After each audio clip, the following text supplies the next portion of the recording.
All right, guys. Brighton Beach. All right. Here we go, Lars. Welcome back. Welcome, Dame Martha's Queen of the Mountain. Hello, love. How are you? Are you in Brighton Beach? Are you down in Brighton? It's just us. Well, Dame Celestine, hello. It's now we got a threesome going on here.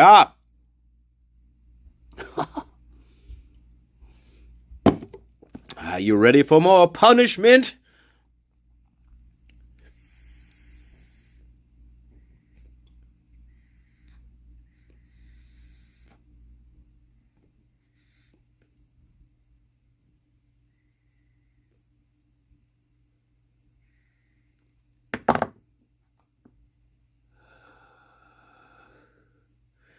Are you ready for more? All right. Well. It's Friday, so that's good. I see people are copying what I just did last night. That's always good because we are the greatest. And it's always good to see people copying what I'm doing.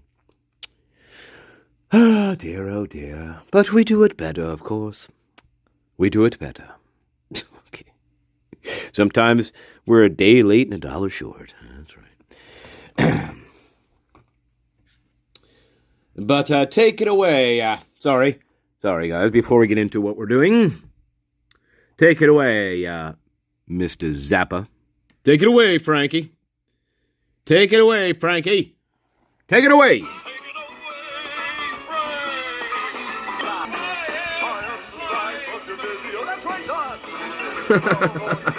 Don't touch that dial, folks. That's right. Oh, okay. We can't play too much of that now. Anyway. What are we doing? Cy-Ray is a coward. I've been trying to figure out what Cy-Ray's deal has been here. And anybody who's thinking about hiring Cy-Ray as a defense expert, don't. Because you're going to get this bullshit. So Cy-Ray, yes, he's a coward. If you are a defense attorney thinking about hiring this character, I would highly advise you to watch his interviews on News Nation and ask yourself this question.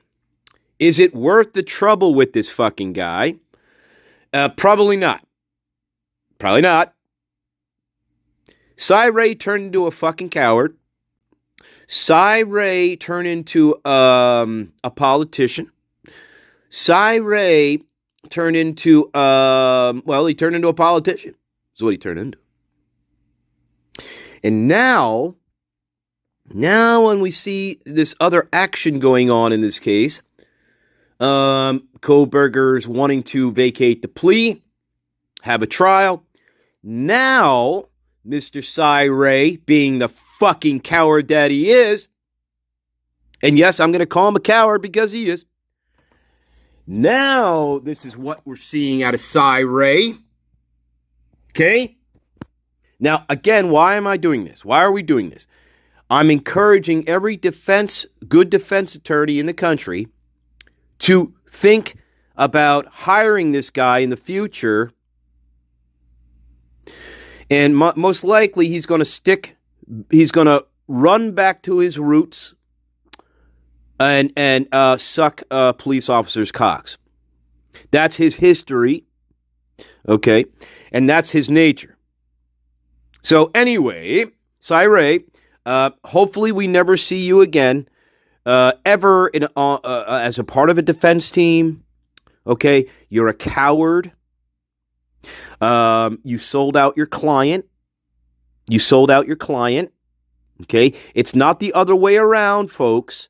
Brian Kohberger did not sell out his defense experts. It's the other way around. Okay? Let's make that clear. People like Cy-Ray sold out his client. Just remember that. He's the schmuck going on these types of shows.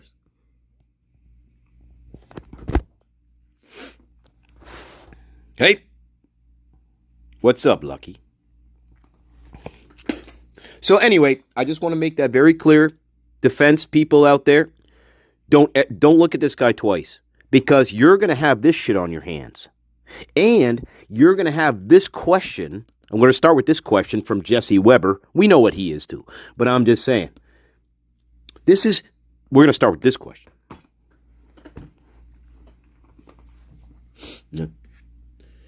In my opinion, Cy Ray is a bipolar, and he'll say anything at this point. I truly think he's bipolar. Now, I have no evidence to support that. Just in my humble opinion, I think he's fucking bipolar. I think he's such a bipolar person, he's able to speak out of both sides of his ass. And he's very good at it. Very good at it. Now, this is him. Now, this is the question I want to get to. We're going to start with this. And then returns back home.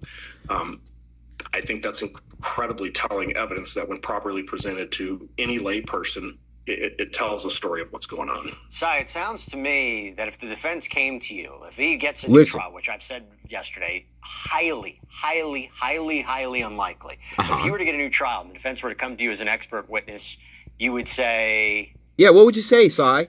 I don't think the defense wants me to testify on this case, so I'll just make it really clear. And you weren't paid by the defense. I want everybody to know that. It doesn't fucking matter. Pro bono because, and I've said this, I've been very... Doesn't matter, Jesse. Brian Koberger can be guilty, and the criminal investigation surrounding this can be extremely flawed. So... both of those things can be true. Okay. That's why he's doing this.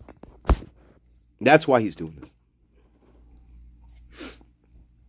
That is a great question, by the way.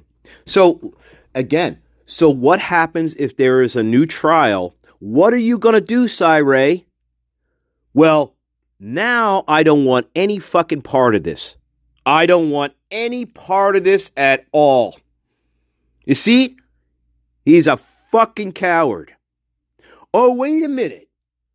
All the way up until the plea deal and his reports. Boy, he talked a really good game though, didn't he, guys? He talked a fantastic game, didn't he? He talked a wonderful game.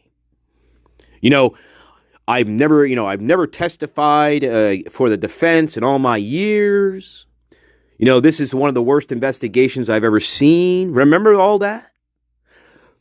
But now, Mr. Cy Ray, fucking coward, this is your opinion now. You're a fucking coward. And I've said this, I've been very outspoken about this case. No, let's go back. I think I'm incredibly... And you weren't paid by...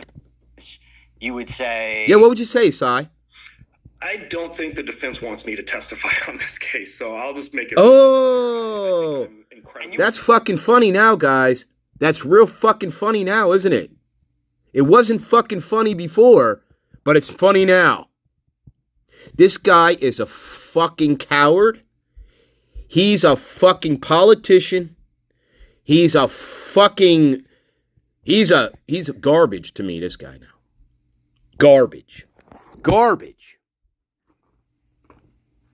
So anyway, any defense out there thinking about asking this guy to work for, don't. Because you're going to get a politician in the very end. That's what you're going to do.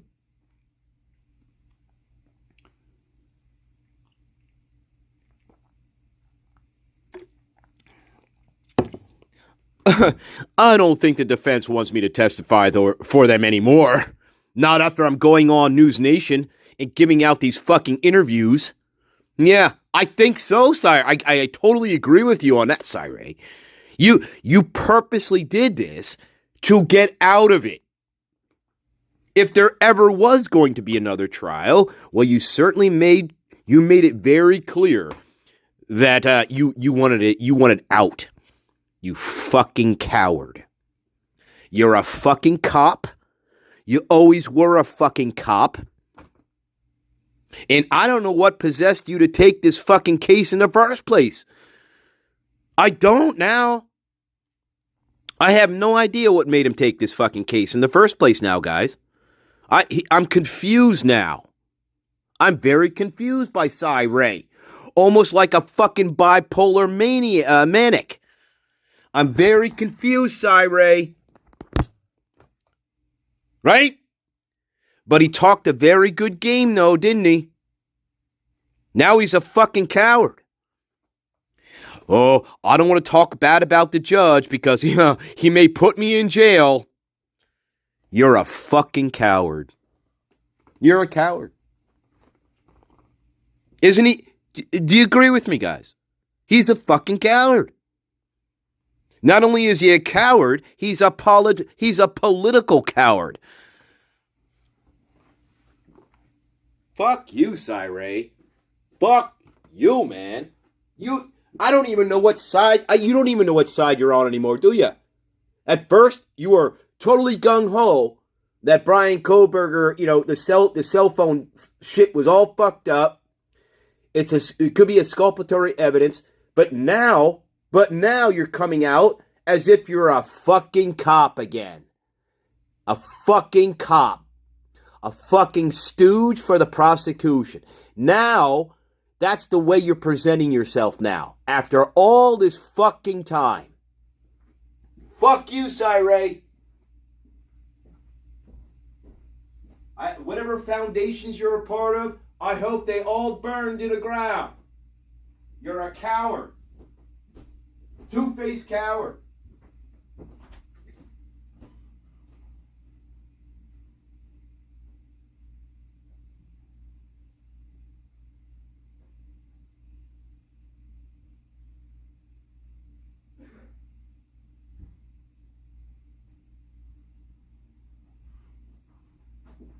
So, sorry guys, quick break.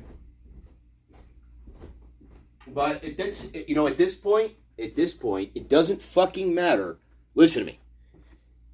At this point, it does not matter. It doesn't matter. So what? Cy Ray's opinion on things now is totally shot. So he can say, sure, I want to see a trial too. Who cares? It doesn't matter anymore. His opinion is moot. So what? He knows he's not going to testify anymore. He made sure to get out of that by going on talk shows like this. That's why he did this, guys. So he can sit there all day and all fucking night. Listen. He can sit here all day and all night and say to you, well, I think we should have a trial. Well, guess what? So what? So what? Your opinion is meaningless now. You sold your client out. You sold your client out by going on these talk shows and giving your opinion about everything in the fucking world. Deliberately doing this to get out of having to testify. So he's doing this because let's say there is a trial. Again, we're going to say this again. If there is an actual trial, he just got himself out of it. Fucking coward. He's a fucking coward, and I think he's always been a fucking coward now that I think about it. Welcome, DNI. Welcome, Seattle Rain. Yeah, it's all bullshit with these fucking people. Really is. It's really infuriating to see this. It's infuriating to see this.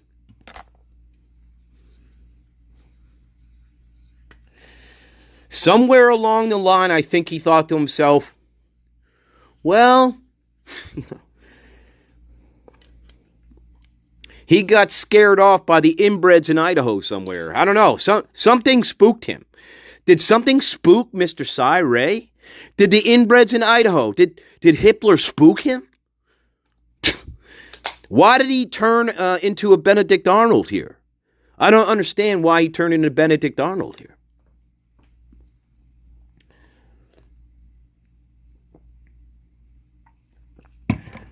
Anyway, everybody out there in legal land, keep Cyree in mind here.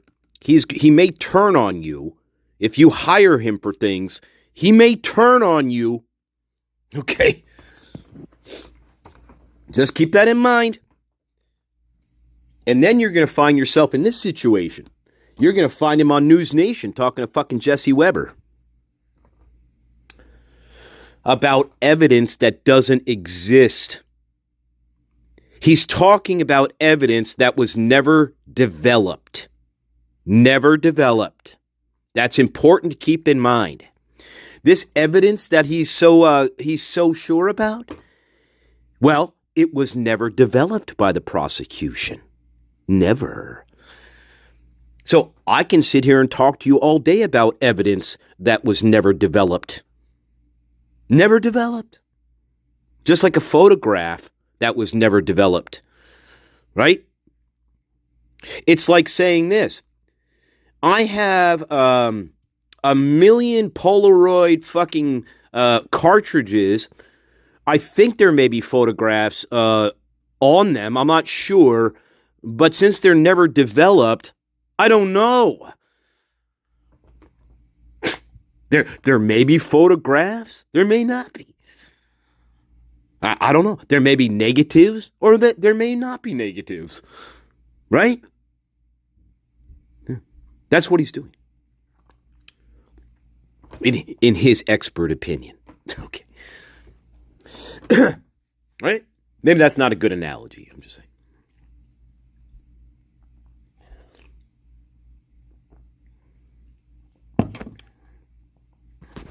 It's ridiculous, guys. So yes. So that's the first thing I wanted to show you with this guy. With that question. With that question. Sorry.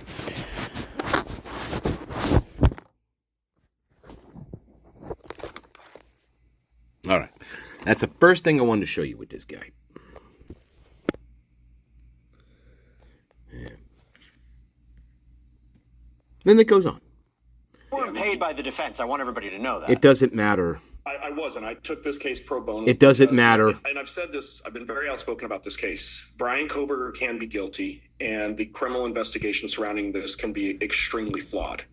Both of those things. But that's not why you were hired. That's not why you, took this case pro bono. That's not why.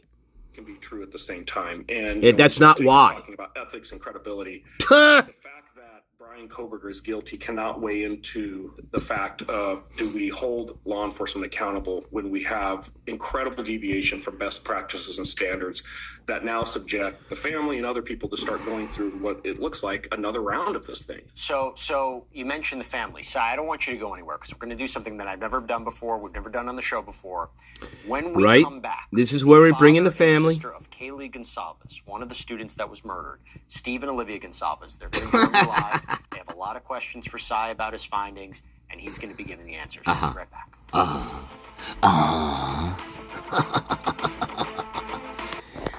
What do we say, guys? What an excellent day for an exorcism. All right. We talked about the Ozempic bride. There she is again. We talked about her.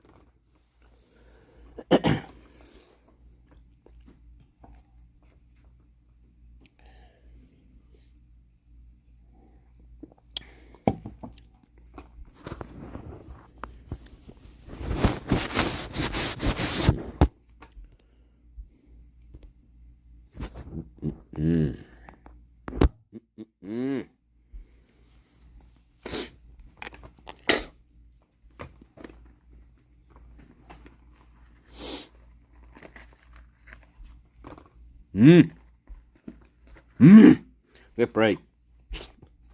Quick break. Stop yelling. All right. Ah, dear. I'm going to jump to the very end of this because he says some interesting things. How to avoid becoming chum. Let's ask Dylan Mortensen. Okay.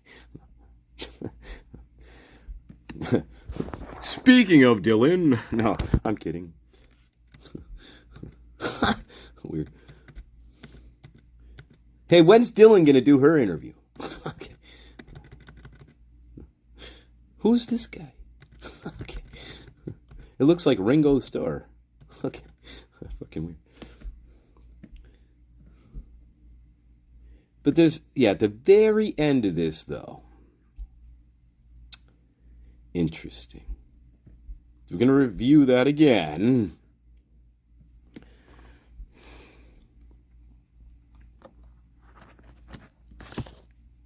Is he the Dateline leaker? Welcome, CB. Merlin. Sorry. Welcome, Merlin.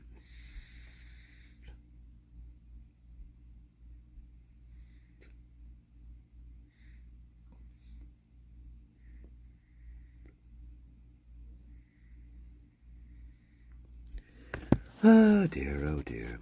Dear, oh dear. Dear, oh dear, oh dear. All right, quick break. But I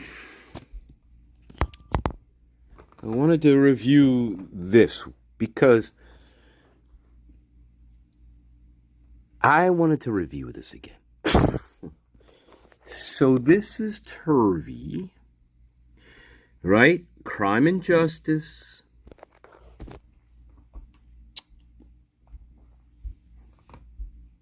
Remember, Cy thinks that Dr. Turvey's analysis of the photographs of the crime scene, at least one of them with hair found in Ethan Chapin's hand, Cy thinks that's absolutely ridiculous and absurd, that he couldn't believe that Dr. Turvey would even think that. Remember, Cy said this. Remember, guys, don't ever hire Cy for anything, because you may find yourself in a situation where he is bad-mouthing other defense experts. Okay? Because that's what he did. So anybody out there thinking about taking Cy on, you got to think about that. Because you may find yourself watching News Nation and watching him badmouth your experts that were supposed to be a part of a team to defend your client. In this case, it happens to be Brian Kohlberger. It doesn't matter, as we know, my garden. It doesn't matter what case you and I are working on. If I am working for a client, okay, my job is not to badmouth the other people on my team. That's not my job. Right, Sir Equinox? Right? Cy you are a piece of work, my friend. You really are. Are you a plant? That was suggested. Dame Celestine. Is Cy a plant? I don't know. But he fucking seems to turn into one. A pumpkin at midnight. I think Cy turned into a pumpkin at midnight. That's what I think. He turned into a pumpkin at midnight. He got scared. Something scared this guy. He turned into a pumpkin at midnight. Or did he turn into a mouse? I can't remember the fairy tale. He either turned into a little mouse or he turned into a little fucking pumpkin.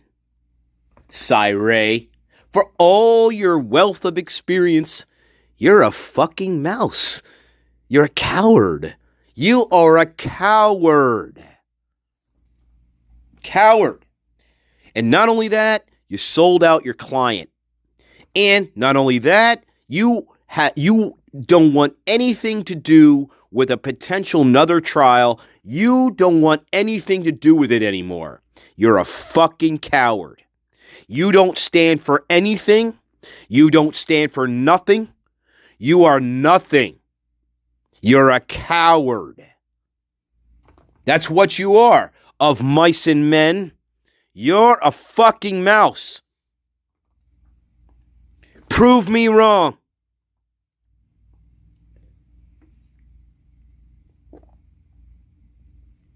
Of mice and men,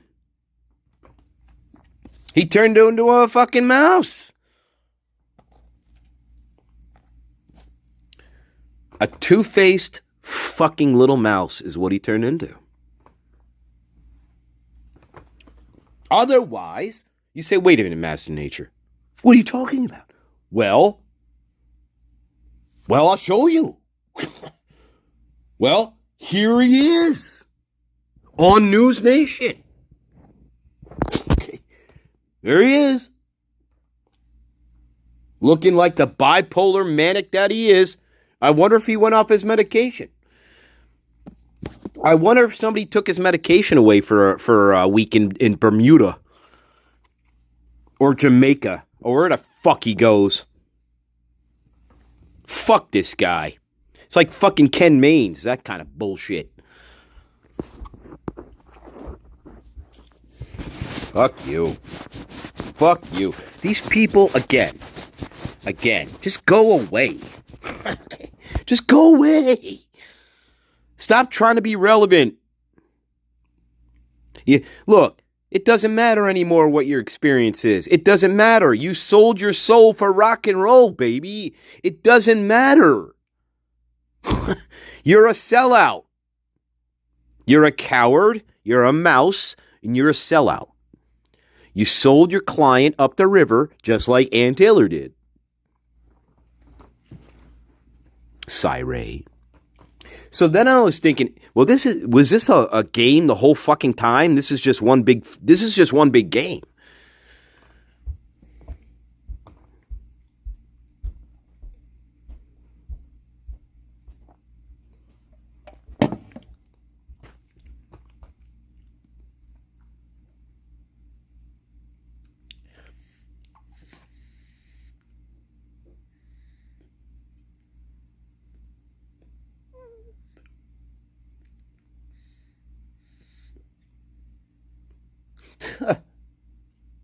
I mean, what is Judge Hitler going to do to you? Why are you so afraid of Judge Hitler?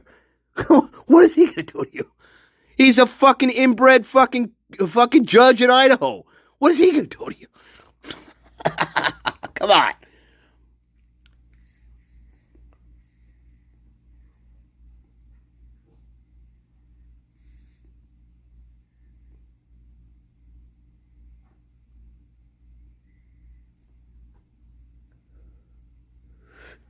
Why would you be afraid of that character? Why would you be afraid of a judge who should have been tossed off the case 2 years ago? I don't know. I certainly wouldn't be. I mean, you're not breaking any laws. I don't know. Well, Merlin from Philly. Of course, we all want a trial, baby. Yes, we do. Everybody wants a trial. Let's see it. I want to watch the fucking charade for as long as I possibly can. That's what I want to do. This case is one big fucking charade.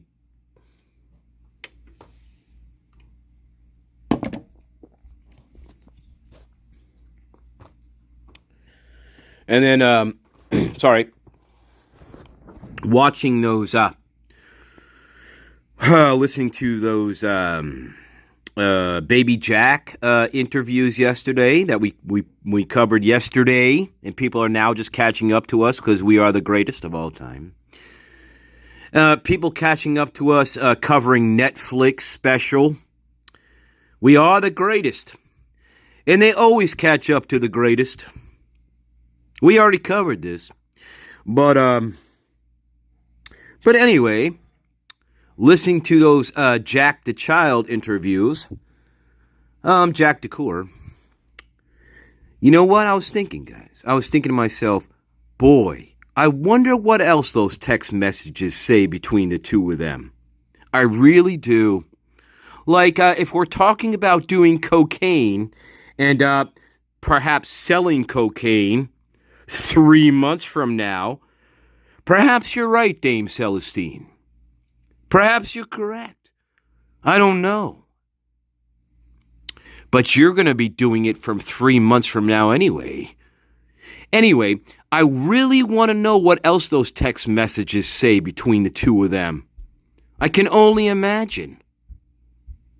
If we're already talking about doing cocaine, or selling cocaine perhaps, what else are we talking about that we don't know about in those text messages?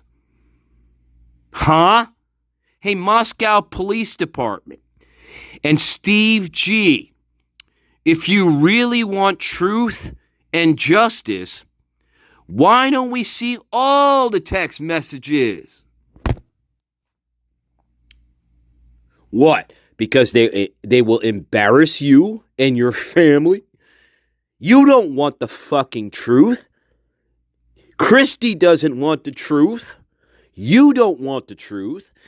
Cy Ray doesn't want the truth. Moscow, Idaho doesn't want the truth.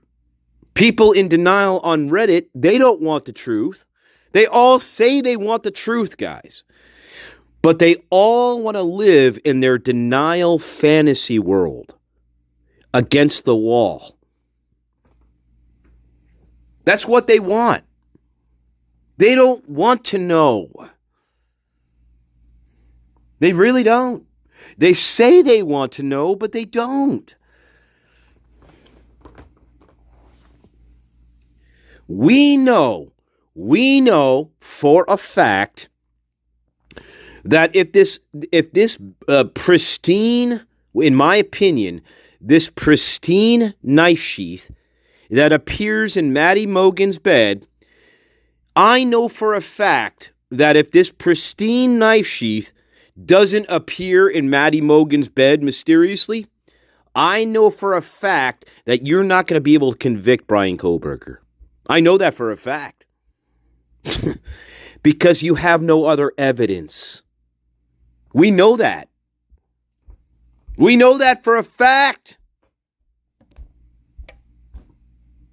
And you have people like Cy Ray coming on channels like News Nation here. And what Cy Ray is, what is even more insidious about all this is, what Cy Ray is doing here is he is planting suggestions into the public's mind about, wait a minute, there's much more evidence in this case that wasn't developed. That is much more insidious. Do you understand now? I am the greatest, and so is my garden. But in terms of Cy Ray and the damage is this. He is purposely trying to plant suggestions into the public consciousness of this case to suggest that there is way more evidence that Bryan Kohberger did this crime. But here's the problem, guys. The prosecution never developed this evidence. That's what's insidious about Cy Ray, coward. You're a cocksucker. You know that, Cy Ray. You are a cocksucker. You purposely go on these talk shows and try to plant these suggestions into people's minds about this case, but you don't have any evidence. You're a cocksucker. And again, I hope people who are considering hiring this person defense or prosecution, I hope to God you seriously consider this decision. Insidious little fucker. He's an insidious little coward fuck. He really is. Because what he is doing on purpose, and I'm going to repeat myself, what this fucking guy is doing is he's trying to go on these shows and give the messaging that there was much more evidence in this case against Bryan Kohberger, when in fact that quote unquote evidence that he's talking about was never developed by the prosecution in this case. And that, my friends, is the worst fucking thing you can do. He's a cocksucker. He's a bastard. He's a coward. He's a mouse. He's a inbred. I don't know. He's inbred. He's a fucking cop. You, Cyree, I hope to God we never see your fucking face ever again on any case going forward. You're a sellout. You're a fraud. You're a coward. You're a mouse. That's what you are.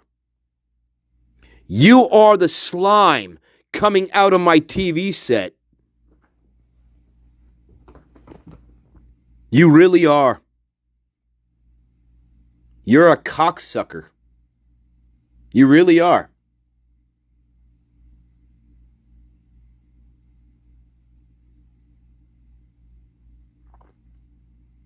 So what he's doing is, now everybody is watching these interviews.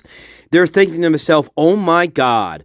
Well, Bryan Kohberger, he was at the house. And oh my God, Bryan Kohberger could have been on the property, guys.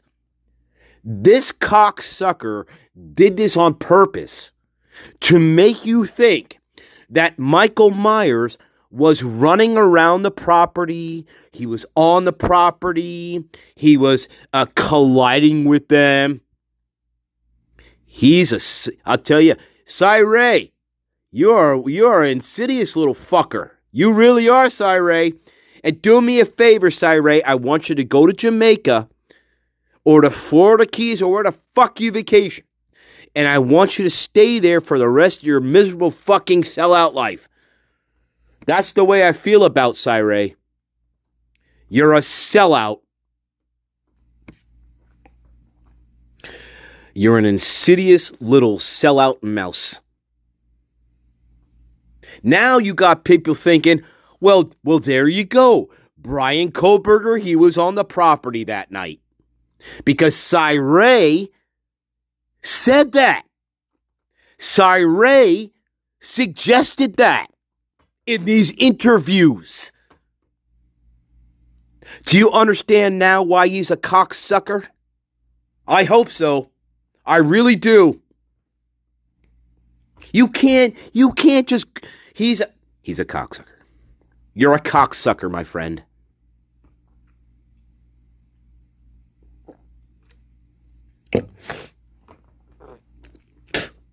I spit on cocksuckers. You're a cocksucker. And again, my hope is prosecution or defense. I hope you never hire this guy again for any case that you're working on. I hope you never hire this person ever again. Ever. I mean, he can write another textbook. He can give a lecture somewhere in fucking Georgetown University. It doesn't matter. But I hope to God this guy never works another case again in the rest of his fucking miserable life. You're a two-faced fucking mouse cocksucker.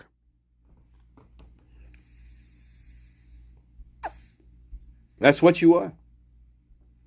Cyree. Maybe go back to fucking Israel. I don't know where the fuck you came from, Cyree.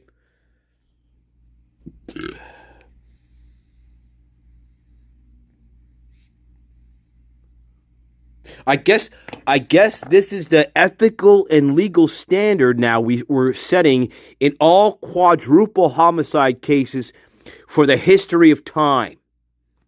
Is this the precedent that we're setting here? Ray.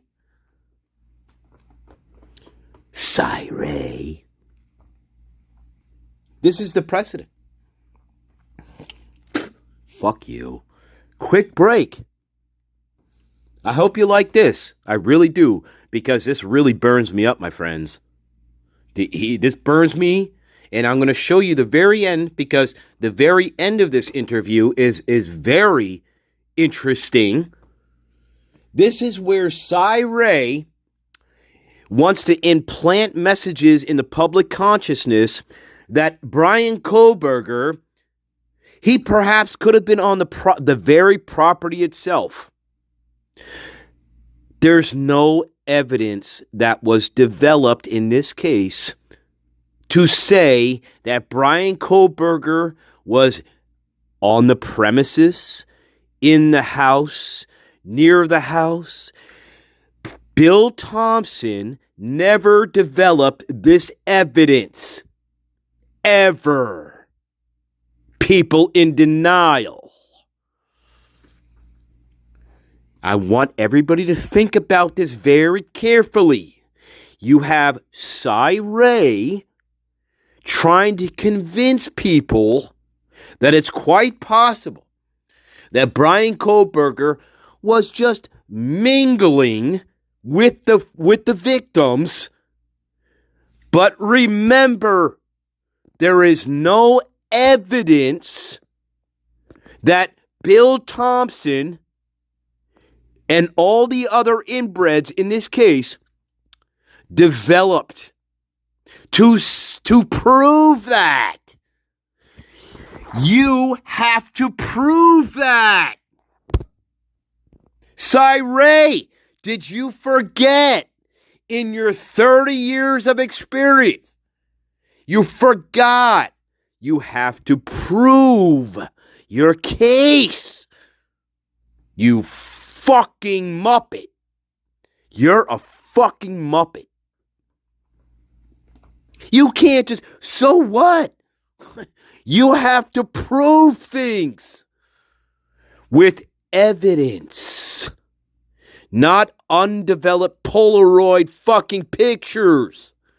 We're not talking about Kodachrome. It's magic. Don't take my Kodachrome away. All right? Just don't do it. But you have to develop the pictures. Ray, you know better than this. Now go to Jamaica with your fucking Muppet family and stay there. And I don't want to see your fucking face anymore on any interview. You're a sellout. You're a coward. You are a detriment to your clients that you supposedly are trying to serve. You can say you want another trial all you want. You're a coward because you got out of another trial by going on these talk shows. You are an insidious coward. You are an insidious little mouse in the country who keeps eating my fucking hay.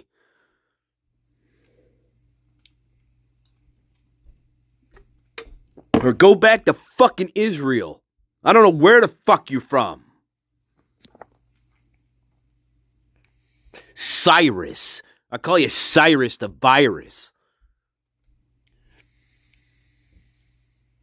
That's your new name. Cyrus the Virus. No, I can't call him Cyrus the Virus. That's from a movie. No, I gotta think of another. Fuck you.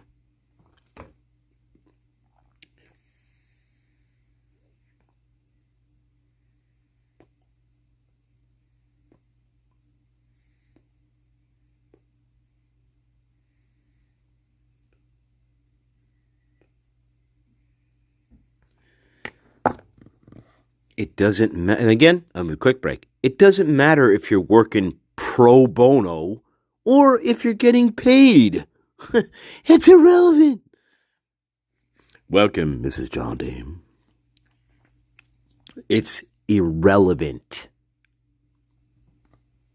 And you can say, well, I reserve my right to change my opinion at any time. Not when you fucking submitted your report. Not when you submitted your report and you said, this is the worst investigation I've ever seen in 30 years. I don't think at that point you can reserve the right to change your opinion. You fucking morons. Ray, you think we're stupid. Anyway, go back to Jamaica. I hope to God you never work again on any type of case in this country. Maybe in Africa where they're really stupid, in Ethiopia, I don't know. But I hope to God you never work again on any type of case. You're a coward. Again, you're a coward. You're a mouse. Okay. You're a sellout. You're a politician. You're afraid of a vampire judge, supposedly, who has very little power outside of Idaho. Zero.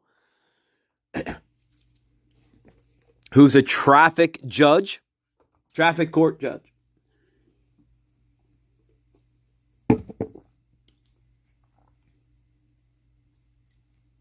Okay. Let's carry on. Process. Dr. Turvey. This was just slightly different, slightly more involved. Dr. Turvey. I want to revisit Dr. Turvey. Because it's totally normal for defense experts to bash each other. Okay. Yeah. We all want the truth, though, guys, don't we? Sure we do. Sure! That's why we're going on talk shows like News Nation and Ashley Banfield and bashing each other. That's totally normal.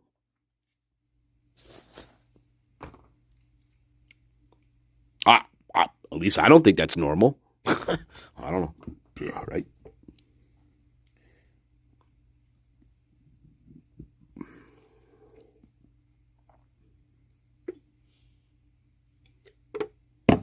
Of mice and men. And unfortunately, Ray turned into a mouse. At midnight, he turned into a pumpkin. He got scared.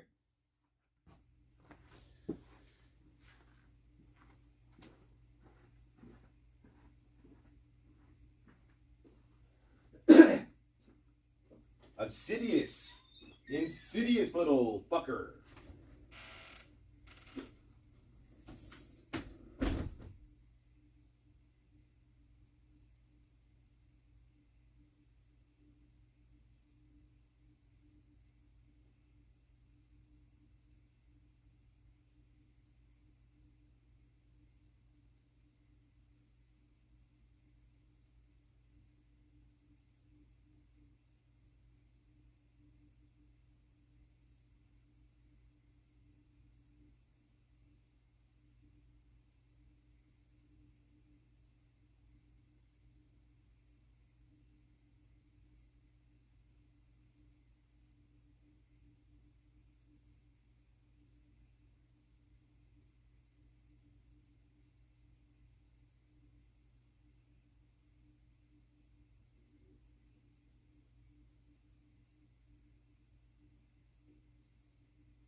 Moron. Bye-bye. Anyway, we're not talking about game show hosts. We should, but no. We're not talking about game show hosts. Like Peter Tamarkin or nothing like that. All right. Let's make a deal. All right. All right, guys. God damn it. Take it away, Don Pardo.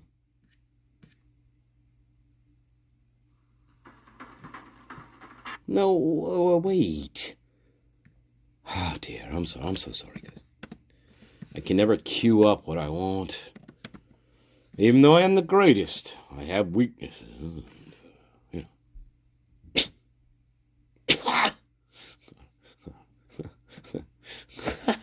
Like this. I have a weakness for music. Like this, for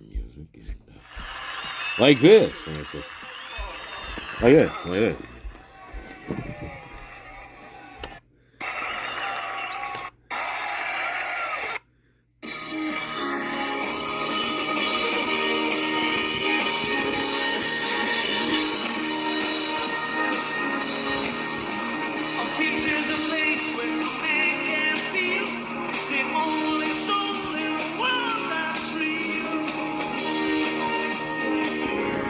Oh.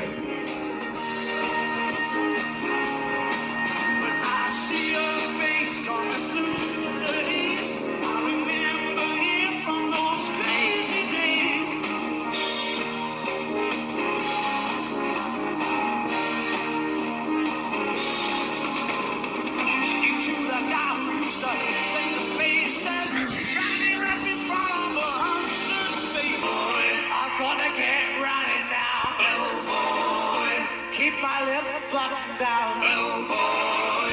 Carry the bloody baggage out. Bellboy. Always running at someone's heel. Ah.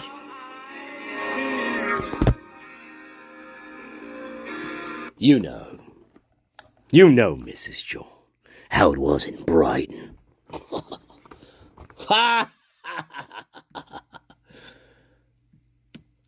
You remember Brighton, don't you? Fucking haze. Alright, this is the last piece of Ray. Fuck you, my friend. Defense side, prosecution side, and quite honestly, and I won't be very No, go on. popular for saying this. No. On the judge side, I think there's critical errors that were made throughout this entire case where it's just this giant snowball that kept picking up speed as it went. We already know that. One of the biggest things, and just to be clear, I got involved in this case because I did a peer review. The actual expert on the case ran into a problem, didn't know what to do, called me. I looked at it. Right, we know this. Now listen to this. This is how Mr. Mouse here got involved in the case. I thought I'd be done. Next thing I know, I kind of got sucked into this thing. But then I got sucked into this thing. Out of my own free will. I got sucked into this thing that I apparently wanted to get out of at some point. When a decrepit inbred judge named Stephen Hippler smacked my hand. And then I turned into a fucking little coward. Right? So it was never my intent to be involved in this case. And I'll wait. Wait, excuse me? So it was never my intent to be involved in this case. And I'll say it. It was never my intent to be involved in this case. Time and time again, I told the defense probably at least 100 times. The best thing that happened for Brian Koberger is that we were never contacted to help provide assistance on this case. That's my job. Across the country every day, across the What a beautiful day for an exorcism, isn't it, guys? world. If I feel very comfortable in saying if myself or some other experts in this field around the United States were contacted early and brought into this investigation, we would not be having this conversation. Oh, no. Let me tell you something. I don't want And, hey, guess what? And guess what, Ray? You fucking coward. See, do you see how Ray changed his tune here? He got sucked into this case, guys. He didn't know what he was getting himself into. He got sucked into it. But gee, That's not what he put in his reports. It's called bipolar Cy-Ray. I wonder if Cy-Ray even remembers what he put in his reports. Because now, when we're on News Nation and Jesse Weber, now we got sucked into this thing. I had no idea what I was getting myself into. Right? Cy-Ray? Cy-Ray, are you bipolar? Do you forget things like Dylan Mortensen? You just happen to forget. Huh? When it's convenient for you. And here's another fact, Cy-Ray. If this thing would have gone to trial originally and Kohlberger was exonerated based in part on your fucking testimony and your reports, well, guess what? We wouldn't see your stupid fucking face on News Nation. Why? Because you would be sued. So, keep this in mind, guys. This motherfucker, he is, the reason why he's able to go on these talk shows is because there was not a trial. Brian Kohlberger pled guilty. And that's why people like Cy-Ray, they're so courageous.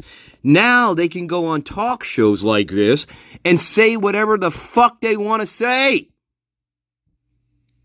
However, if this did go to trial and Kohlberger was exonerated, this little fucking mouse, we wouldn't see his fucking face saying these things because he would be sued. He would be sued. He would be sued for all he's fucking worth.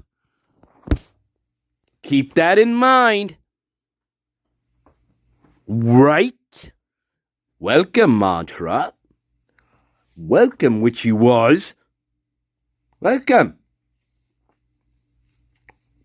So keep that in mind. He can say whatever he wants because Kohlberger pled guilty and Kohlberger cannot sue him. Okay? Kohlberger cannot sue him. However, if this actually did go to a trial, which, as we know, should,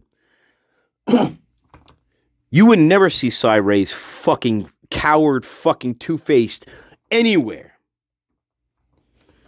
Because this little schmuck, he's bright enough to know, well, I can't do that because, yes, I'd be sued and I'd lose. So remember that, all you Cy-Ray freaks out there. So that's what partially is allowing him to go on talk shows like News Nation and whatever, and say whatever he wants to fucking say.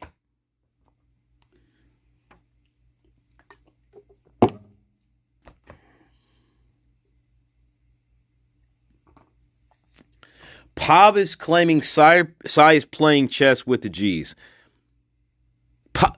You mean the opera singer who's been wrong the entire case? You mean the opera singer who just likes to make up theories every 72 hours to try to stay relevant? You mean that the opera singer? You mean Pavarotti?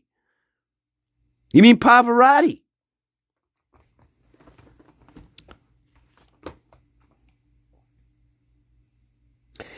Let me tell you about Pavarotti, the opera singer. Ever since this case started, Pavarotti has come up with a new theory every 24 fucking hours. I don't want to hear about the opera singer. He's a snake oil salesman. He always was a snake oil salesman. Next week, you're going to hear about aliens. I talked about this at length. Next week, if you stay tuned to the Slime Tier video, you're going to hear about the gray aliens came down from Mephistopheles, the star in the Andromeda system, and they're the ones they were the drug dealers in this case that were making bird calls, signaling each other to go murder the 4 victims. That is the opera singer. I am the greatest of all time. And you will believe me one of these fucking days. I am the greatest. I told you I was the greatest. I am the greatest. Now, if you want to talk about the opera singer, we can talk about the opera singer all fucking day. But guess what? I'm going to make some bird calls from the gray aliens from the Andromeda system because they're the ones who sold cocaine to Xana's mother. She sold out the gray aliens. She got herself in trouble, from the gray aliens. And they decided to kill the entire people in the house except Dylan Mortensen and Bethany Funk. So, yeah, we could talk about Pavarotti all day. The opera singer. By the way, his name is the opera singer. And I am the greatest. So, whatever you want to do. Anyway, I know, now wait a minute. I'm being facetious. It wasn't the gray aliens, guys. It was the humanoid aliens, guys. It was the humanoid aliens who were making the bird calls and the bird whistles. Remember that? We have short memories, don't we, in this case? We have short memories. But anyway, I'm going to take a quick break because I'm going to make some bird calls and bird whistles. I want the gray aliens to come down with their spaceship. And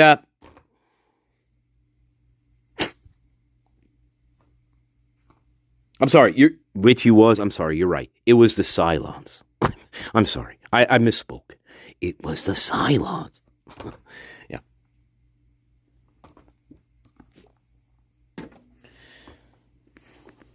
If you haven't figured out by now that Pavarotti is a fucking snake oil hack, I don't know what to fucking tell you.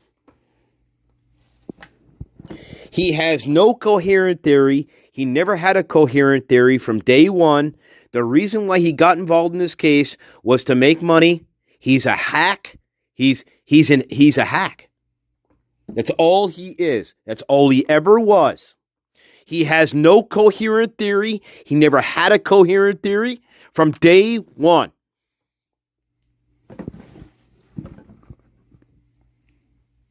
That is your opera singer. Right?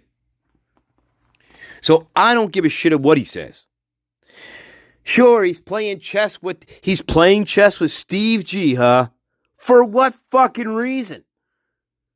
The opera singer is ludicrous.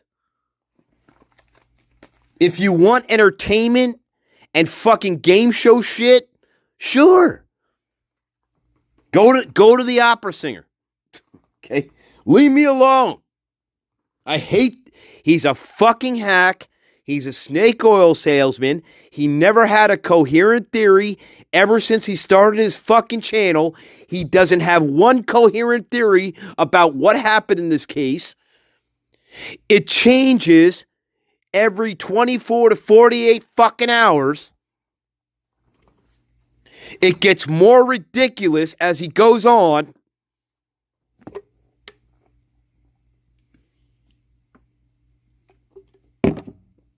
He is a disgrace to this community. Disgrace. He is a disgrace to this community. Look, a clock is right at least 2 times a day, my friends. Just remember that. But anyway, I got to go outside right now and take a break. The Cylons, you're right, the Cylons are calling me. They're going to give me information about what happened in this case. Maybe I'll buy some cocaine off of them. I don't know. And, we'll see how that goes. I hope they don't murder me. Right? Jesus Christ.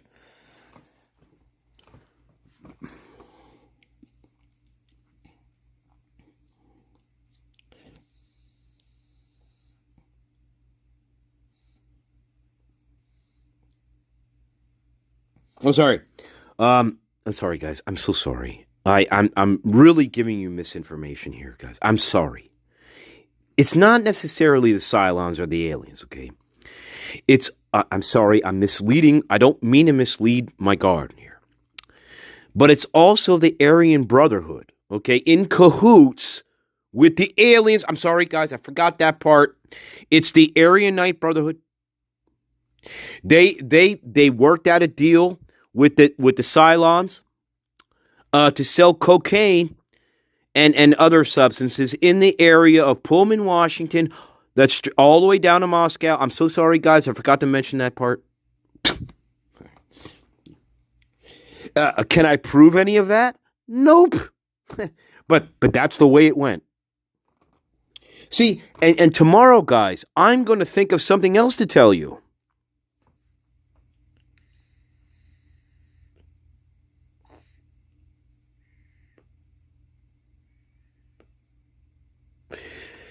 Let's make it very clear.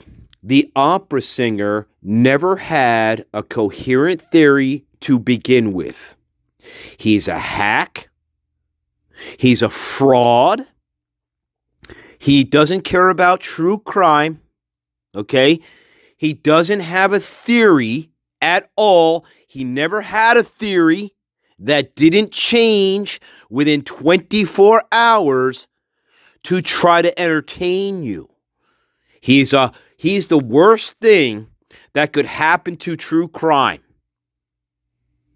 He's a hack, a snake oil salesman. He is very much like Cy-Ray, as it turns out.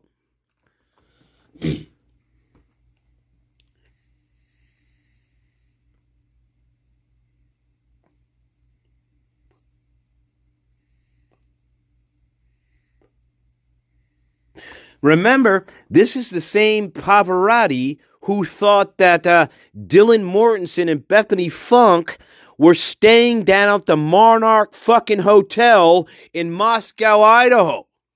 This is the same schmuck who told you that he was quite 100% certain that Bethany Funk and Dylan Mortensen were not at the house at all, but they were staying down at the Monarch Hotel in Moscow, Idaho. That's the same opera singer, Pavarotti. And guess what? When they were at the Monarch Hotel that night, they met the Cylons. They met the Cylons, guys. Okay.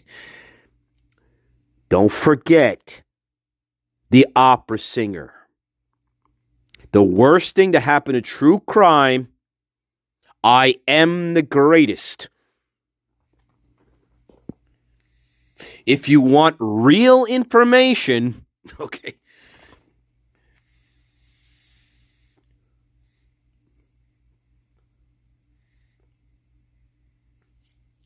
Don't forget that.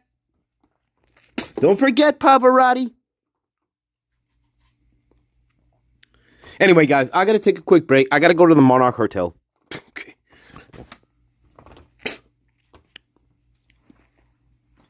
Right? I wasn't there at all, guys. I was at the hotel downtown in downtown Moscow. I wasn't there. And then guess what? Tomorrow is a different story I'm going to tell you. My theory has not changed. In fact, my theory has not changed much at all. In fact, Mortensen is still the prime suspect. Mortensen and her associates are still the prime suspect. Zen and Ethan were already dead in the room. My theory has not changed very much. At all. In fact. Really. In fact, the more that comes out, the more that I'm convinced my theory is correct. I haven't changed much at all. Moscow Police Department, Idaho State Police, and the FBI still can't explain to me where Azana, Kernodle, and Ethan Chapin were between the hours of 1:15 a.m. and 4 o'clock a.m. They still can't explain that to me. They still can't explain to me why Dylan Mortensen lied throughout her multiple interviews. They can't explain to me why Bethany Funk would lie throughout her interviews when it's physically impossible to see a firework jumping down my bedroom, jumping down the first floor steps like Qbert. Remember Qbert, the video game? They can't explain to me how that's possible. They can't explain to me how Murphy the dog had free range of the house for 7.5 hours, and just when he's discovered at 11:55 a.m. the next morning, how he's just sitting peacefully on Kaylee's bed and not making a sound. They can't explain that to me. I am the greatest of all time. And these are called the building blocks of the case. These are just the building blocks. And if you cannot explain to me the building blocks of that night, there is no way I am convicting somebody. If you cannot explain to me the ABCs of this case, do you think I'm going to convict somebody? I mean, really? You say you have a pristine, untouched knife sheath poking out of the bed of Maddie Mogen. That's what you say to me. But you have no evidence of any kind to tell me Brian Koberger is the guy. There is no way on God's green earth, if I am using my analytical part of my brain, that I'm going to convict somebody. No, you have to do better than that. You can't just show me a picture of a pristine knife sheath sticking out of Maddie Mogen's right thigh, okay, and telling me Brian Koberger's skin cell was on the snap of the knife sheath. We don't have any other evidence in this case to put Brian Koberger at the scene of the crime, and you're going to convict him. Not me. I need more than that. Of course, I'm not an inbred idiot either. Like, well, most of Idaho. But anyway. So, hey, who knows? Okay.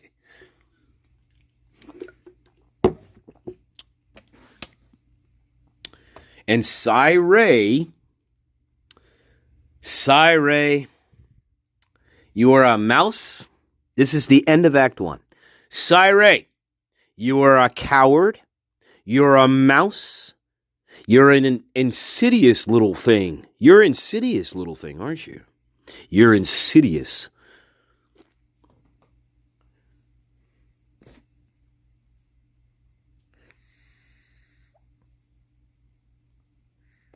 There's no bloody footprints anywhere.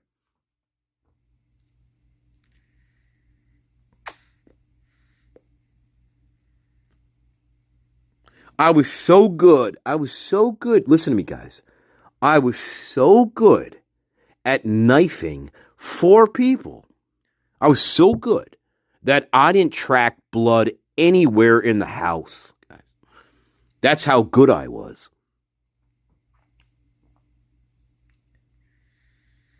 That's how good I was. I didn't track blood anywhere. I didn't track blood outside. I didn't track blood in the snow. I didn't track blood in the rooms between the victims. That's how good I am. Man, I'll tell you what, for being Michael Myers, goddamn, I'm pretty fucking good.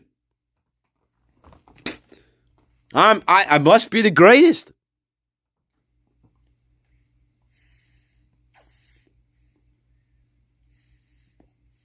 See, people don't want to believe. They certainly don't read, and they don't read handwritten notes They don't read Moscow Police ISP handwritten notes at the scene. They don't read. They just assume. Those handwritten notes in this case are very interesting. By the way. And guess what? Most people in denial, they didn't read them. So I'm going to fuck you every time when you try to argue with me because I know you didn't read. I already know you did not read. You didn't read. I already know it. So when people try to argue with me on Reddit, I already know they're idiots because I know they didn't read the documents. I know they didn't read anything. And they certainly didn't read the reports with the handwritten notes in them. I know that.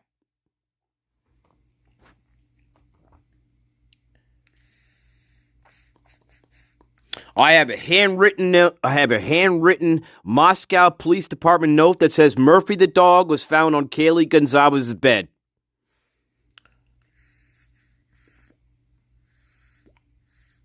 And then you say, well, so what? Master Nature. So what? Well, yeah, so what? Who cares? Then we go to that. Well, who cares about the dog? See, that's what people in denial do. Then they say this. When you corner them, here's what they'll say. Well, so what? So what? Now, oh, wait. Now the dog becomes irrelevant all of a sudden. See, because they cannot answer your question. Now the very object of your argument that they're trying to make becomes irrelevant. Who cares? So what? Well then, fuck you. If you can't argue, then don't argue with me.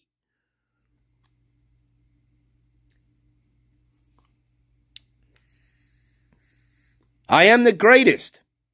Okay? I keep telling it. But they don't believe it. So what they want to do is then they say this. Well, that's irrelevant. Well, who cares? Who cares where Murphy the dog was found? Well then, guess what? Go away. Because you have no conception then of forensic anything. Who cares? I wish I could, guys, wouldn't that be a perfect way to explain away evidence? Who cares? Who cares? It's irrelevant. That's not how cases work. People in denial on Reddit especially. It's really bad on Reddit. Really bad. There's a lot of people in denial on Reddit. Oh my God. It's really bad on there.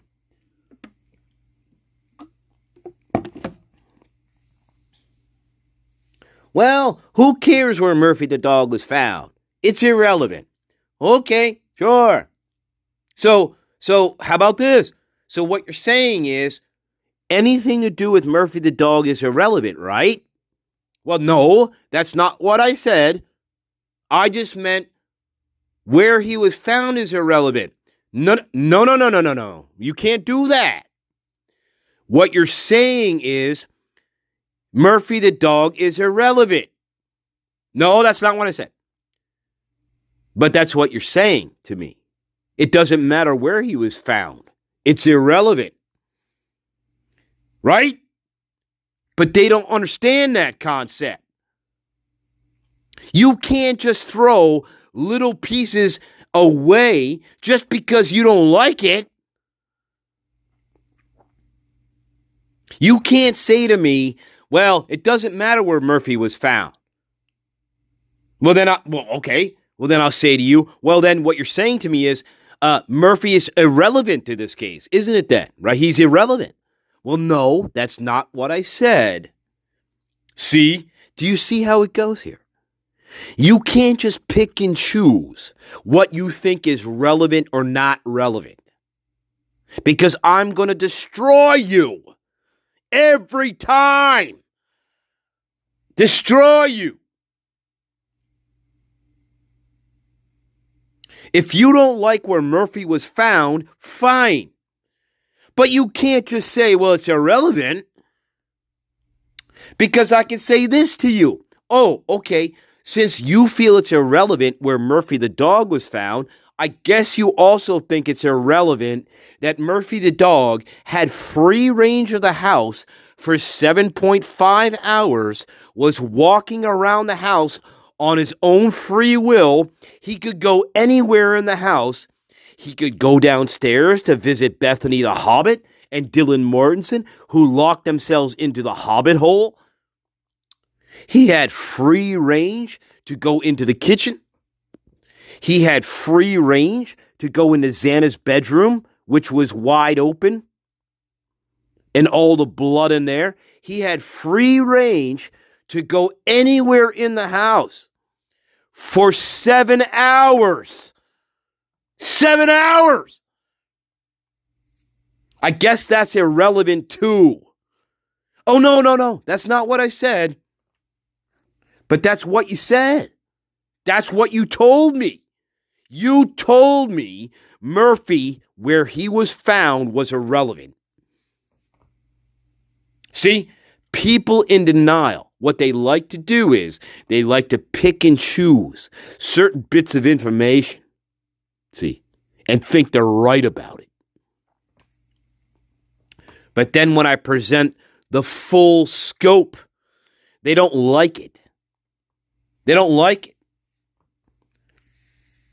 They don't like their own beliefs. They don't. I am just holding a mirror up to their fucking stupidity. That's all I'm doing. And they don't like it one bit.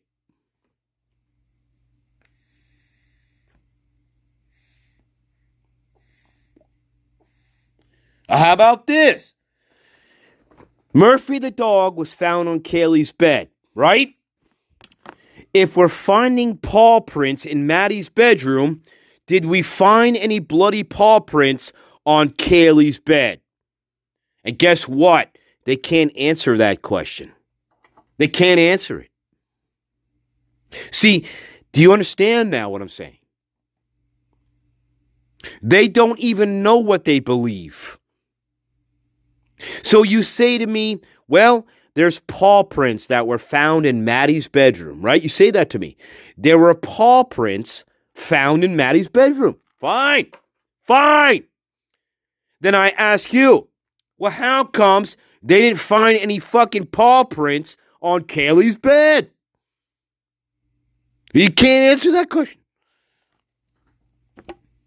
You don't know what you fucking believe. You have no idea. And then I got some schmuck telling me, oh, Master Nature. Well, the blood would have been dried by then. And so you probably can barely see the paw prints. Oh, really? Is that how blood works? Now all of a sudden I'm talking to a blood expert on paw prints.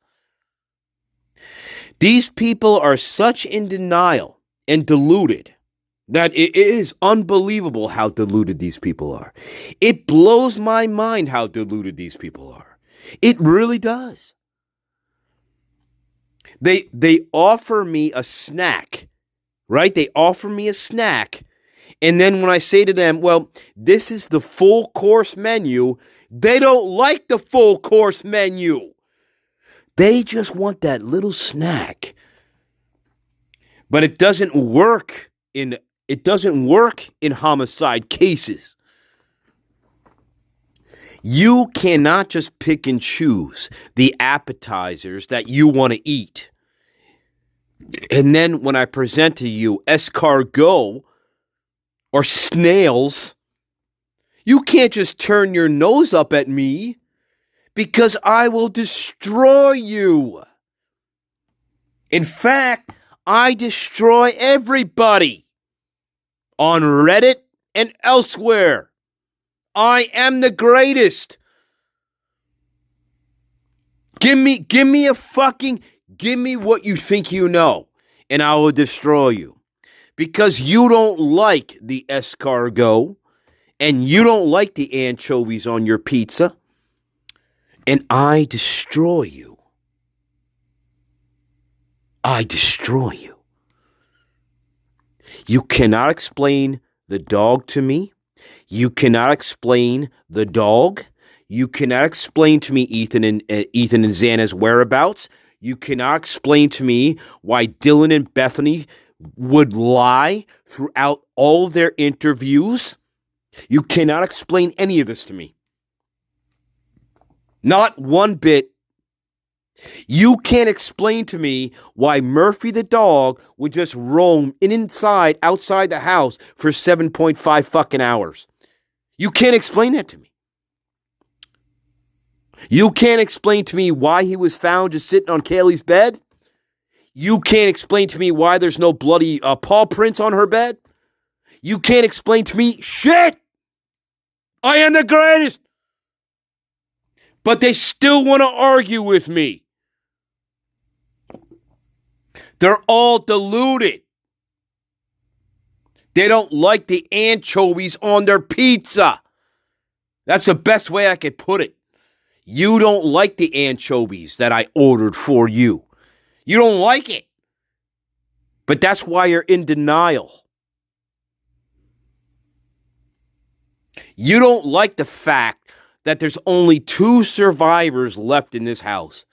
Dylan Mortensen and Bethany Funk. You don't like that idea. You hate that idea. You hate it.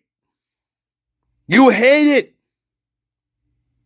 You will try with all your might to think of a counter argument against me that doesn't involve Dylan Mortensen and Bethany Funk. You will try and try and try and try. I'm sorry, but you're in denial.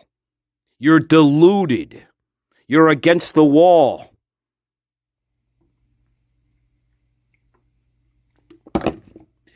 If Dylan Mortensen was telling the truth, then Dylan Mortensen would not change her story 75 fucking times. Dylan Mortensen had at least 4 to 5 interviews in this case. And in every single interview, she changes her fucking story. Every single interview. It gets more and more diluted as we go along with Dylan Mortensen. But these people cannot handle it. They cannot handle it.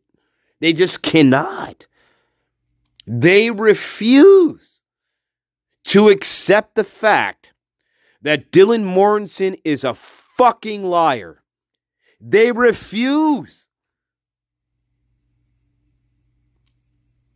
But they'll sit and they'll watch other crime shows, and they'll sit and watch other cases about homicides, and they'll readily agree about what happened. But not this case. Not this one. Listen to me, and listen to me well. You have 2 people, Dylan Mortensen and Bethany Funk. You have these 2 characters lying throughout all their interviews. Lying. The concept and the word is called lying. Lying. And I know people cannot handle that concept. They just cannot. They just cannot handle the fact that Dylan Mortensen lied throughout all of her interviews. They just can't accept that. They just cannot handle that. And then I think to myself, well, most of these fucking people, they did not listen to the interviews. That's part of the problem. They did not actually read and listen to the interviews. That's part of the problem. I know that for a fact. Right? I already know that. Within a couple sentences of people writing to me, I already know that you did not read and listen to the interviews. I already know that. So they try to argue with me. But again, I destroy everybody. I do. Why do I destroy everybody? It's very simple. I ordered a pizza for you that has anchovies on it, and you don't like anchovies, and that's why I destroy you. I know you don't like anchovies, but I ordered it for you anyway. See? And that's why I destroy you, because you can't handle it. You can't handle the anchovies on your pizza. You cannot. It's very simple.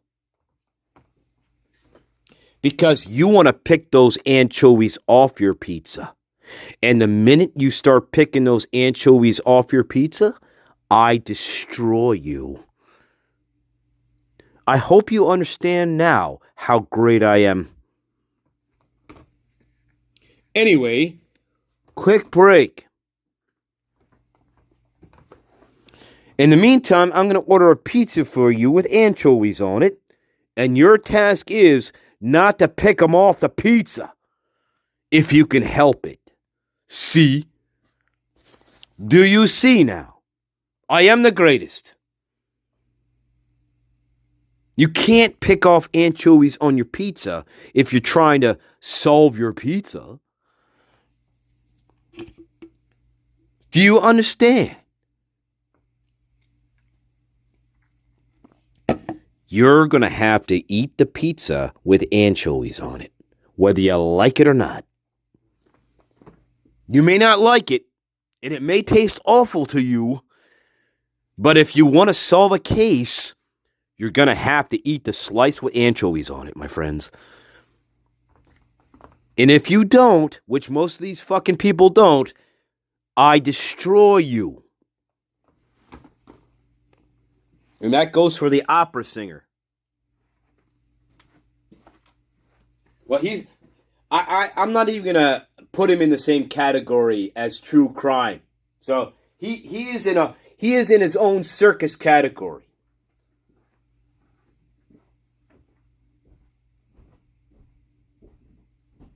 Anyway, I gotta meet the Silaws now. Give me a break.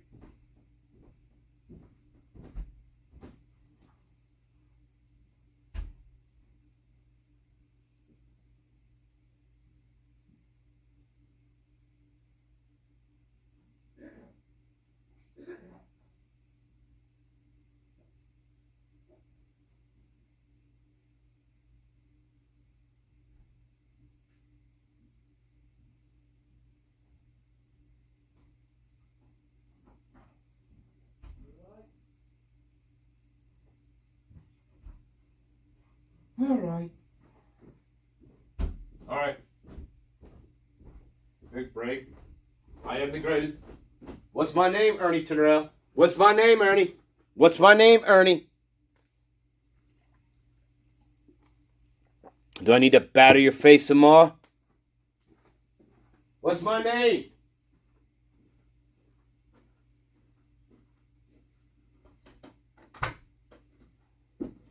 Anyway, that's the end of Act 1.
Oh, dear. 2026. 2026. Man. 2026. Man. I hope to God that skin cell holds up. But if it doesn't hold up, I'm fucked. Because I have no other evidence. No other evidence. And then Cy Ray comes along like the mouse that he is. A coward. And he's insidious, little bastard, this guy, by saying this kind of shit. Listen. No, please. But that's not the first time I've heard that. I've heard other experts say the exact thing to me. They said, Steve, you reached out to me. I'm here. I'm an expert. And they won't talk to me. So let me that lit a fire. That lit a fire as me as a father. Lit a fire under me. Like I'm doing right now. I'm wearing my cross cap. Steve, for anybody who doesn't know, I'm a good Christian, guys. You said this is an important conversation to have. We want to talk to Cy Ray about this. I'm a good glad Christian. that we did, particularly now. We didn't know that Kohberger was going to file this yesterday, so all of this happened at once. Cy Ray, thank you for taking the time to answer these questions and explain it. Steve and Olivia, I said this to Steve last night. I've been thinking about you guys this whole week, and I'm going to be, did I miss to it? always talk about what you want to talk about in this case. So thank you all so much for taking the time to, again, have a really important conversation. All right. Thank you. All right, baby. Up next. I'm sorry, guys. I missed it. I totally missed it. I'm so sorry. 6 months worth of records, which they have. It's in evidence. This is what I'm talking about. And sat down and did a deep dive analysis of seeing where those devices intersect and when they collide. And I feel very comfortable in this next statement that if somebody did that on the prosecution investigative side, it's not a mystery of where some of these connections happened. It's not a mystery of what I'm going to say, at least the pre-planning phase of this crime.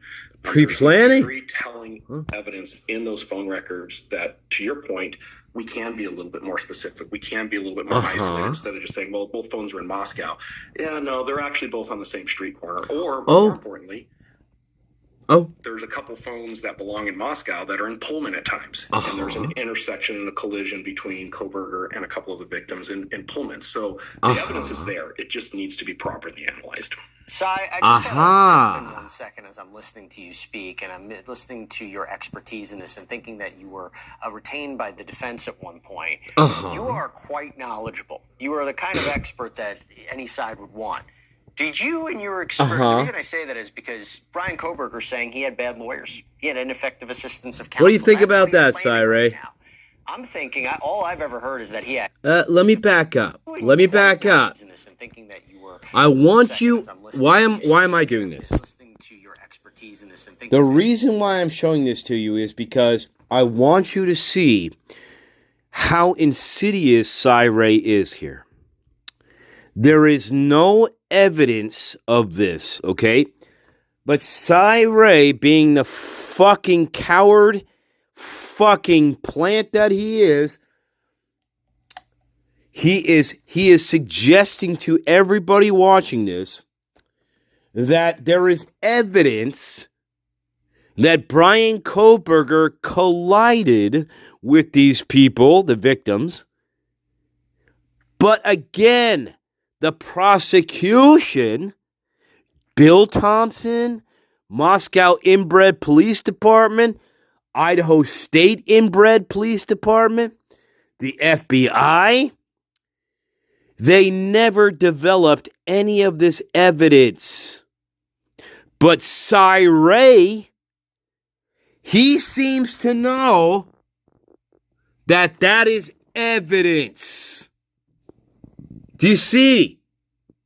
You're a fucking schmuck. You are disgusting. I hope to God you never work again on any type of case. You're pathetic. You're a mouse. You're a coward. You're a sellout. You're a cocksucker. You are disgusting. Watch. Why do I say this? Because of this shit. Jump in 1 second as I'm listening to you speak, and I'm listening. Because of this shit. we can be a little bit more isolated instead of just saying, well, both phones are in Moscow. Yeah, no, they're actually both on the same street corner. Or, more importantly, well, a couple phones that belong in Moscow are in Pullman at times. Oh, they're in There's Pullman. An intersection and a collision between Koberger and a couple of the victims Oh. in Pullman. So really? the evidence is there. It just needs to be properly The analyzed. evidence is there. I just gotta jump in 1 second. It just needs to be properly analyzed. Anyway, I just want to say this one last time with Cy Ray. You're a schmuck. You're a coward. You're a sellout. I hope again you never work again a case in America. You're insidious. You're a fraud. You sold out your client. You're a sellout and a fraud. There is no evidence. What evidence? The prosecution, you're sucking cocks now with Bill Thompson, I guess. You're sucking his cock. What evidence, Cy Ray? There is no evidence. You can talk about intersections and explosions, and you can do whatever you want to do because you know you're not going to be sued. You know that Brian Kohlberger cannot sue you, okay, because he took a plea. So yeah, I can say whatever I want to fucking say. The fact of the matter is, there is no evidence that Bill Thompson developed that suggests anything like this. Cy Ray, and you know it, I know it, you're a fucking sellout, you're a coward, you're a hack, and here's what I want you to do, Cy Ray. I want you to go to Jamaica with your fucking family and whatever foundation you're trying to promote, and I want you to stay there for the rest of your fucking God-given life. You are a coward. You're a sellout. You're a fraud. A fraud. And I hope to God, whether it's a prosecution or a defense, you are never hired again in the United States. You fucking insidious piece of garbage. You're an insidious piece of garbage for suggesting to the public that there's evidence that any of this occurred. You're a fucking piece of garbage. And that is Cy Ray. Insidious little fucker, isn't he? Yeah. I can say whatever I want to say. I could say there's evidence that aliens landed on the fucking moon. And if we just properly analyze that evidence, you will find that aliens landed on the moon. That's exactly what Cy Ray is saying here. If we just properly analyze the evidence, you will find that aliens landed on the moon. You know what's funny about that, though, is at the time of the case, there is no evidence. Isn't that weird, Cy Ray? That's really weird to me, Cy Ray.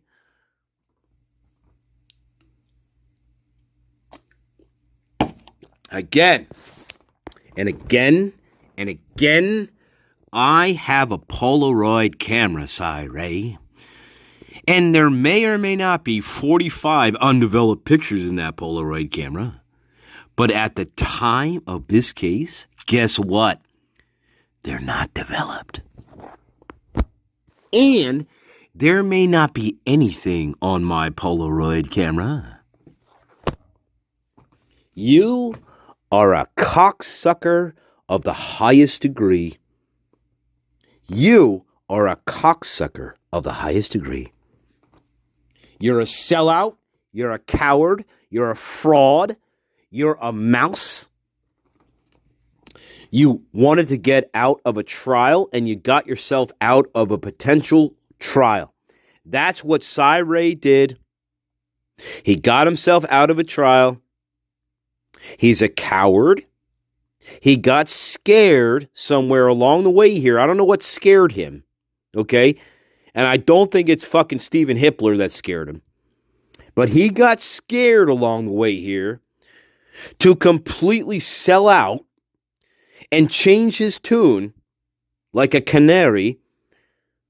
So I don't know what scared Cy Ray here into totally flipping. I'm not quite sure yet what that was. But something scared this sellout. Something scared this sellout. Something scared this guy. He's a coward. He's a coward. So something scared him. And I'm not quite sure what that is yet. But something scared this guy. So much so, where we're going on News Nation and talking to Casa de Gonzalez here, Corpse Bride. Right? Something scared this guy to turn into a sellout. 6 months worth of records, which they have. It's in Okay. Listen. I have my phone right here. Obviously, it's connected to Wi-Fi, but let's say it wasn't. Could you know that I was right here just with cell tower data? Or would it require an additional piece like a timing advance record? I don't know. It would definitely require something additional than just cell tower connections. And I think the question you're asking is really pivotal, and it mirrors exactly what Steve is bringing out. You have to ask for it. You have to. You have to ask for it. You have to know the proper legal process to obtain it, and then the most important thing here is you. So what you're saying, Cy Ray, is the FBI, they didn't know how to ask for fucking information. Is that what you're saying, Cy Ray? Now remember, guys, I know we don't like anchovies on our pizza here. But what Cy Ray is suggesting here, because he's an insidious little coward, is that the FBI, the Moscow Police Department, the Idaho State Police, they didn't know how to ask for evidence. What a beautiful day for an exorcism. That's what he's saying. To analyze it. You have to be able to properly analyze it. And I don't want to get too far into the weeds of some of the knowledge that I'm talking about tonight, because some of this hasn't been released. But I feel very comfortable stating there is no work product in this case that took the 4 victims' phones, 6 months worth of records, which they have. It's in evidence. It's in evidence. Brian Koberger's 6 months worth of records, and sat down and did a deep dive analysis of seeing where those devices intersect and when they collide. And I feel very comfortable in this next statement that if somebody did that on the prosecution investigative side, it's not a mystery of where some of these connections happened. It's not a mystery of what I'm going to say, at least the pre-planning phase of this crime. Pre-planning. There's some very telling evidence in those phone records that, to your point, we can be... What evidence? We can be a little bit more isolated instead of just saying, well, both phones are in Moscow. Yeah, no, they're actually both on the same street. What evidence? Corner. Or, more importantly, there's a couple phones that belong in Moscow that are in Pullman at times. And there's an intersection and a collision between Koberger and a couple of the victims in Pullman. So the evidence is there. It just needs to be properly analyzed. And there you go.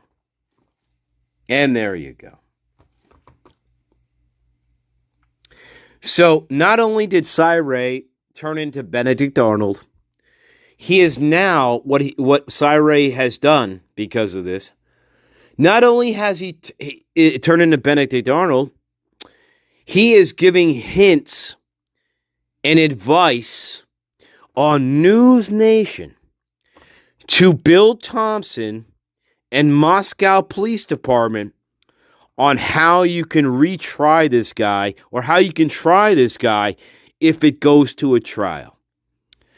Cy Ray, I hope to never see your fucking face anywhere on media. You are a fucking, again, you're a coward. You're a two-faced fucking bitch. You are a sellout. You are insidious for trying to put this quote unquote evidence into the public consciousness, which there is no evidence of this. There is no evidence of this. Bill Thompson never developed the Polaroid pictures. So for Cy Ray to come on News Nation and to be an insidious little fucking coward that he is, I hope to God nobody ever hires this fucking bipolar schmuck for the rest of his God-given fucking miserable life. You are a scumbag.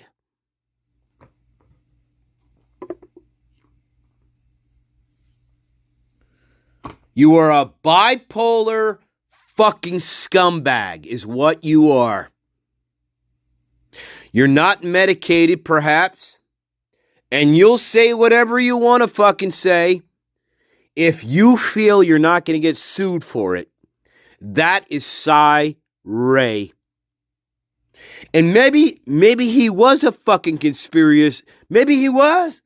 Maybe all this fucking time he was a conspiracy theorist. I don't know.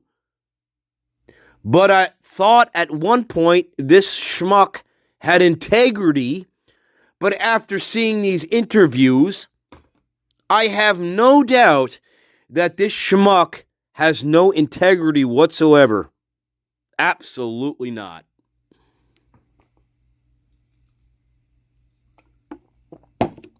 Absolutely not. You have no integrity anymore, my friend. None. And you're an insidious little fucker. And now what he's doing in these interviews is he's trying to tell the prosecution what you should do if this does become a trial. He is telling the prosecution what they should be doing. See, all the while he was hired by the defense. Cy Ray, again, take your family to Jamaica. Stay there. Don't ever leave. You're a schmuck. You're a sellout. You're a fraud. You are a mouse. And the reason why you're doing this is because you know Brian Kohlberger cannot sue you. You know that. If this turned out to be differently, and Kohlberger was exonerated at a trial, you would never see this little schmuck giving interviews like this. You wouldn't see his face at all. You fucking coward. So, that is Cy Ray. And I want everybody watching this to understand that is Cy Ray. Currently, 2026. You dig? He's a sellout. He's a fraud. He sold out his client. It doesn't matter if he was getting paid or not. That's irrelevant. Irrelevant. You decided to take the case for the defense. And now he's trying to weasel out of it in interviews like this by saying, well, I kind of got sucked into it. I kind of got sucked into taking the case. That's what he said. He said, I kind of got sucked into it. Cy Ray, you are pathetic. I hope to God you never work a case, whether, again, for a prosecution team or a defense team. I hope to God you never work again a case in your life. You are disgusting. You disgust me. Now go write another textbook. Now go write another book. Go write another book about how to sell out your clients. Go write a book on that. Cy-Ray.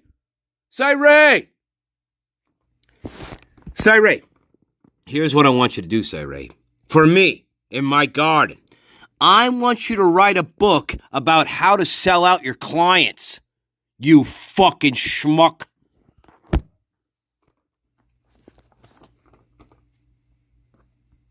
Do it. You're a fucking schmuck.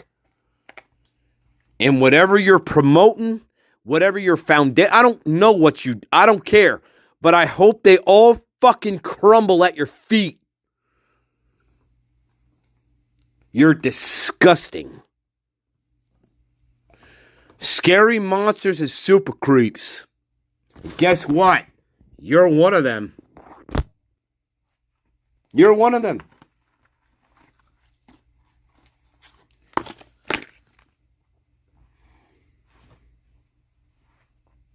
Here's a fucking Momo. Momo's a good fucking word. Here's a fucking Momo. I like that word, by the way. I say, fung you, Momo. Fuck you. I say, fung you, Momo. Fuck you.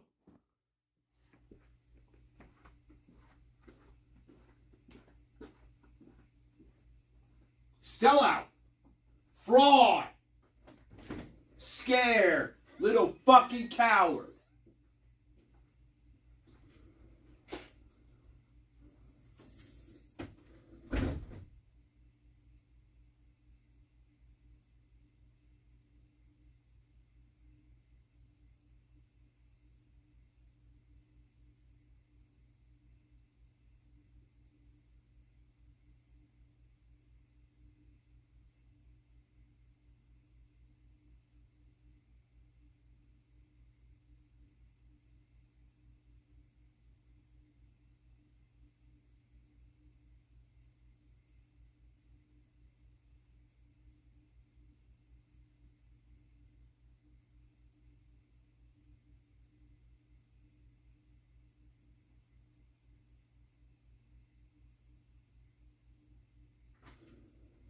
The old God must die.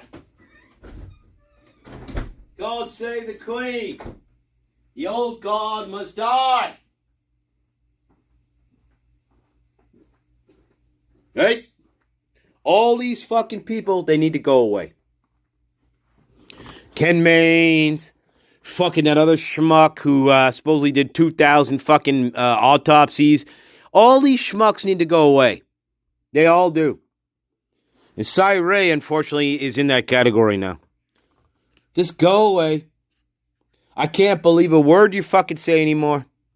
You're a sellout. You're a fraud. You sold your client. You sold your client out by doing these interviews. There's no way around it. Anyway, let's get on to this. Hope you like that.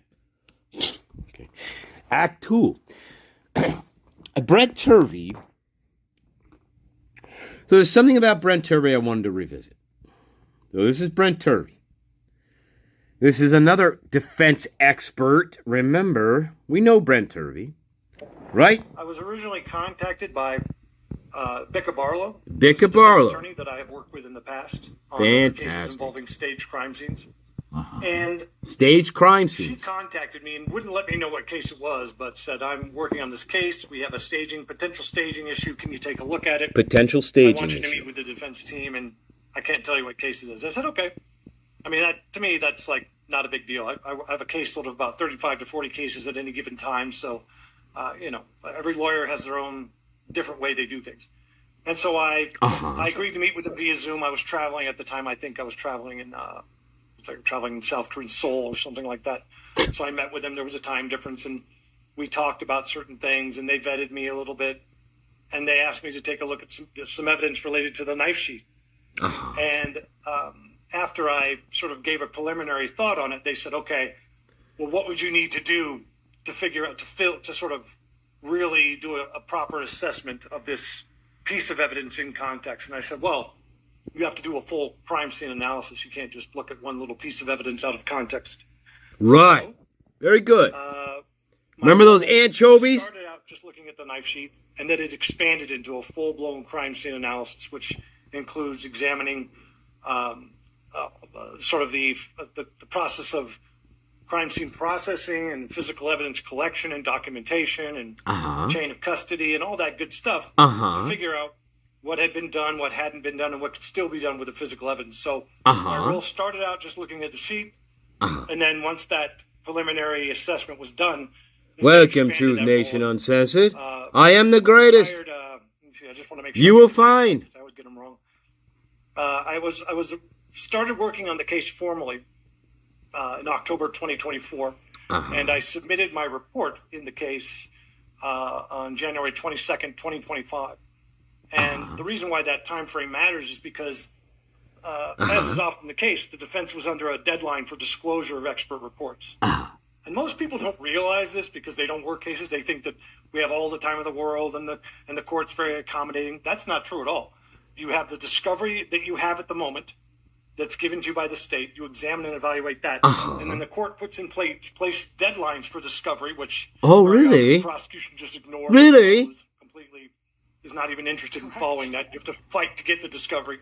So by January, we had a deadline, and we hadn't received all the discovery yet. So even though I finished my report, which included I didn't have all the discovery. Examination and a lot of different areas of because Bill Thompson didn't give me the discovery. Related to the physical evidence. Right. We still were working on material. Which was a problem throughout the entire case. And Stephen Hippler, the traffic court judge, he let the prosecution off the hook. Let's carry on. Before I wrote my report, though, I went to Moscow and I examined all the physical. Now, if I may be wrong, but I want somebody to give me a case, a homicide case, that Stephen J. Hippler presided over before this one. I could be wrong. Okay. But somebody just message me and tell me what other homicide case that Stephen J. Hippler presided over in Idaho. Send that to me, please. Thank you. Because I don't know. Okay. Send it to me. I could be wrong. I'm sorry. Send it to me.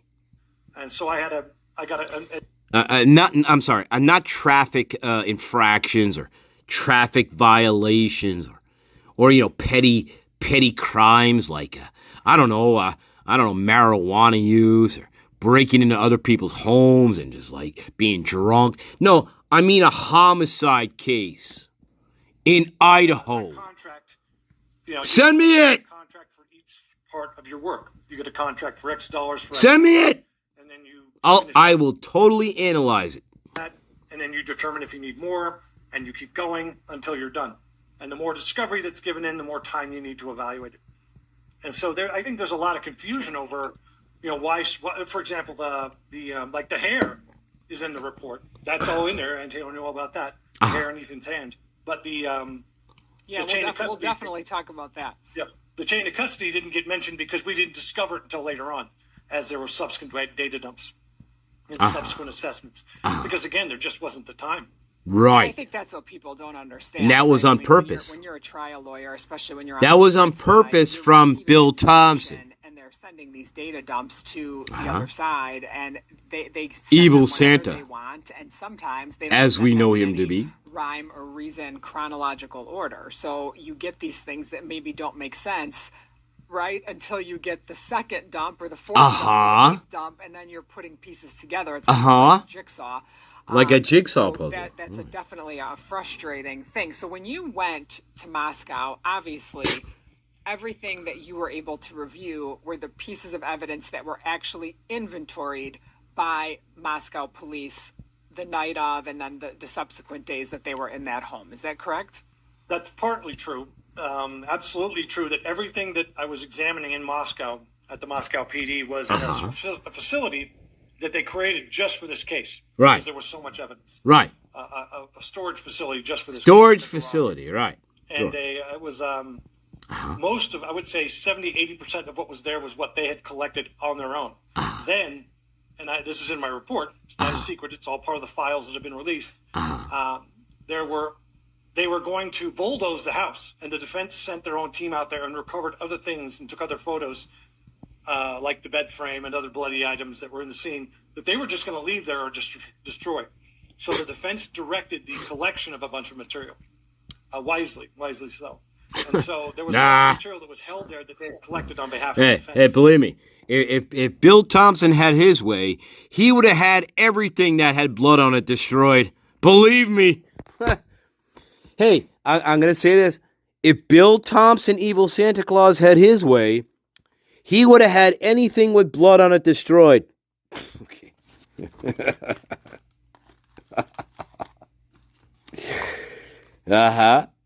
Because Bill Thompson doesn't... The last thing Evil Santa Claus wants to do is go to trial. Going to a trial for Bill Thompson would be like... eating a piece of garlic, okay, or like wrapping a cross around his neck. That is the last thing that Bill Thompson wanted to do. Absolutely. There's no evidence. So anyway, we know Bill Thompson. We know he doesn't like trials. He's adverse to trials. Again, it's like like sunlight to a vampire. He for real. And so, yes, of course, any type of evidence, okay, that doesn't support his inbred theories, he is going to either delay or destroy. And, in fact, the ISP lab, okay, I think it's in Meridian, right? The ISP lab destroyed a lot of DNA evidence. That is a fact, Jack. People in denial do not like that. Again, you're picking off anchovies on a pizza. But the fact of the matter is the ISP laboratory destroyed a great deal of DNA evidence in this case. They did. To the point where you cannot test it anymore. People in denial. I'm just saying.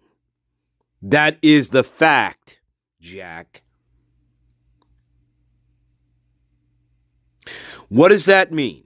That means I cannot go back 10 years in the future, let's say 10 years from now, and go back and test certain pieces of evidence because the Idaho State Police Laboratory destroyed the item that they were testing.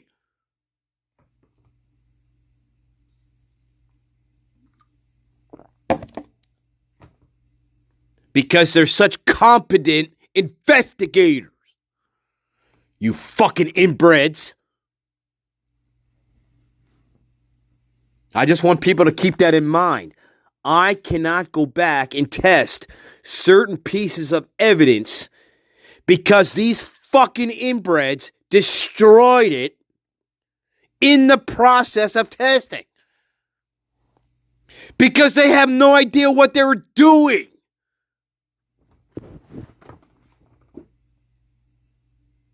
So fuck you. Think about that. I want people to think about that long and hard. Really. I have a compelling piece of evidence that I want to get retested. And guess what, guys? I can't fucking do it. Because the inbreds in Idaho State labs destroyed the item. Well, how the fuck am I going to go back and test something that I want to test if it's destroyed? I can't do it. And not only that, but some of the most crucial pieces of DNA evidence in this case, they were destroyed. And that is a fact, Jack. You may not like it, but that is a fact, Jack.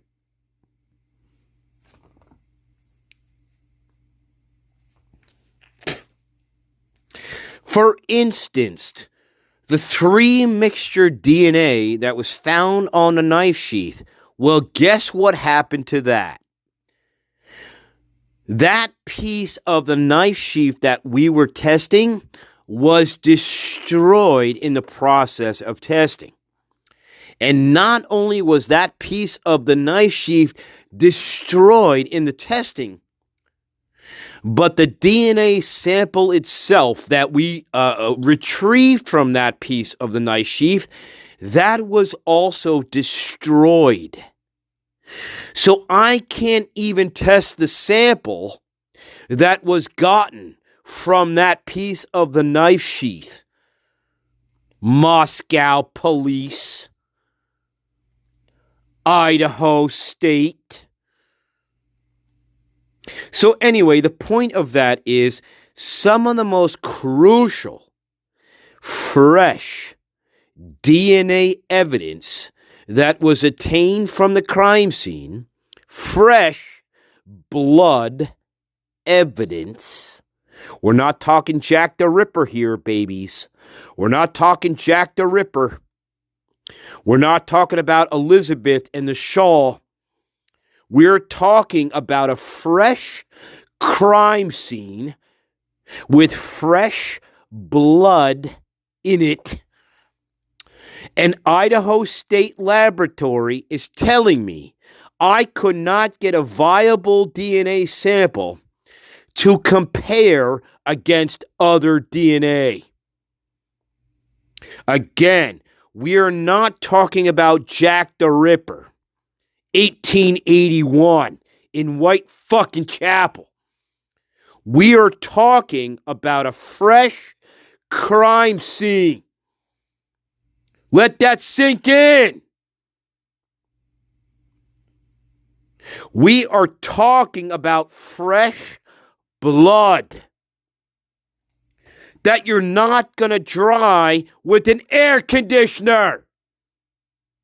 And you're not going to dry with the door being left open for 7 hours.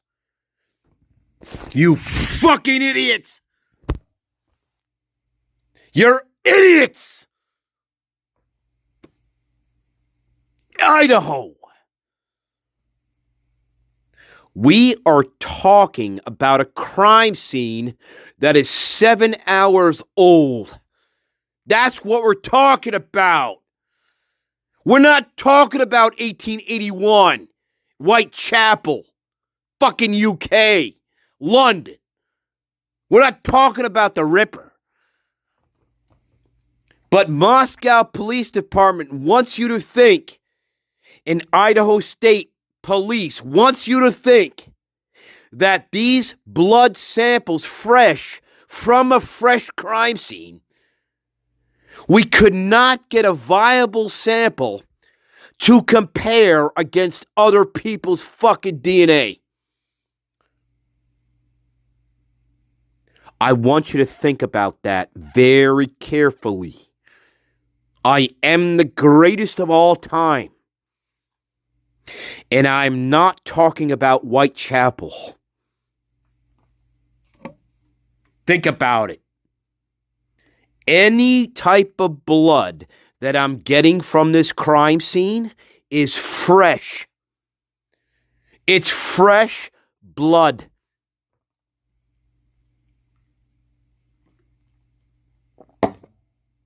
And you mean to tell me that the Idaho State Meridian fucking lab, well, I know they're inbreds, guys. Okay. But you mean to tell me that you cannot get a viable from a fresh blood sample, you cannot get a viable sample to make any comparisons. And not only that, listen to me, guys, not only can you not make any comparisons, you destroy not only the sample in the process, but you destroy that piece of the knife sheath that you're doing the testing on. I am the greatest of all time. But that's exactly what happened in this fucking case. Read the forensic reports. Read the ISP forensics. They destroyed all this evidence. Destroyed it. You think that's right? You think that's normal? And again, we're talking about a fresh crime scene. Fresh.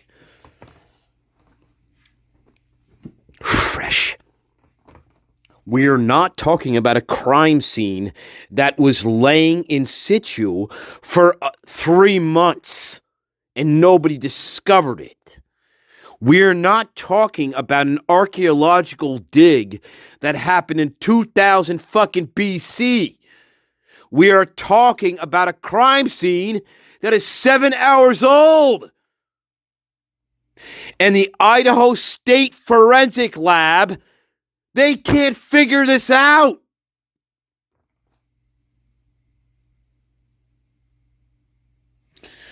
People in denial, I feel really bad for you. I really do. I really feel bad for these people. They think in their brain that this crime scene is somehow like, a year old, or like from ancient Thebes.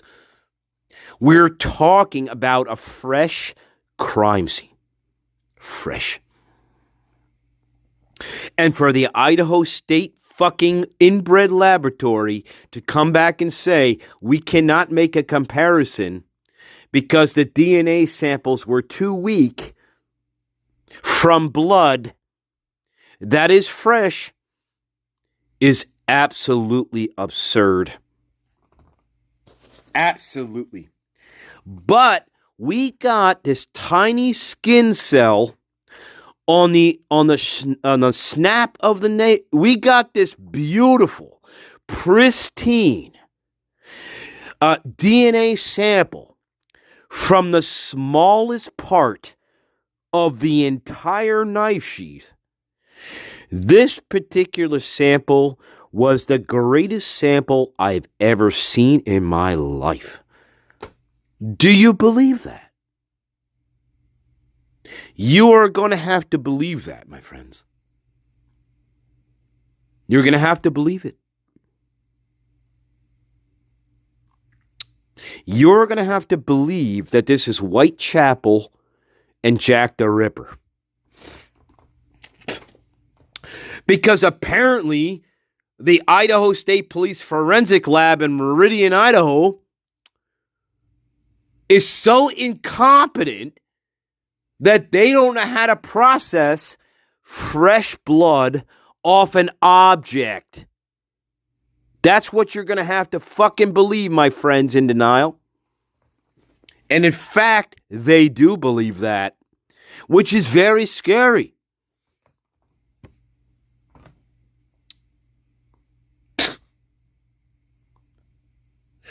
Again, what's the key point here? The key point is this is a fresh crime scene. The blood that is there at the crime scene is fresh. It's not been sitting around for 15 fucking years. It's not just newly discovered in a refrigerator somewhere. Okay, in fucking in Tibet. Okay. We're not talking Whitechapel. So, anyway, quick break. Yeah, I hope that tracks with people.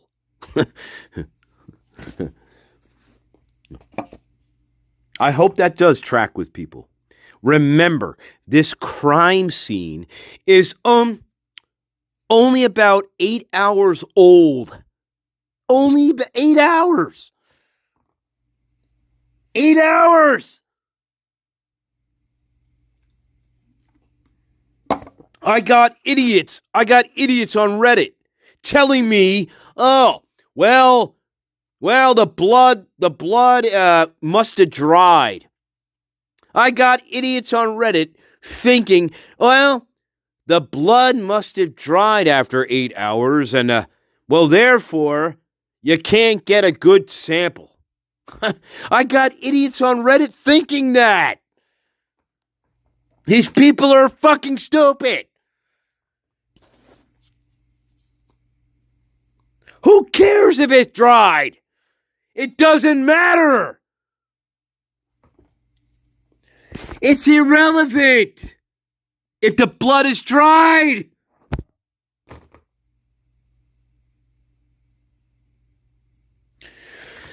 I'm serious. Go on Reddit, and I want you to laugh your fucking ass off of how stupid these people are. They're stupid. So what? It doesn't matter if I kept the front door open. It doesn't matter if I kept the sliding glass door open. It doesn't matter. I could have kept the fucking doors open all day. You idiots! The fact of the matter is, this is a fresh crime scene. Fresh. I am not opening fucking Tutankhamun's tomb. You idiots! I'm sorry for shouting, and I'm sorry for yelling, but these people are so goddamn stupid to me that it just blows my mind. They're in their little minds, they think to themselves, well, we're opening up King Tut's tomb. And so, of course, all the DNA evidence is going to be spoiled. Because we just opened up King Tut's tomb 2,000 years ago in Egypt, in the Valley of the fucking Kings. That's how stupid these people are. We are not in the Valley of the Kings. We're only 7 hours from a fresh, bloody crime scene. Bloody as fuck.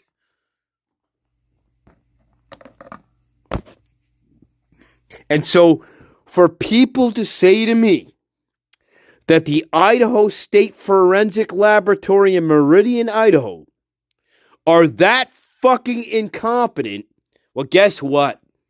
You may be right. They certainly destroyed a lot of DNA evidence, didn't they? People in denial. Maybe I should take you on the Euphrates River for once and drown you with my alligators. I have a lot of alligators. I love alligators. I am Stanley the Twink. I am 200 years old, and you still don't believe me. I am the greatest. I have the #1 spirit realm radio station up here. SRR #1. And you still don't believe, Stanley.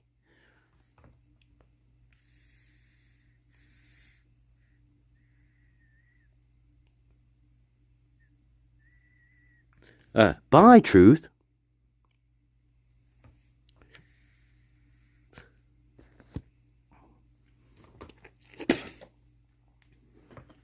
What's your problem, Truth? What do you want to say to me? Why are you out? What's the matter? What's the matter, Truth? Talk to me. What's the matter? What do you think, my friend? What do you think, my friend? Truth Nation, don't leave. What do you think? I'm here. What do you want? Talk to me. What do you think?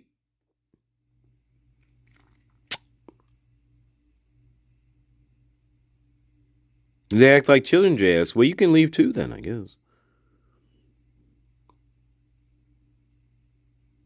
Well, talk to me. What do you think? Why do my moms act like children? Do they? Oh, gee. I'm supposed to feel bad for that or something? Are you trying to make me feel a certain way? Why don't you fucking talk to me? Because I'm telling you right now, this little guilt trip fucking bullshit is not going to work on me, my friend. So bye-bye. If you want to talk to me, talk to me. What are you trying to say? How about this? You're acting like a fucking child, JS. Bye-bye. You come in here and call my garden children. Well, who the fuck are you to come into my garden and call my garden children? Who the fuck are you? Bye-bye. See you later. Go debate yourself in a box somewhere in the shadow.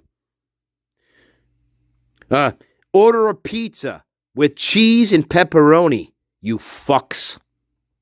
I don't care. I am the greatest. If you have something to say to me, fucking say it. Bye-bye, JS. Bye-bye. Bye-bye. You think you come into my fucking garden, in my fucking chat, and you think you can dictate how I fucking feel about things. Well, guess what? Go fuck yourself. I don't care who you are. I am the greatest. I don't know who the fuck you are, but I know who I am. So get the fuck out if you can't handle it. Capiche? Capiche? Momo.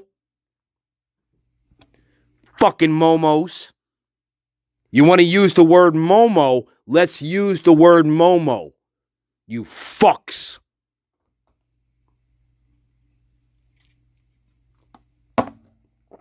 Everybody thinks they're fucking smart. Everybody thinks they're fucking smart until they get smacked in the fucking face by somebody who is the greatest. And I don't give a fuck. I'll smack you right in the fucking face. I don't care who you are or where you come from. If you want to talk to me, fucking tell me what you want.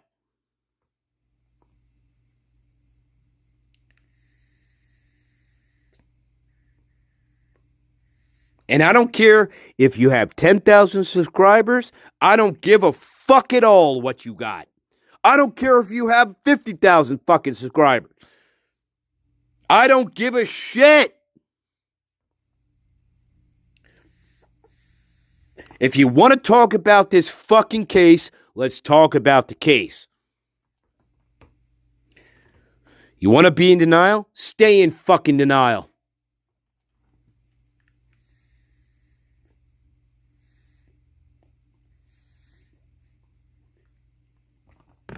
Bye-bye. Bye-bye. I ain't sucking anybody's cock, and I ain't kissing anybody's fucking ass. I don't care where the fuck you're from, or where the fuck you come from. I don't give a shit. I know I am the greatest. I don't know who the fuck you are. And I know my garden. So fuck you. You either assimilate, or you fucking don't. You either assimilate into the garden, or you fucking don't. It makes no difference to me.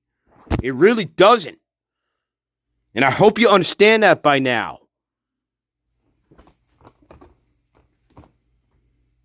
I can accommodate you for a certain point. But if you don't assimilate, fuck you. Bye-bye. There's the wall. Enjoy it. I don't care who you are. I really don't. So, fuck you. I don't care. I don't. I think that's pretty obvious by now.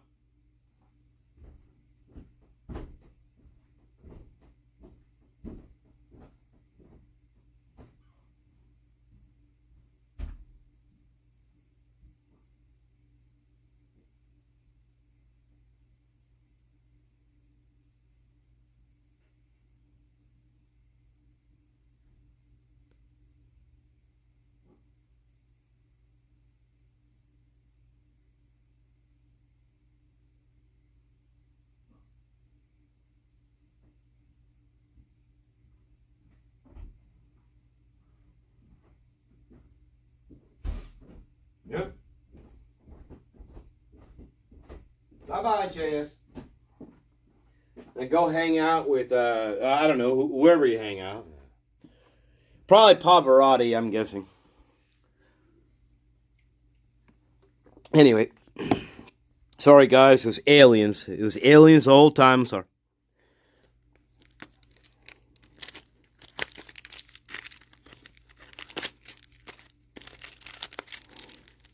You're right. Resistance is futile.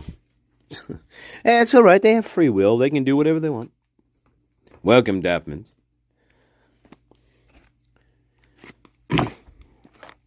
I can't pay attention to all of every single thing you're saying to me. Jesus.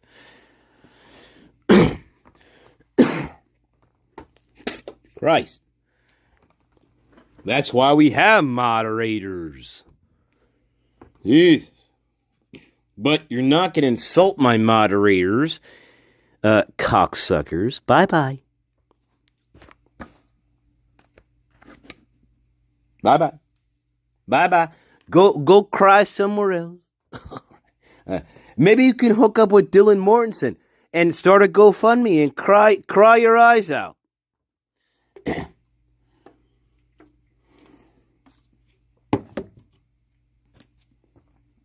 I don't know.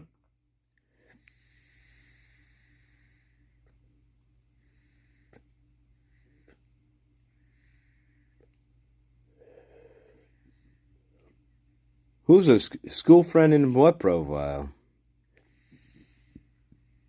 I don't know. Whatever.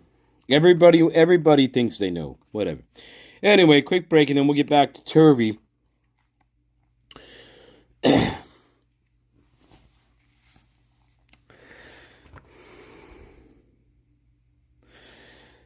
Well, that's the point. You're right, Mrs. John Dame. You know, again, people, I really think people think this is some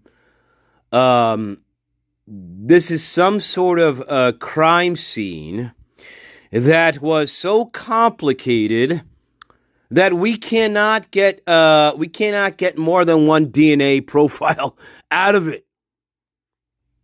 It just so happens to be Brian Koberg's DNA profile. It's absolutely ridiculous. It is absurd. We know it's absurd. And any other DNA profile that may or may not disprove our lone wolf theory, well, guess what? That happened to get destroyed in the process. Weird how that works. Or we say this. We say, well, we didn't have enough of a sample to make a comparison. We say that too. Isn't that funny? Isn't that funny, guys? In a fresh crime scene with blood all over the place, I don't have enough of a sample to make a comparison. I'm sorry. I have to laugh at that every time I read that. Well, gee. Whoa. Well, either your fucking forensic team that went into the house are complete retards.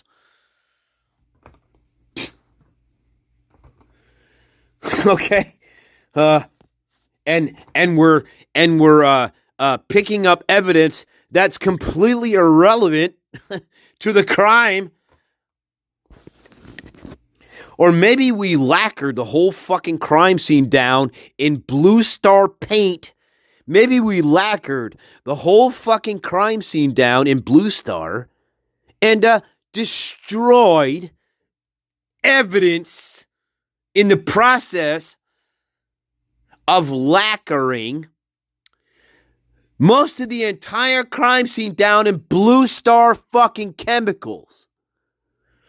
Or what I like to call blue paint. That is highly toxic, okay, and corrosive. You know, Blue Star. Like, how about this? How about dumping a fucking gallon of Blue Star on the kitchen countertops, so much so that the Blue Star is running down the fucking kitchen countertops? You mean like that? You fucking inbreds? Yes, that's exactly what happened in this case. In fact, I could see it in about 50 different photographs of the kitchen itself where they just dumped about a gallon of Blue Star chemicals on the kitchen countertop and totally destroyed whatever was there. Idiots! I am the greatest. Now, I'm going to take a quick break, and when we get back from this quick break, we're going to go to Thebes in the Valley of the Kings. Okay. I got a bridge in fucking Arizona I want to tell you.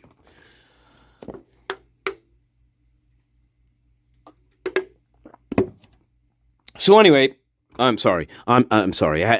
Quick break. I'm sorry, guys. I really am sorry. I don't mean to yell. Okay. I'm sorry.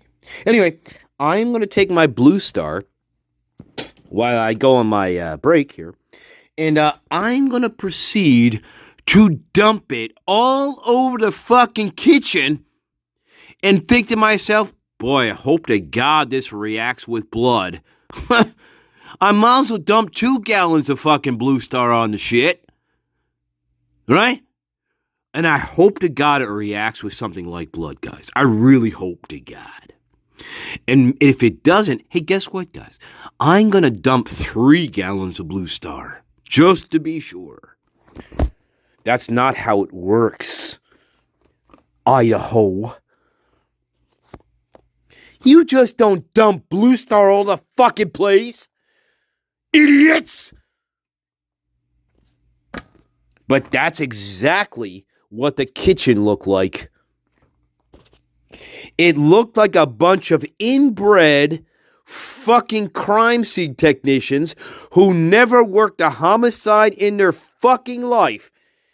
It looks like a bunch of kindergartners went into the crime scene and dumped a shit ton of fucking chemicals in the hopes that it would react to blood. And that's exactly what happened. Should we look at the crime scene photos again of the kitchen itself? Should we look at them again? Do you want to look at them again, people in denial? Hey, CB, Maryland. Should we look at the crime scene photos again just from the kitchen alone? Where the fucking Blue Star is running down the fucking cabinets. I guess that's how we process crime scenes in Idaho. We just dump Blue Star all over the fucking place. No, that's not how it works. Jesus Christ. I mean, we've seen the pictures. Okay. Hey, that's what they did. I'm sorry if you don't like anchovies, but that's what they did. Okay. Okay? That's what they did. Sorry. That's what they did. I didn't do it.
Yeah. Yeah. So I guess that's just normal procedure,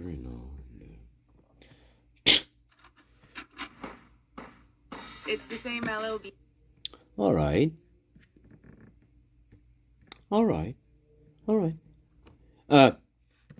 For people in denial, I'm going to show you this because you think this is normal crime scene processing. I'm going to show you this.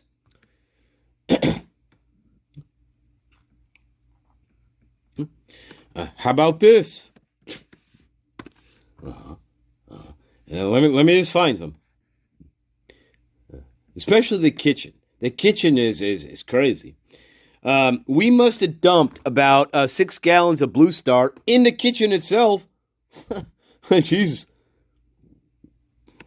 Crazy. Oh, dear.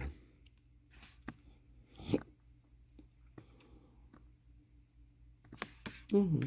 All right. Hang on. I'm getting there. I got to pull up my file. All right.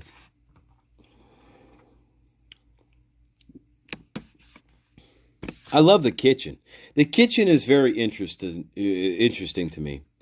The kitchen has always been interesting. This is where we're moving around plants and dirt falling out of plants. Yeah. For instance, this. And let me pull this up. Oh my God. I don't even want to show this, but like this, for instance. Okay. See?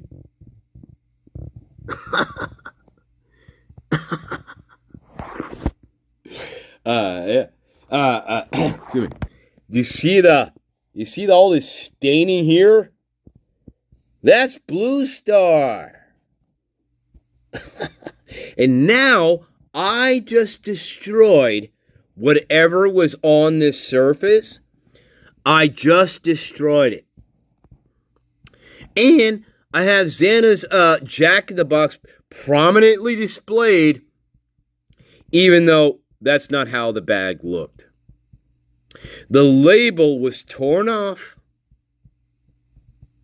But in this particular picture, the label is totally affixed with Xana's name prominently displayed. Yet, in other pictures of this same bag, this label is ripped off. The bag is tossed around. But anyway, this blue staining that you see here, this is Idaho State Police Forensic Lab dumping a bunch of Blue Star all over the fucking place. So much so that it runs down the fucking counter. Do you see? Do you see?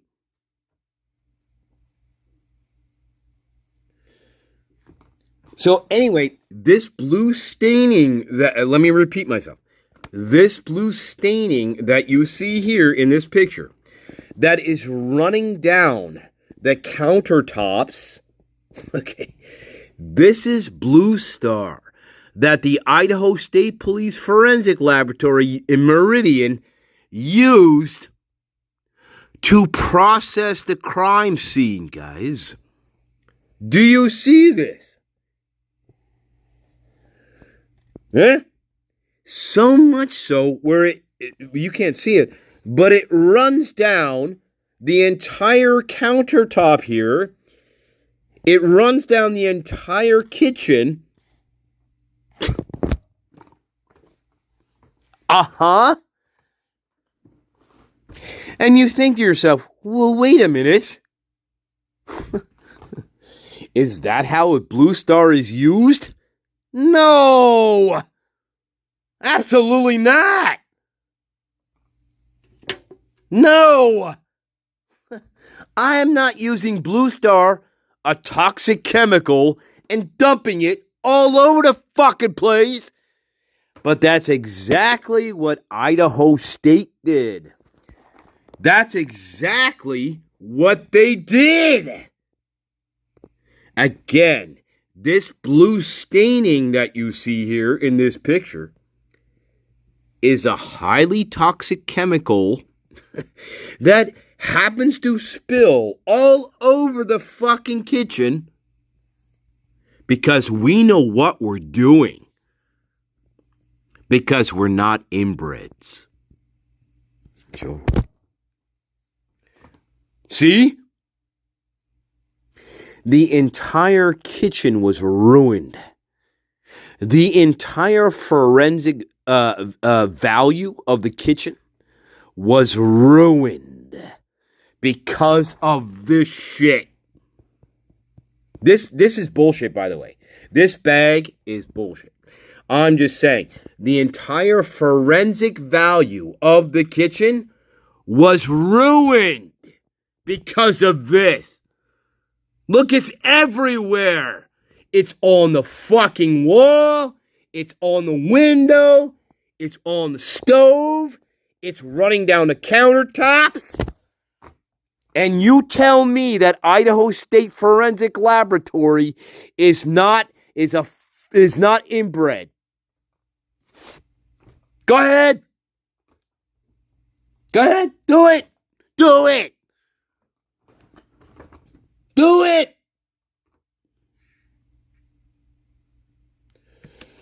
That's how, I guess that's how we process a crime scene. Right? That's how we process a homicide crime scene, guys. We just throw a bunch of fucking chemicals all over the place and hope to God that we find blood. That is not how it works. At all.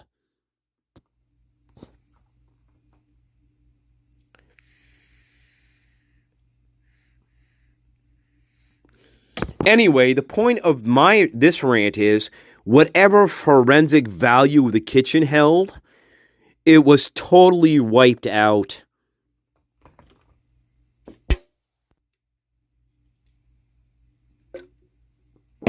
Yeah. Like that kind of investigation. Moscow.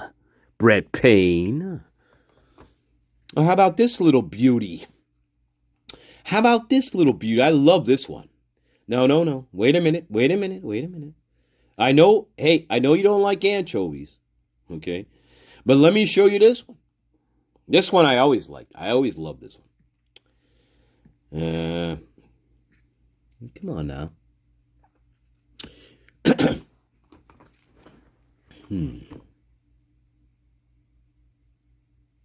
How about this little? This one's interesting. How about this one? This is beautiful.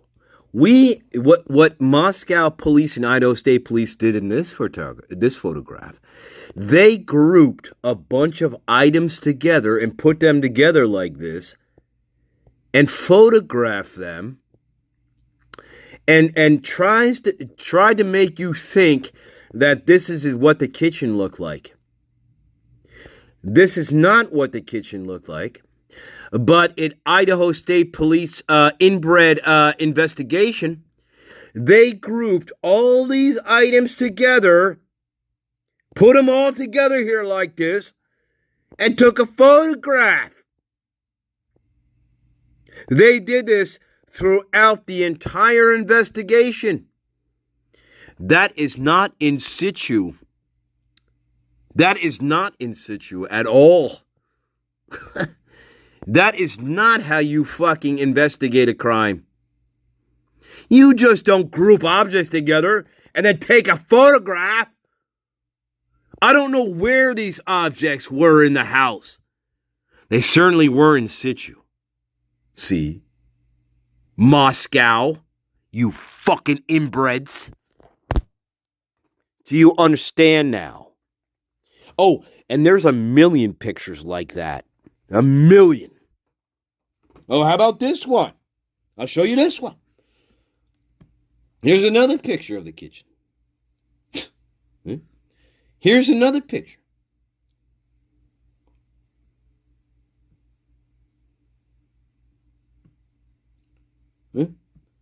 Yeah, this is why Idaho State should never investigate a homicide ever again. Because clearly, nobody knows what they're doing.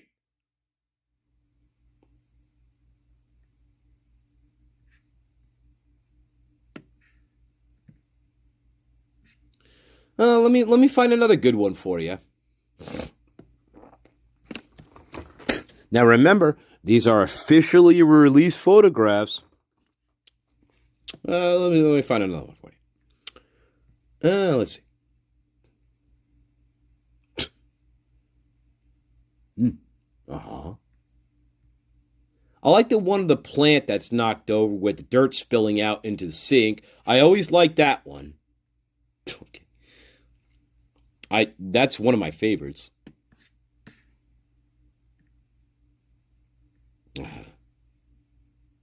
Come on, you fuckers. Now, why do you change it on me? Why do you change it on me? This is a joke.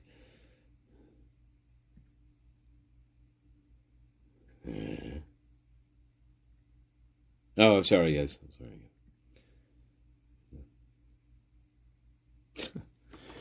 Never mind. Sorry, this is them bulldozing.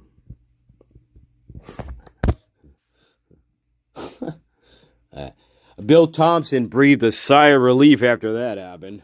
Let me tell you. He's like, thank God. I don't have to worry about the crime scene anymore. Funny.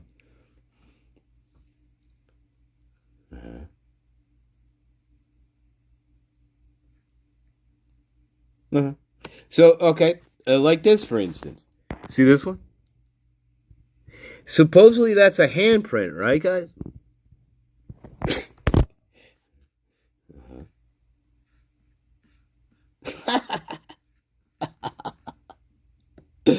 Oh, yeah, it's a handprint. The handprint, guys. It was such a strong handprint on the windows that we couldn't make any fucking fingerprint comparisons to it. I love it. I love it. Hey, guys, look. Do you see this handprint on the window? Guys, that was such a strong handprint that we couldn't make any comparisons against anybody. We're marking it. Oh my God. You believed it. You believed it. You believed the handprints on the window. You believed it all. Wait a minute, Master Nature. Are you sure that wasn't a Halloween decoration that was taken down a week before when the parents were coming over to visit for a parents' weekend? Are you sure that wasn't a Halloween decoration? No, as a matter of fact, I'm not sure. That's called a Halloween decoration. Idaho. In fact, I can show you the exact same Halloween decoration on another person's fucking window that looks exactly like that. Exactly. The handprints and all, baby. I can show you the exact same fucking handprints. It's called a Halloween decoration. Idaho. Moscow Police Department. It was called a Halloween decoration. Morons. And in fact, a lot of people had the same Halloween decorations up in their fucking windows, on their windows. Idiots.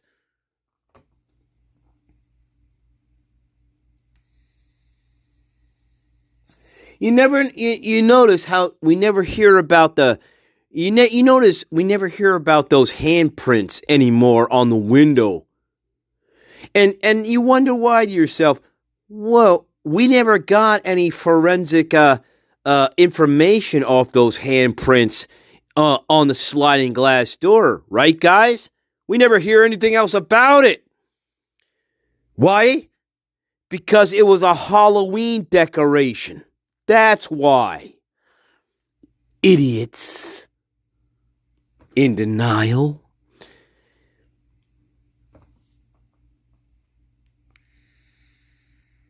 They look like idiots because they are idiots. Again, these are people that never investigated a homicide in their lives. Never. Never and never and never. So yes, they're idiots.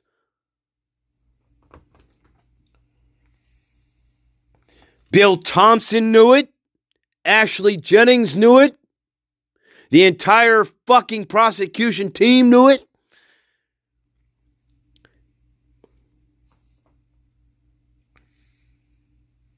Ann Taylor knew it. But she sold Brian Koberger up the river because she's a pie-fi. And she didn't want to go against Moscow. She didn't want to go against the Moscow grain. See? Because if Ann Taylor would go against the pie-fi and Bill Thompson, she's never going to work again. Ever. In Moscow, Idaho. Period. They're all inbreds. They all come from the same club. They're all lowlifes. All of these people, they're all lowlifes. Okay? They have no experience investigating homicide crimes. None of them do. That is a fact.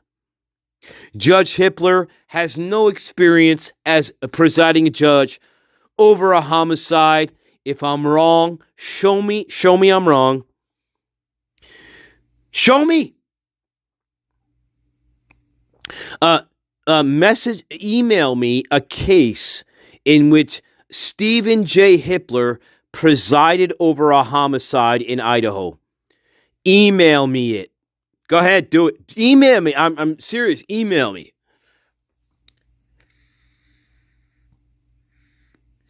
Email me a case. Go ahead, do it. Tell me I'm wrong. I want to be wrong. Do it.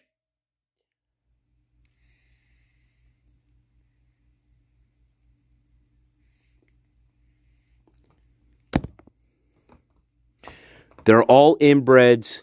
Something wicked this way came. They were not prepared for it. They had no idea how to investigate this. They called in the FBI. They called in the Idaho State Police. And none of these chuckleheads could fit. None of them. Okay. The FBI gave Brian Koberger as a tip And here we are. Because Moscow couldn't figure it out. Idaho State Police couldn't figure it out. Because they're inbreds and they have no experience with this kind of case. None. Not for at least 20 years.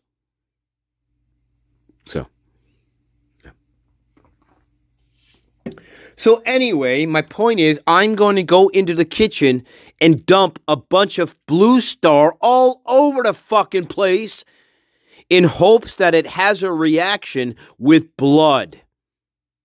I don't know. It may take me 3 gallons. It may take me 4 gallons, guys. It seriously might.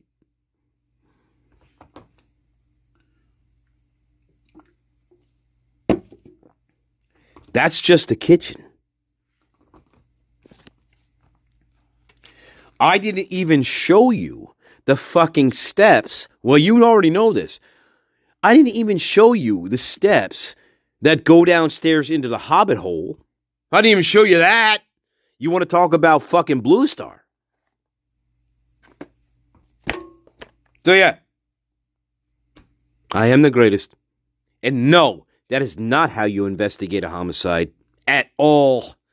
I don't care what anybody says. No, that's not how you process a crime scene. No, of course not. Are you stupid? You must be from Idaho if you believe that. You gotta be. You have to be. Oh my God. Seriously. No. Oh my God. But people believe it. Hey, here's another good example. Do you see this here? I want to just... We'll get on to Dr. Turvey again. Do you see this handprint here? You see the 2 handprints here, right, guys? There's a handprint here and a handprint there. Moscow police thought that was evidence. You know what this is? Do you really want to know what these handprints are, guys? This is from a Halloween decoration. That's what these handprints are from. For real. I'm serious. The same Halloween handprint decoration that was in Pullman, Washington. The same Halloween handprint decoration that was all over Moscow during Halloween. It's the same decoration. Only we pulled it off because there's a head here attached to this that looks like a giant pumpkin. We pulled this off from the window a week before because it was Parents' Weekend. Do you see these handprints here? There's also a head right here. There's a head that's called the pumpkin head. This is from a Halloween decoration. For Christ's sake! It's a Halloween decoration! You morons! Inbreds! Idaho! You're inbreds! Brett Payne, you're an inbred! This is from a Halloween decoration that was pulled off the window a week before the murders because it was Parents' Weekend, for Christ's sake. Idiots! Idiots! You wonder why they couldn't get a sample off it. You wonder why they couldn't get fingerprints off this. I'll tell you why. Because it was a Halloween decoration. That's why. These are not real fingerprints. You idiots! I am the greatest. The reason why they could not get viable prints to match to anybody else off of this was because this was not these were not real fingerprints. It's not a real palm print, guys. They were testing fingerprints against a Halloween decoration. That's what they were doing. And they didn't even know it. I'm serious. I am dead serious. It was a Halloween decoration. Yes. I'm sorry. But yes, that's what it was. So these brilliant fucking inbred minds in Meridian, they were testing fingerprints that didn't exist. Yeah.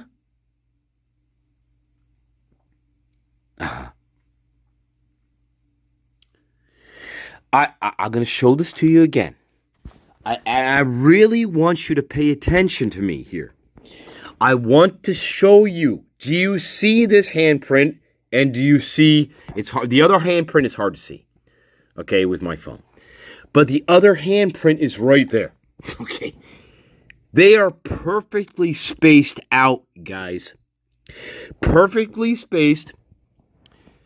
These are not real handprints. This is from a Halloween decoration.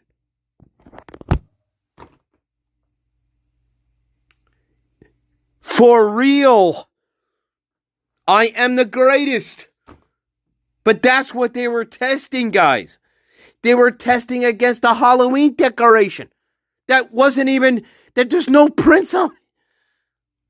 They thought the imprint of a Halloween decoration, they thought those were real fucking handprints and fingerprints. That's what they thought. Bill Thompson, you should be ashamed of yourself, you inbred.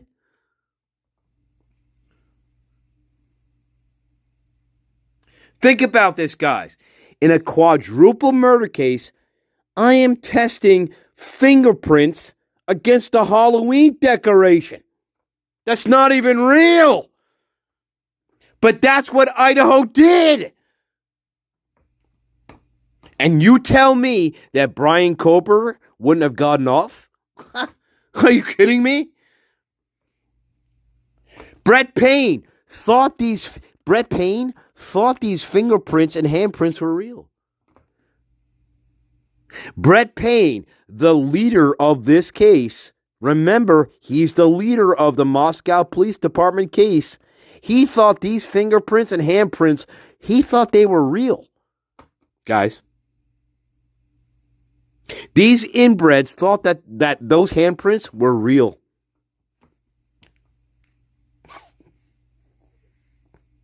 Seriously. Anthony Dollinger, he thought these handprints were real. He thought these fingerprints, these handprints on the window, he thought they were real.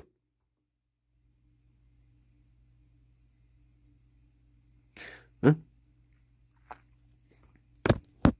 Uh-huh. Yeah, there you go. Guys, again, these are not real. Do you see this handprint over here and this handprint here? Do you see how evenly spaced out they are? This is from a Halloween decoration that was put on the windowsill for Halloween. The pumpkin face is right here.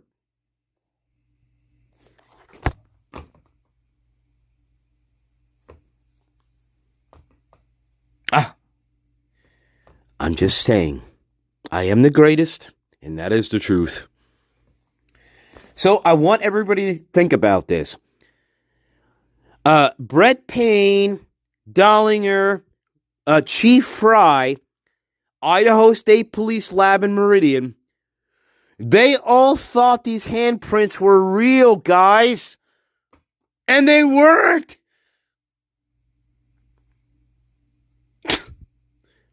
fucking inbreds.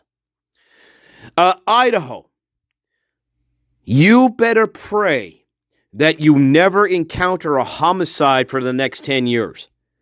Because I have no faith that you or none of anybody there can properly investigate a homicide. I have no faith in you. You're all inbreds. You thought these were real. And they're not. So how much time and money did you spend testing fingerprints against a plastic fucking Halloween decoration in a window? Pretty fucking crazy, but that's exactly what they did. Okay. And in fact, I am going to show you the very Halloween decoration that I'm talking about. Yeah. Because I am the greatest. This is what they're investigating, guys. I'll show you. Process. It's almost the same every time, but this was just lightly. This comes, and what I'm going to show you, comes from a police body cam, okay, from that same night on 11/13/2022. I'm going to show you the exact same Halloween decoration.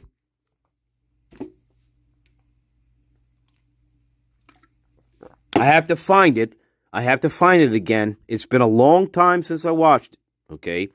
But this comes from the Moscow police responding to a domestic incident that very night, the same day of the murders, 11/13/2022. This is where this comes from. I have to find it. Give me a minute. But I'm going to show you the exact same Halloween decoration. Moscow,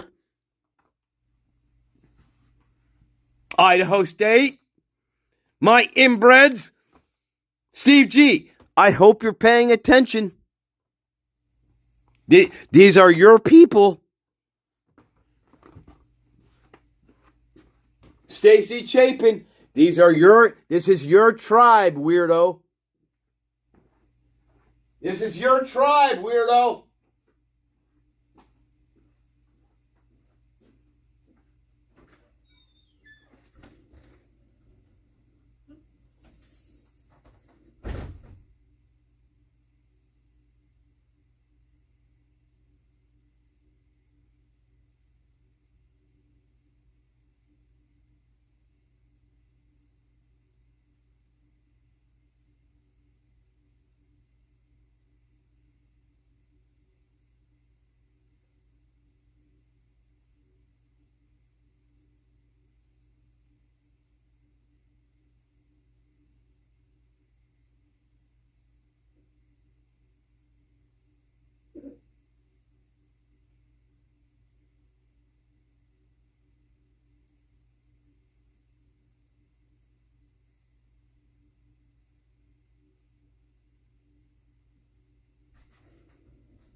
Wait a minute. Oh my God. Master Nate. Master Nate. Slow down. You're scaring them off. Ashley, I'm sorry. He can't help himself. I'm sorry, Ashley. Oh my God. I'm sorry.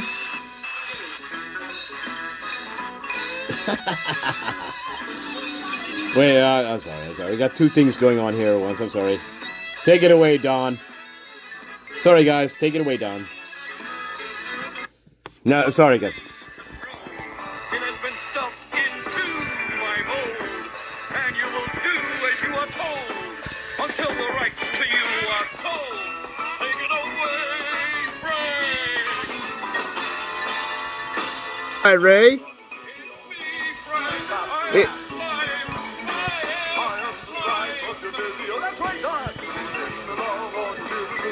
Take it away, Cyree. Ray, are you listening? Shut up and play a guitar. Shut up and play a guitar.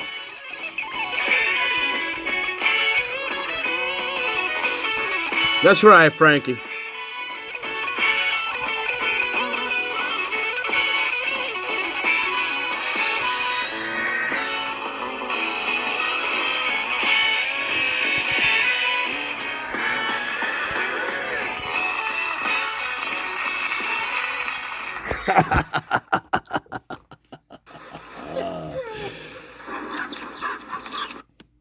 Ah, what a beautiful day for an exorcism. I hope we're exorcising some demons.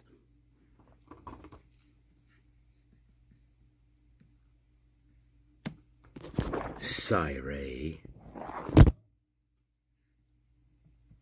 you are nothing.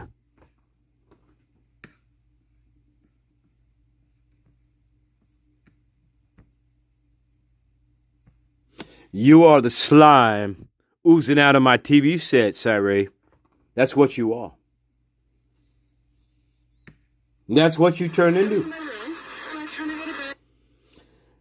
Anyway, guys, I'm sorry. I got to be serious here for a minute. I was trying to go to bed. Listen. I was trying to go to bed. I heard Kaylee go upstairs. I am the slime. Anyway, I was trying to go to bed, and I heard Kaylee go upstairs. Do you remember? Do you remember our prime? Here is our prime. Anyway, I was trying to go to bed, guys, and I heard Kaylee go upstairs. Listen. Go upstairs. Like, okay, I'm gonna go to sleep now because she's going Like, upstairs. I'm gonna go to sleep now because she's going upstairs. And then all of a sudden, her scream. She ran downstairs. Somebody's here. Call the police. I ran downstairs and I called for her name, but I jumped up and locked my door because I was so scared. Uh huh. And then I heard her going to the I think it was the bathroom. Uh huh. I remember her sobbing. Sobbing? I remember hearing this guy's voice and I didn't recognize it. I don't recognize it. You're gonna be okay, my love. I'm gonna help you. Like it wasn't in like a nice way. Not a nice way. Weird way. Like a weird tone. You're gonna be okay. Yeah. Uh huh. And what else? No. No. So then I kept calling her name. called on my phone. I called And then I started calling people on my phone. And none of them answered. Then I opened up the door. Then I opened my door up the first time. And I saw the guy. He looked at me. But he didn't see anything to me. I don't understand that. It's very confusing. I don't really know what happened. And I didn't know what to do. This is at 4 4 a.m., yes, of course.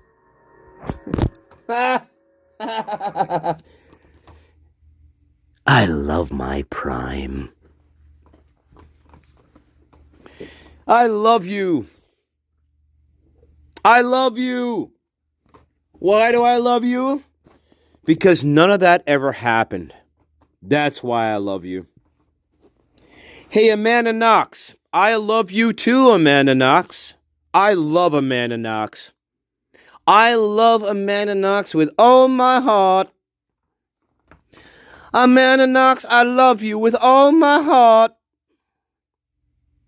Let's order Italian pizza pie one of these days, Amanda. And I'll tell you all about Meredith Kircher. I love you with all of my heart.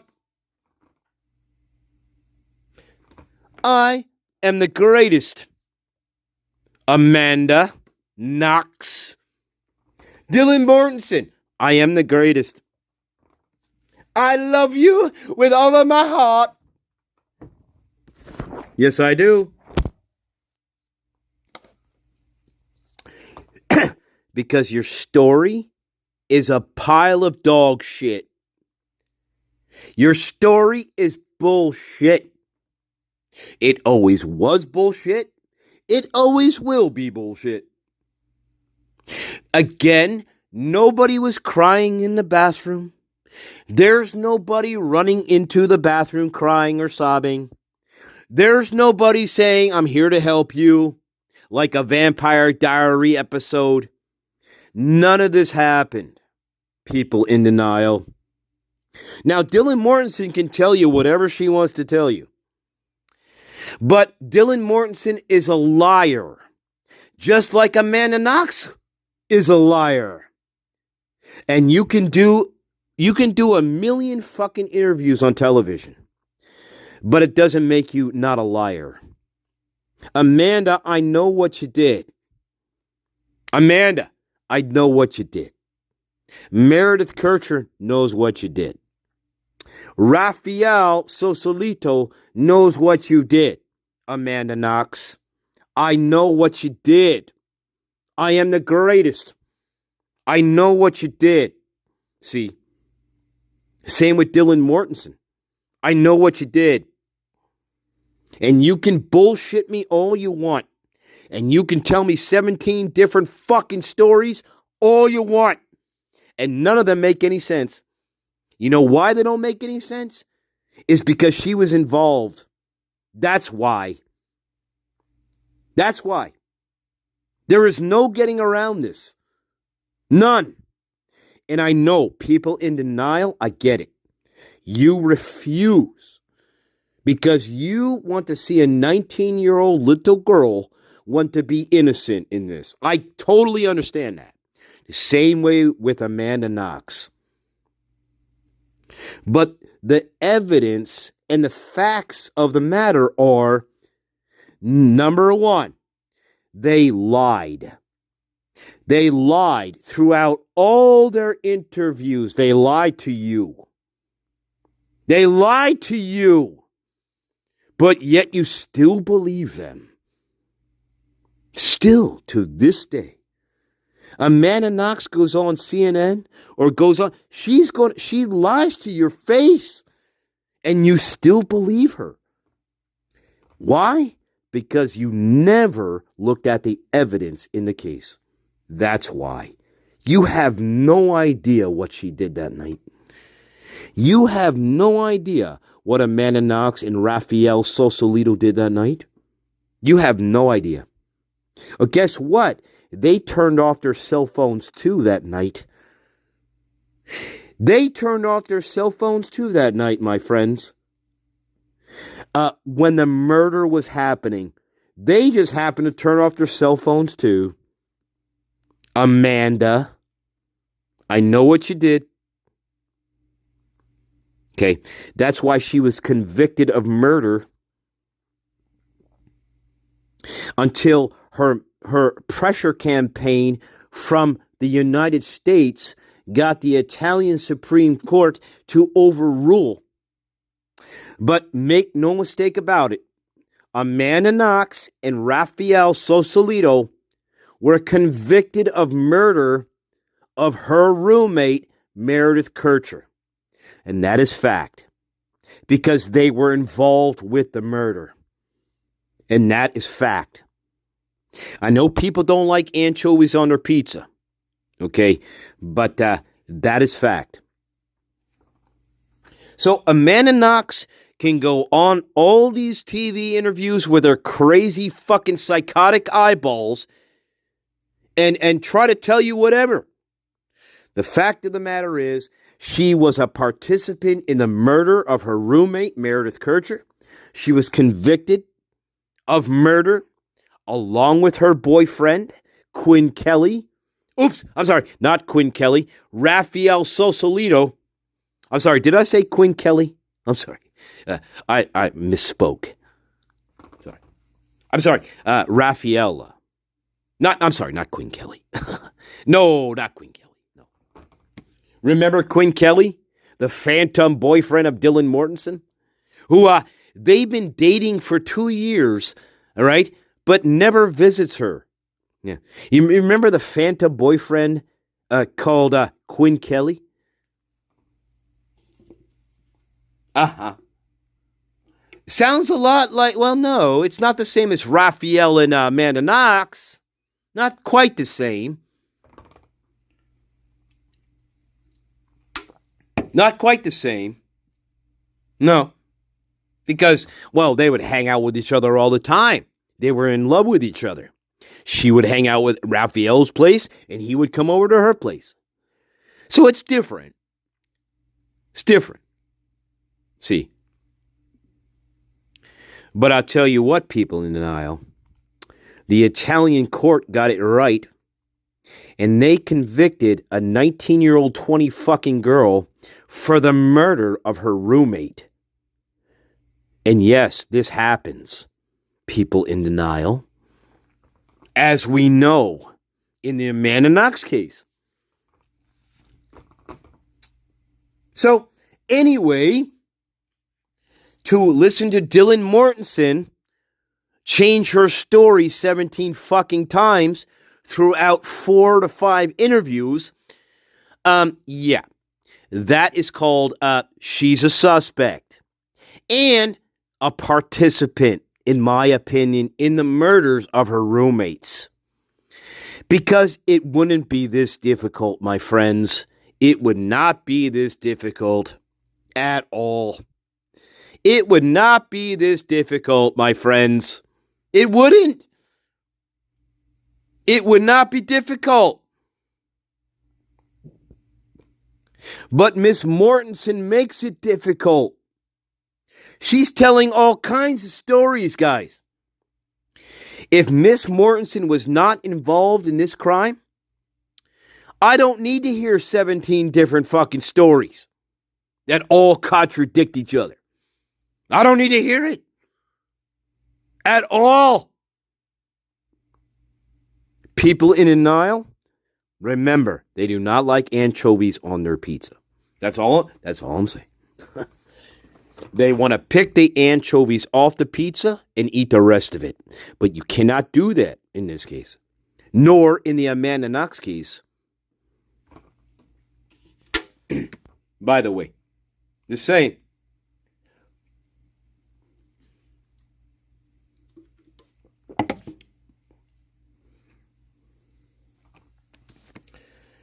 Amanda Knox was a troubled girl for a very long time. She got to Italy. She was unsupervised. She had a lot of mental health problems. She was jealous of Meredith Kircher. She hated Meredith. And gee, what does that sound like to you in this case? Sounds very similar. I have a Dylan Mortensen who is now living on her own, not in Italy, okay, but she's living on her own, unsupervised, who is jealous as fuck of at least one of her roommates. Just saying. Just saying.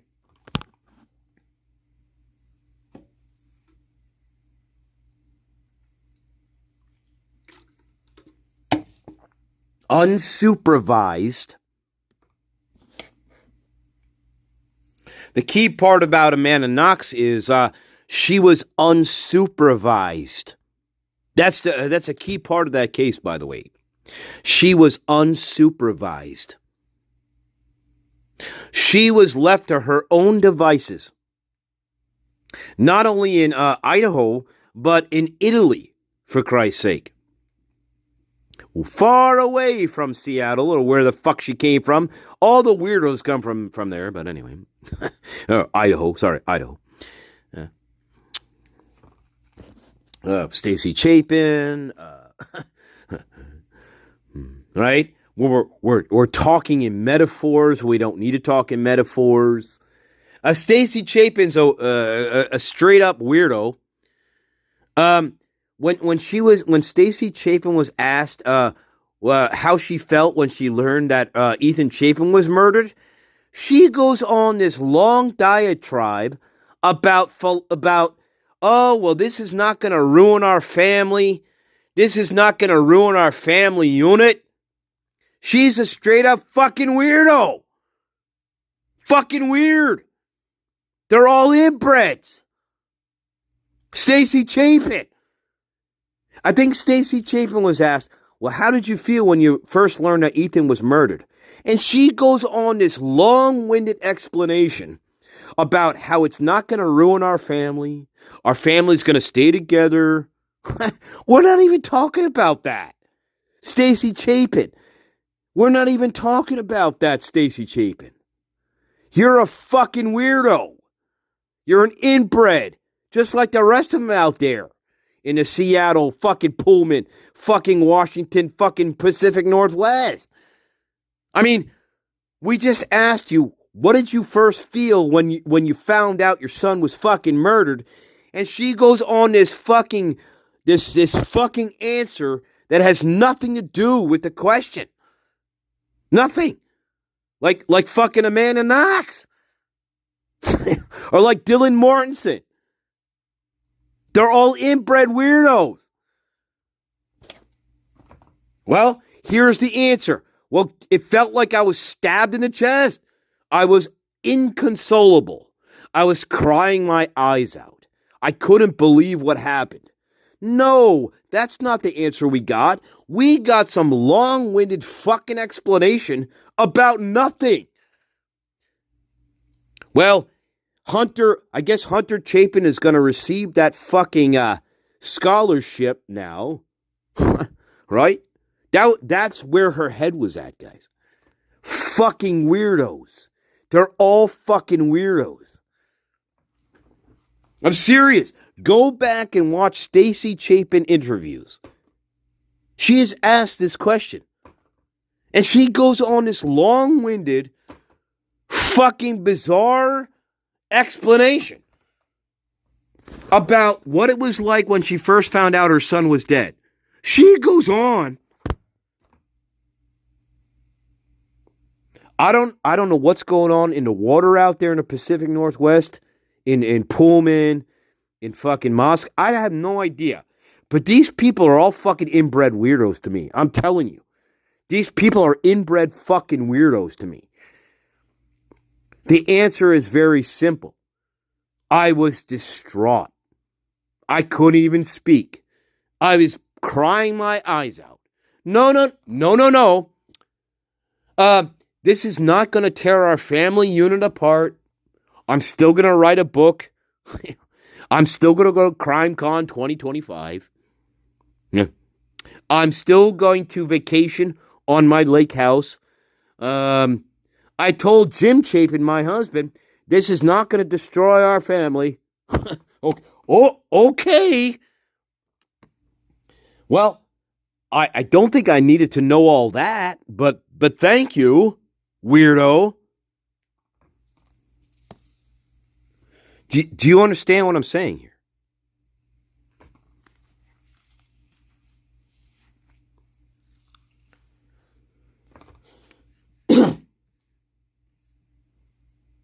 These characters in this story, they are, to me, they are inbred fucking weirdos. They are absolute straight up inbred fucking weirdos.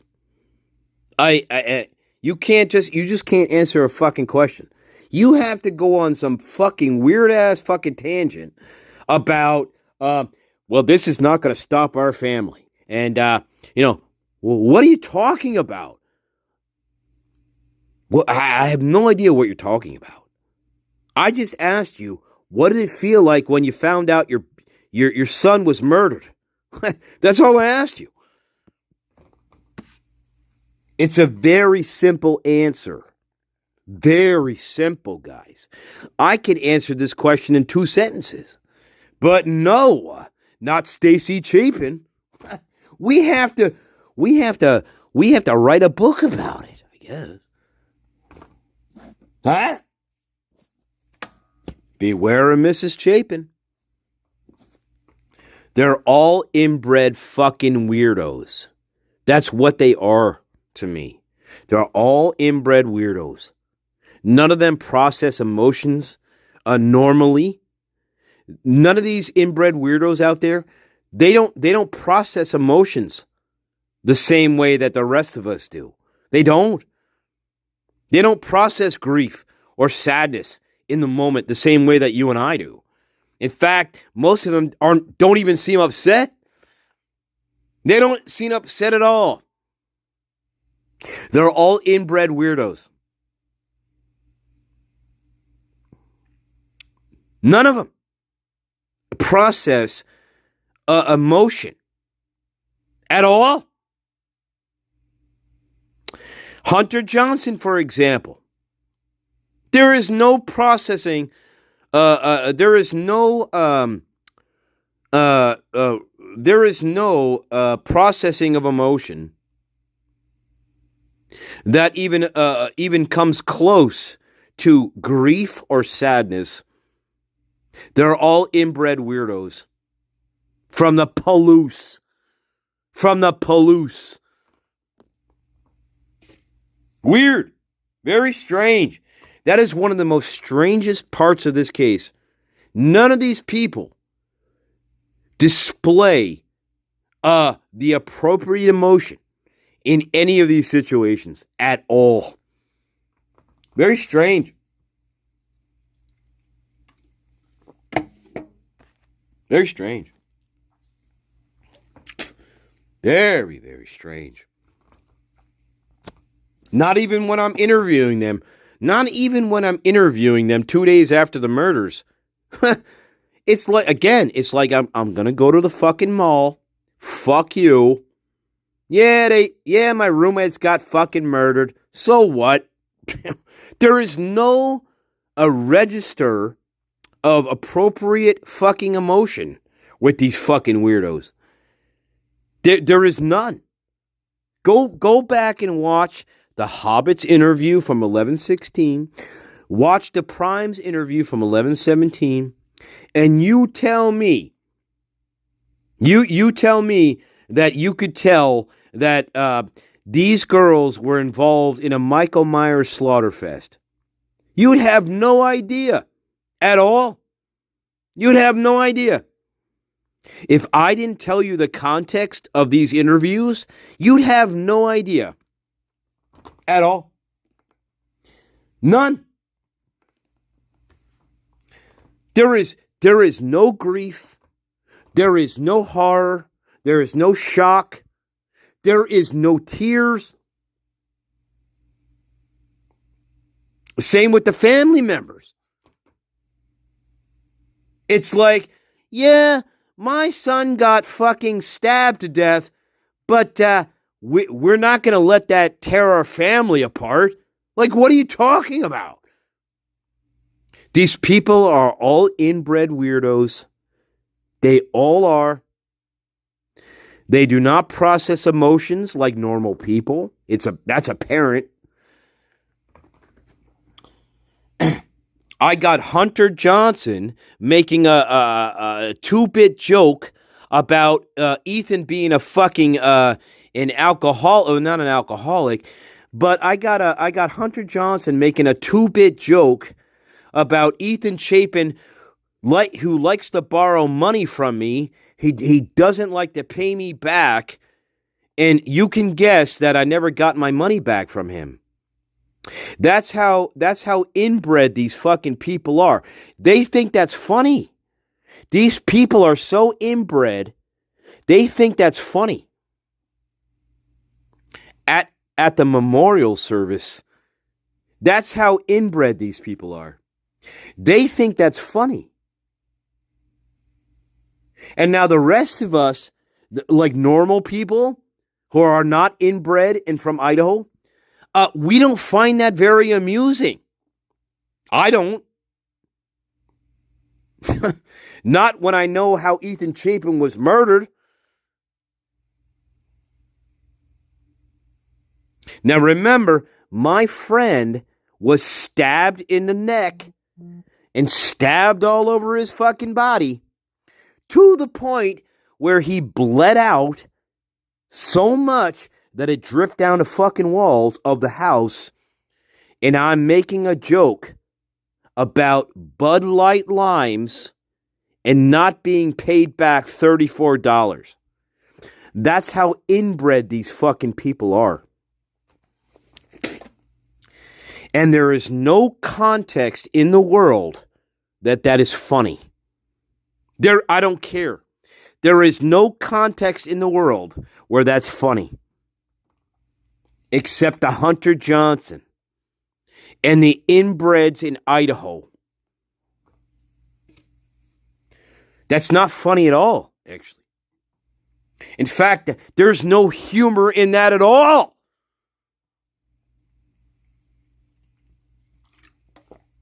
I got some idiot on Reddit telling me that if somebody said that at their funeral, they'd find that funny.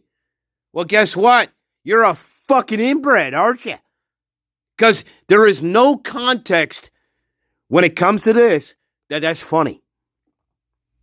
You're a fucking inbred. From the Palouse, as a matter of fact, just like Brett Payne and the rest of these characters. People who never investigated homicides in their life. It's not funny. It's not funny at all, actually. But these inbreds out there think it's funny.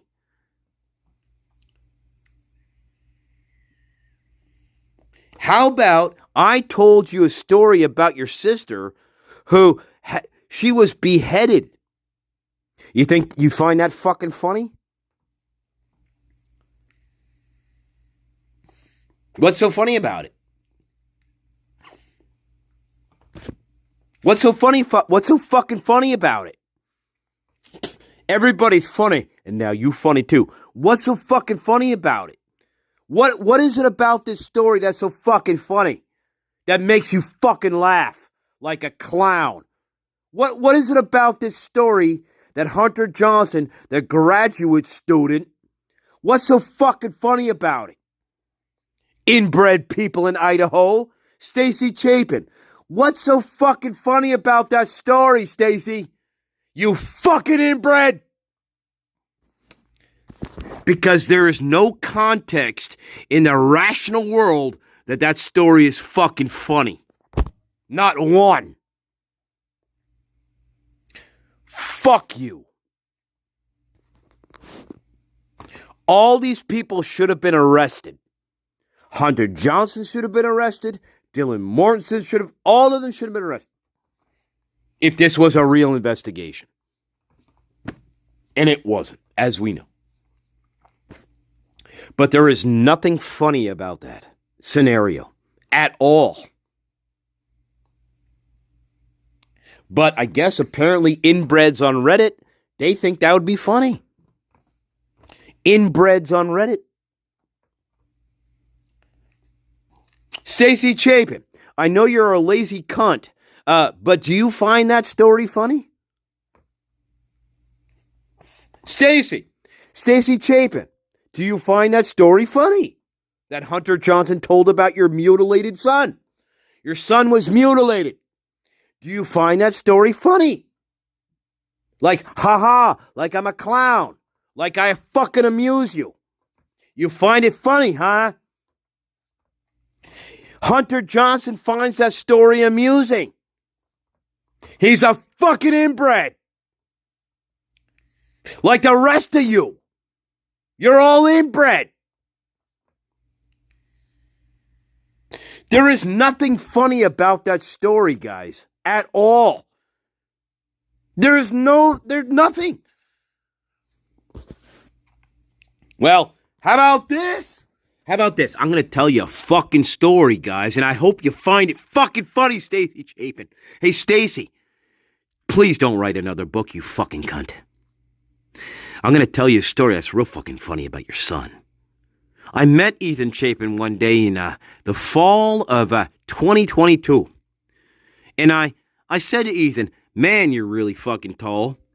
What happens when you walk into a building and you get your head cut off from the elevator? And we laughed our asses off. I laughed my ass off, guys. I laughed and laughed. I said to myself, well, I hope this guy doesn't get beheaded anywhere because he's really tall. That's a real fucking funny story, isn't it, Stacy Chapin? Hunter Johnson, that's a real fucking funny story, isn't it? You fucking inbreds. Hey, by the way, I met Ethan Chapin It was October 12th, 2022. And we were walking into class together. And I said, damn, Ethan, you're really tall, man. I hope you don't hit your head on the fucking door and like bust your head open. And we had a chuckle about that. We laughed about that. Yeah. And he said to me, well, I'm not going to hit my head in the door, but can you buy me some Bud Lights, Bud Light Limes? I said, sure, Ethan, as soon as you pay me back for the last batch of Bud Light Limes that I bought you. You sure? And we laughed and we laughed and we joked about that. And here I am at his memorial service telling you just exactly that story, guys. Because it's so fucking funny. That's a real fucking funny story, isn't it, guys? I said, sure, Ethan. I'll get you some Bud Light Limes as soon as you pay me back for the other batch you never paid me for. And we laughed our asses off. And I said to Ethan, hey, I know you're a really tall guy, but be careful going on elevators because, I don't know, you may get your head cut off. And we laughed and we fucking laughed. We laughed our asses off, guys. Right? Because that's fucking funny. See how funny that is? You know what? It's even more funny when I'm telling this story at your very own fucking memorial service. That's even more hilarious, isn't it? That's hilarious. I laughed my fucking ass off. I couldn't stop laughing about it. Because I'm such a funny guy. Hunter Johnson, Stacy Chapin, that's a very fucking funny story. You should be laughing right now. Because it's so fucking funny. You don't care about these people. You didn't care about your son. You don't give a shit. You never did. Fuck you, you fucking inbreds. You're all inbreds. There is nothing funny about that. You fucking inbreds out there.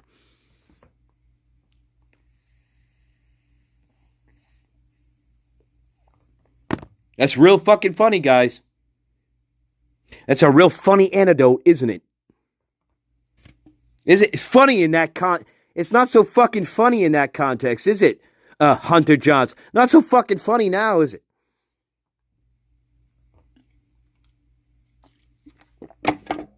Somebody told me my best friend was stabbed in the neck and have his spinal cord separated, and that made me laugh my fucking ass off.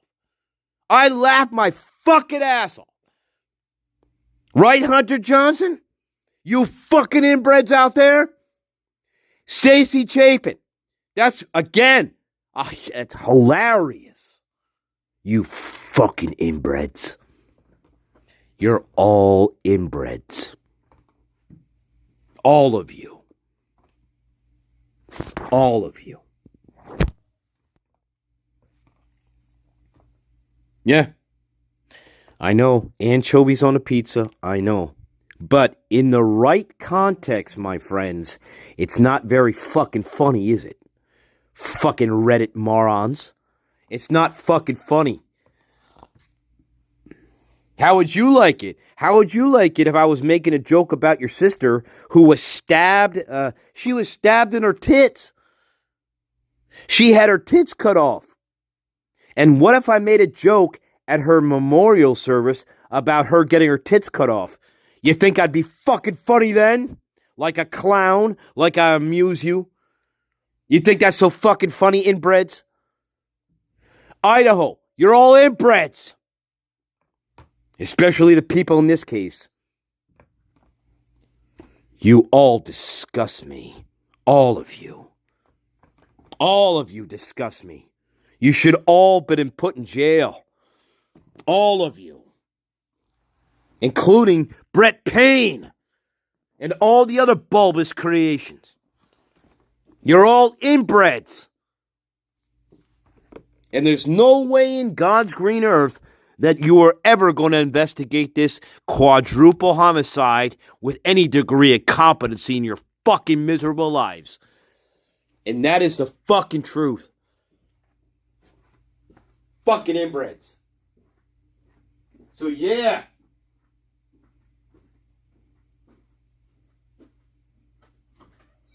Anyway.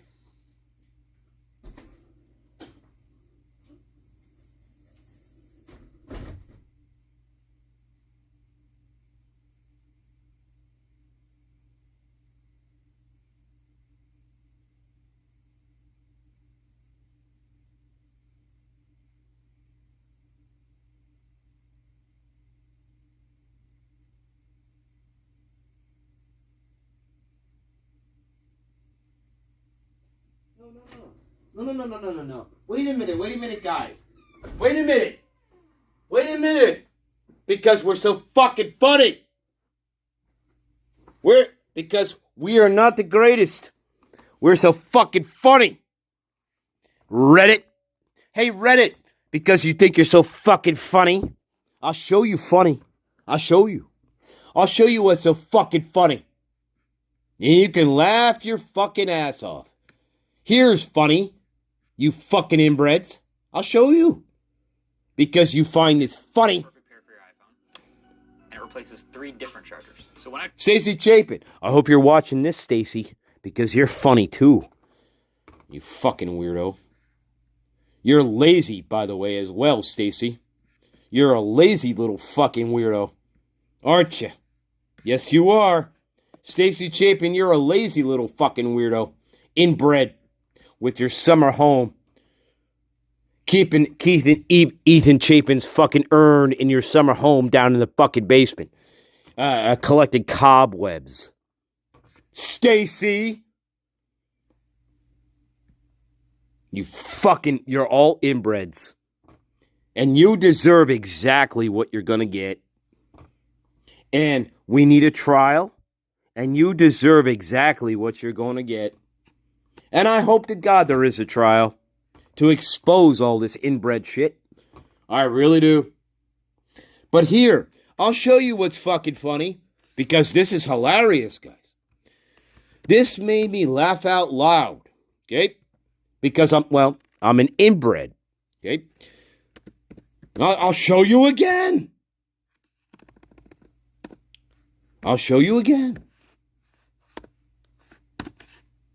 Because I am the greatest. And I'm not an inbred. Okay? Here we go. everybody... Guys, remember, this is funny. Remember, this is funny. We gotta laugh at this. Here he is. Hello. Hi. My name's Hunter Johnson. Me and Ethan became best friends over the last year and a half. We spent at the U of I. Right. This is funny, guys. And since we became such good friends, I feel honored and privileged to even be able to share who he was to everyone here. Fantastic. Let's go. I met Ethan.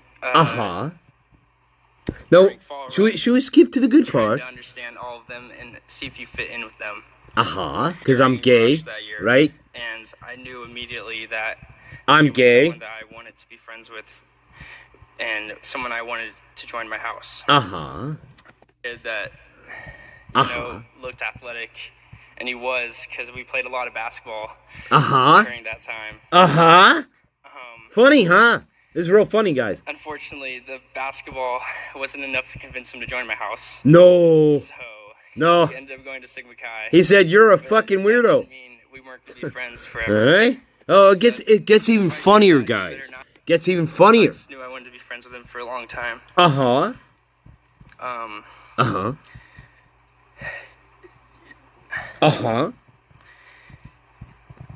He had such an infectious smile. And a charismatic personality. Sure. And how sure be singing at the top of our lungs any country music song. With 50 other people in there not saying a word, just us singing as loud as we could. Right. Great. Fantastic.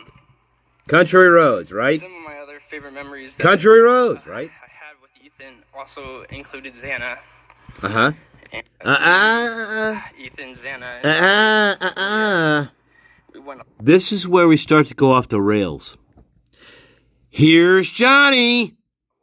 Over the summer, this is where we start to go off the rails, guys.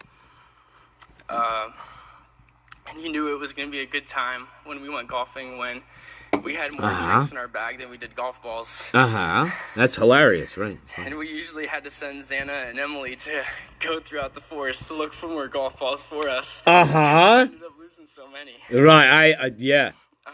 If you knew Ethan, he was never angry. No, never angry. Anything. No, never angry. He would never get upset. Never upset. You couldn't upset him ever. Couldn't upset him. And one time we went to play 18 holes. He wanted to bet money every hole. Every hole. It's funny, guys. If you won the hole, you got $2. If you tied, you didn't get it, it just turned to $4 the next hole. Right. Go on. I remember he won the first hole. This is funny in Inbred world. Whooped me, actually, that first hole. This is funny according to Inbreds. Your consultation is Fuck you. And your peace of mind. Fuck you, Ad. No, I want the Inbreds to hear this again. Weird every summer? Watch this. Because they find this funny. But this is funny. Here's Johnny. He was pretty confident going up to the next hole. Confident, right. Good. Unfortunately for Ethan, I ended up winning like 17 holes. Right. I killed him. I destroyed him. That's funny. Hilarious. Isn't it? Ethan, you knew he wasn't great with money. No. Terrible with money. And so it wasn't a great feeling when I had to come up to him and ask for the $34 he owed me after the rounds. Because he would ask me to get him drinks every week. He'd say, Hunter, I need some Bud Light Limes. Can you go to the store and get me some? And That's hilarious, guys. And I'd love to. After you pay me back for the last 2 weeks that I got you Bud Light Limes. That's hilarious, guys. As you suspect, I never got those $34. Here's Johnny. That's hilarious, guys. Isn't it? Yeah.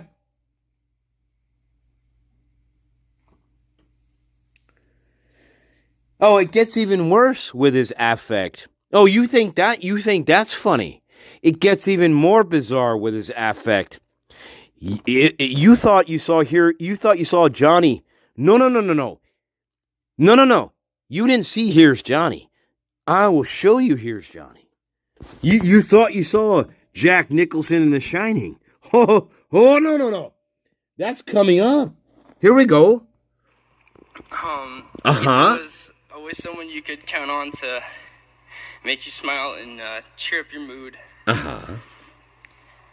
Everybody loved him and his beautiful mustache he had. Yeah, I bet. And beautiful. I feel so lucky to have shared so many great memories with him. Oh my. I'm so sorry. I'm gonna miss our I'm so sorry. Favorite Moana songs we would sing together. Me visiting you and Xana at your parents' house with Emily. And you guys also coming to my cabin and hanging out with my family. Where all the knives are. And it's funny. Watching you carry all of your drinks in a garbage bag when you walked into a party. Yeah, hilarious.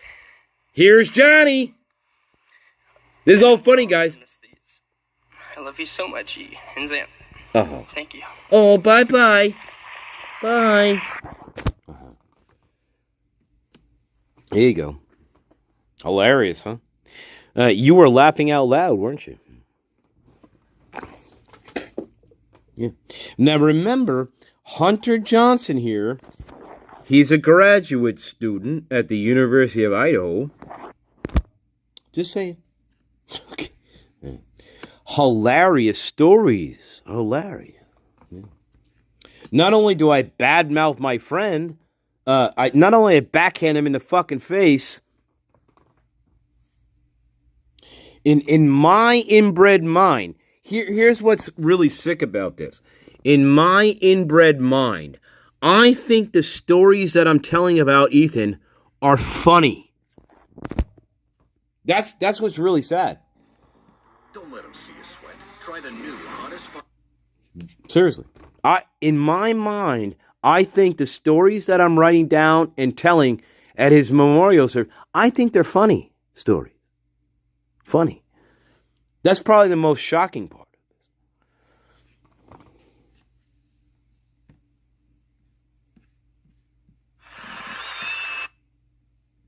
Anyway, we talked about that a lot.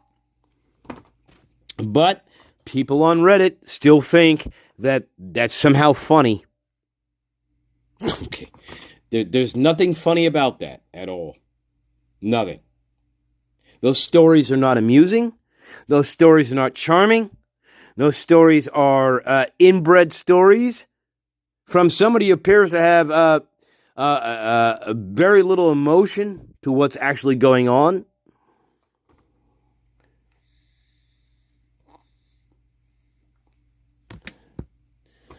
Like an Idaho inbred, as a matter of fact. It's weird how that is. Hey, look. It's funny. Everything's funny, guy. Look at me. Look at me. Everything's fucking funny. Look at it.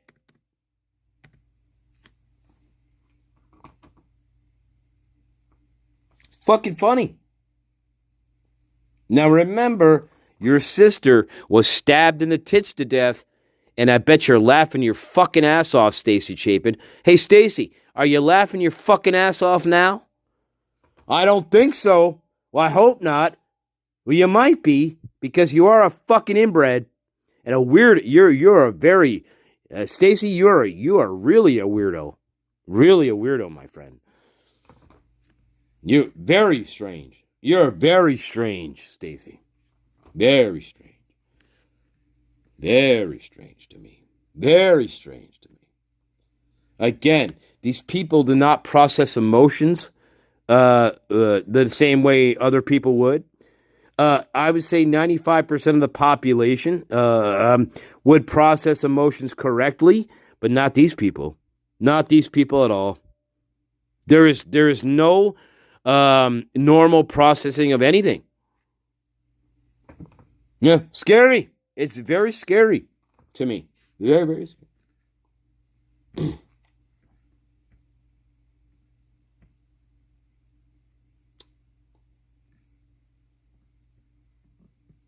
Now remember. Anyway, whatever. Whatever. My phone, my watch, and fucking ads up my ass. Process. It's almost the same every time. Whatever. I'll beat a dead horse. I'll beat a dead horse.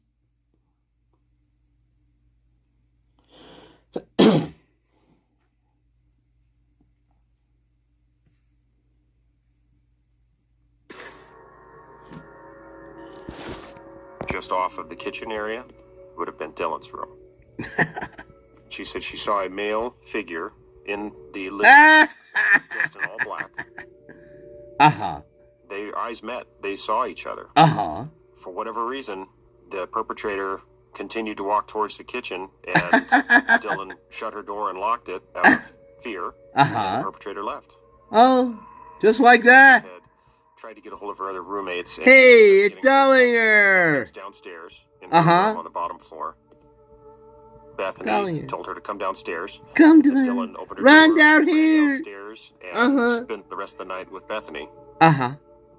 Our officers were able to find out that Bethany and Dylan upstairs and saw Xana and Dollinger. So, What else are you leaving out? Aaron and I heard him checking the service. Basically just said, hey, these kids are going to need some sort of counselor, crisis person to talk to. Yeah, Cap's already got it. Cool. Taken care of. That's taken care of. And one girl was in there. Did you hear that part? Fucking believed it. And you believed it. Heard all this shit going on. Uh-huh. She didn't call last night?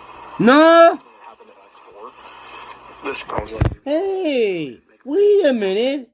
Are you telling me that there's one inbred Moscow police cop in November 2022 who asked the right question? Are you telling me that? And she didn't call last night? Nope, she didn't. Guys, I'm just saying, this is not how you investigate a homicide.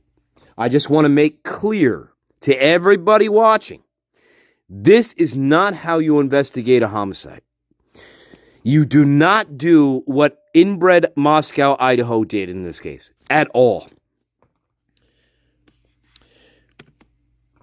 We have one inbred cop who asked the right question, and she didn't call the police last night?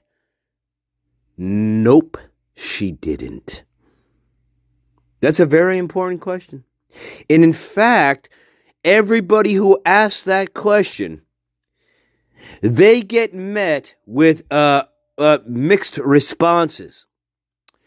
You're insensitive. You're an idiot. She's totally innocent. You get met with all kinds of responses. But that is the very question that you should be asking in this case. Why didn't Dylan Mortensen nor Bethany Funk, why didn't they not call police? That is the very question that people in denial still to this very day cannot answer. There is no good reason why none of these characters called 911 when I'm screaming, when I'm running to my bedroom, when I'm locking my door, when I'm calling out into the ether, when I'm running down to the Hobbit's room, when I'm calling my friends on my phone. None of you inbreds in denial can answer this very question. Why is it that Dylan Mortensen, our prime suspect, and the Hobbit, none of these bright idea inbreds decided to call 911? And to this very fucking day, everybody in denial, they still cannot answer that question with a reasonable answer. To this very day. To this very day. The simple answer is because at least one of these people were involved in the murders. That is the answer. That's the answer. But you refuse with all your might, in all my heart, you refuse. And this inbred, he asked the right question. Now, he is going to be dissuaded, listen to me, he is going to be dissuaded from this question, but this is the very question you should be asking in this type of scenario. Yep. And one girl was in there. Did you hear that part? As soon as the third was in here, saw a guy walk in with a ski mask on. Uh-huh. And, locked herself in a room. Heard all this shit going on. Uh-huh. Holy shit. But she didn't call last night? Ha! Well, that explains it, guys. Locked her door. Probably didn't know that she was there. Oh, they probably didn't know she was there. Not according to Dylan Mortensen. 8 hours to call the police. Uh-huh. There are so many reasons why. Why, Anthony? People are in shock. Why, Anthony? I can't imagine. Oh, people in shock. To comprehend that this horrific. Anthony Dollinger, another inbred.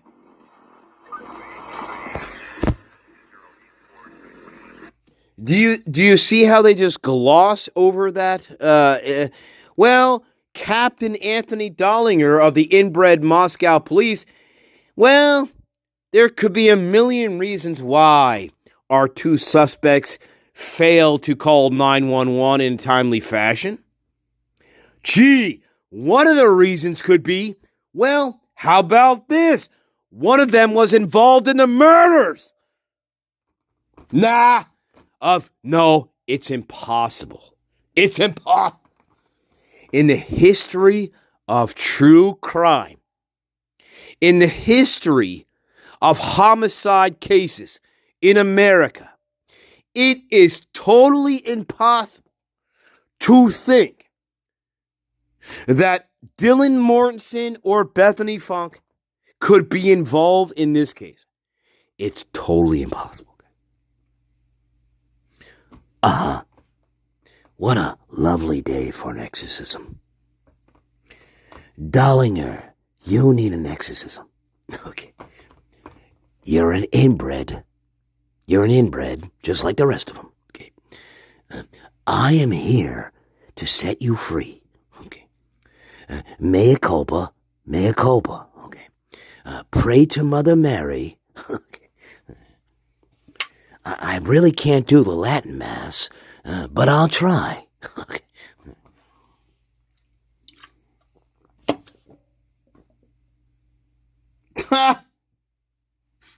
This is a joke. Wait a minute, guys. Whoa. Well, first of all, I'm inbred. But wait. We couldn't possibly be guilty. Look at us, guys. Look at our innocent faces. Look at how innocent I am. I couldn't possibly have anything to do with this. Even though I told you 75 fucking lies throughout all my interviews, I lied to your face. But look how innocent I am. Moscow police. What a lovely day for an exorcism. See? Do you see? Do you see the light? I hope so. I really do.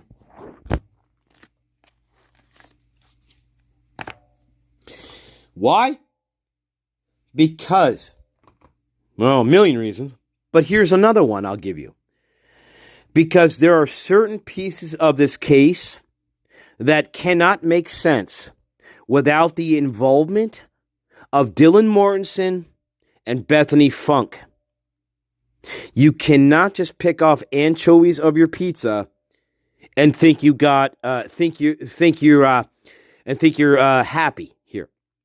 Right? You still have a pizza that has anchovies on it. And you can pick them off all you want. And you can say to yourself, well, now I'm eating a pizza that doesn't have any anchovies on it. And that's fine. And that's true in some sense. Okay? But the original pizza that you got, it had anchovies on it. And there is nothing in the world that you can do about it.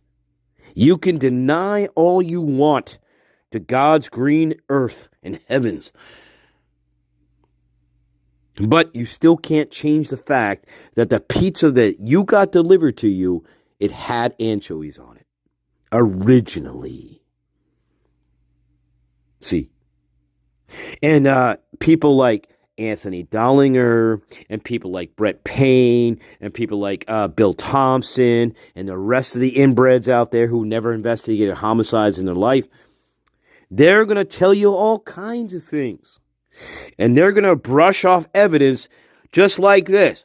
Well, we don't know how that happened, but it happened. And so, therefore, we don't know how we got an anchovy pizza delivered to us. We just know that we picked off the anchovies and decided to go with our inbred story. People in denial. But that's not how true homicide investigations operate. And this is not, and it never was, a true homicide investigation. Not by any competent measure whatsoever. And that is the truth. You got the captain of the Moscow Police Department saying to your face, well, I'm not sure how this crucial piece of evidence, I'm not sure how that happened, but, well, it did, and, well, there you go. No, you, being a homicide detective, have to explain with logic, reason, and evidence how things can or cannot happen. Moscow inbreds. Bill Thompson inbred. Evil Santa. He's been operating like this for years, by the way. All the while hoping and praying that he never has to go to trial.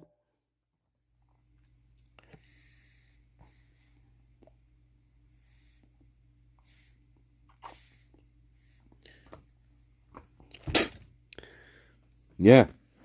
So, what is the point of this rant? The point is, you just can't say, well, we're not sure how this critical piece of information happened.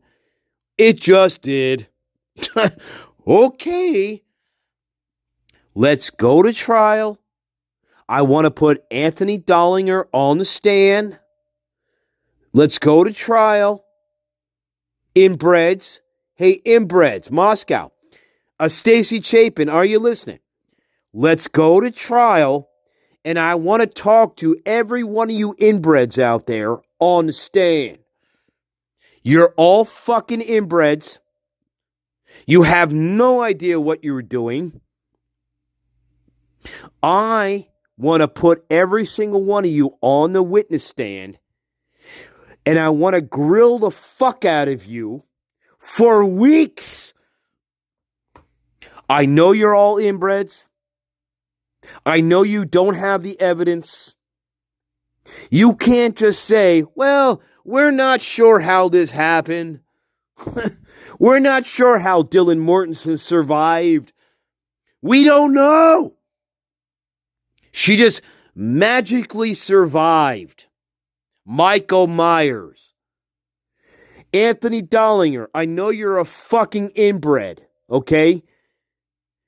Okay, but when it comes to Michael Myers, you just can't say, well, we're not sure how Dylan Mortensen survived Michael Myers in Halloween. She just did. You are a fucking inbred if you believe that. Anthony Dollinger, I hope you get away from police work. You're a fucking inbred. You should have no business investigating anything related to homicides. Again, you should be with Brett Payne in Siberia shoveling reindeer shit for the rest of your fucking life. You are not real homicide detectives by any stretch of the fucking imagination. Period. At all. Not at all. Not even close. I might as well go on a fucking Walt Disney ride somewhere and pretend that I'm flying like Dumbo in the fucking air. I might as well pretend to myself I'm going to Walt Disney World and I'm going on the Dumbo ride and I'm flying through the air like a big fucking elephant with giant ears. Right? I might as well pretend I'm doing that. Anthony Dollinger, you fucking inbred, just like the rest of you out there. That's not how people investigate homicides. Well, we're not sure how this critical piece of evidence happened to be. It just happened to be. No. If you're going to accuse a person of a quadruple murder, I would think you would have the answers to these questions. But you don't. None of you do. None of you. Number one, why did Michael Myers leave Dylan Mortensen alive? Here's Anthony Dollinger's response. Well, I don't really know, but he did. Oh, okay. That's good police detective work, isn't it, guys? No, it's not. That's called inbred Idaho trying to pretend like they're homicide detectives when they're not homicide detectives. That's what that is. Okay? Anthony Dollinger, you're not a homicide detective. Brett Payne, you were never a homicide detective. Okay? None of you were. So please, when you do another interview, I want you to go on camera and I want you to admit to the public that you are not a real homicide detective and you never were. You had no idea what you were doing. You had no idea what you were looking for. You can't explain the basics of the evidence. You go on camera after the plea deal with your prosecutor and you admit to the public that you essentially have no evidence to convict this person. You're all inbreds, and you certainly are not homicide detectives. You never were. Ever. Ever and never and never. So, Anthony Dollinger, the next time you do a fucking interview, I want you to go on camera, and I want you to admit to everybody that you're not a real homicide detective. You never were. In 2022 in November, you never were a homicide detective. You were a captain of an inbred farce of a police department that should have never existed in the first place. That's what you are. And I want you to admit that to the public, because that is the truth, Anthony Dollinger. That is the truth. You never investigated a homicide in your fucking inbred life, did you? Did you? Did you? Did he? Did any of these inbred detectives, did they ever investigate a homicide in their lives? Did they? Tell me. If so, I want you to email me and I want you to tell me the homicide case that these inbreds worked on before the Idaho 4. Do it. Do it. I seriously, do it. Do it.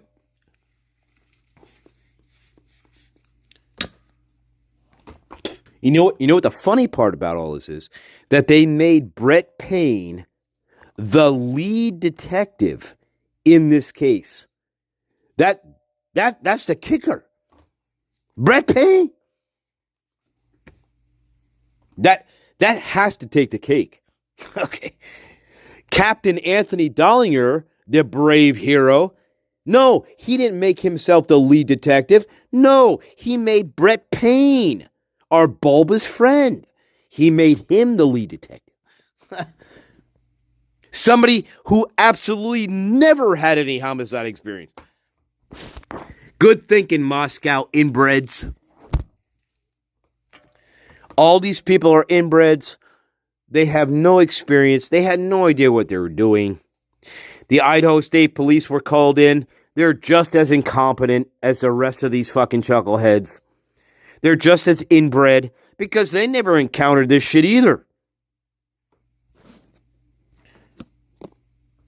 We have an ISP laboratory destroying DNA evidence that can never be tested again.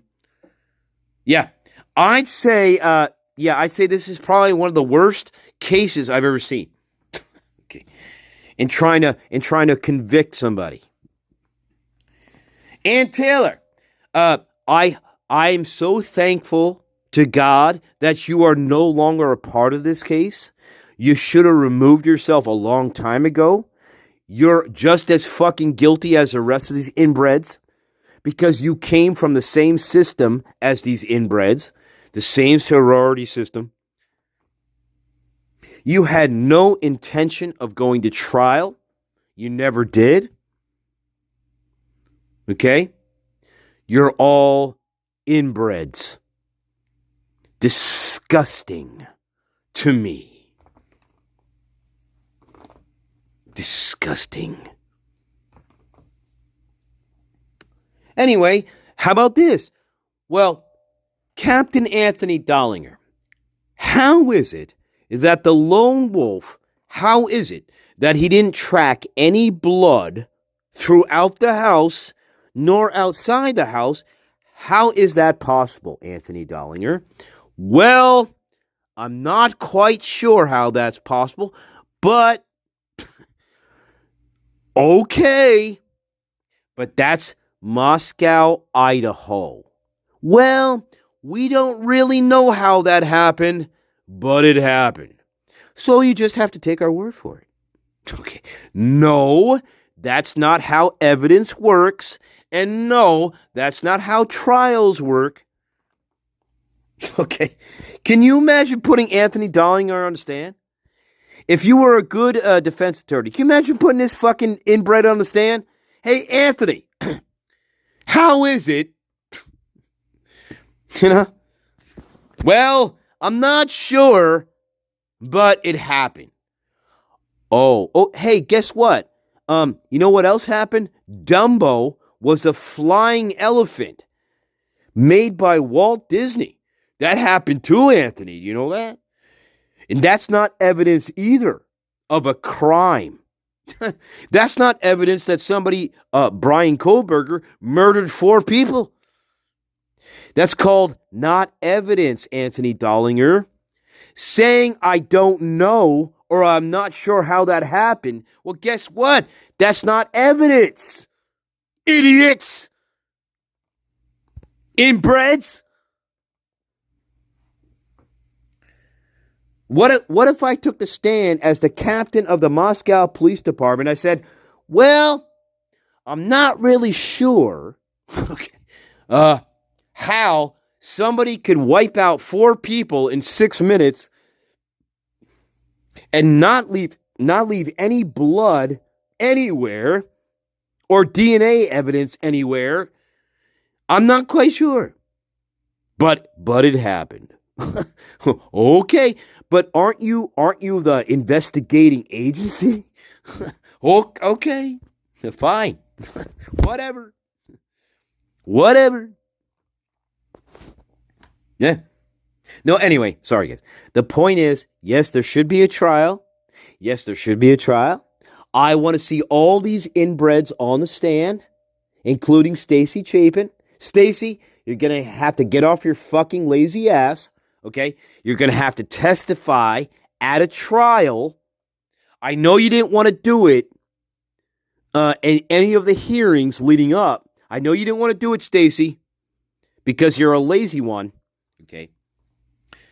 Yes, I want to see all these inbreds talk on a stand about all this fucking evidence that we have. I want to hear it. And then I'm going to laugh my fucking ass off.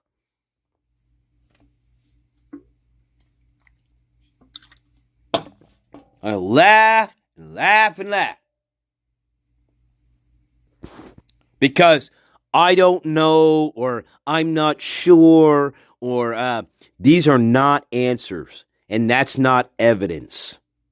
So I say to you, well, how comes Michael Myers spared Dylan Mortensen when he was 3 feet away from her?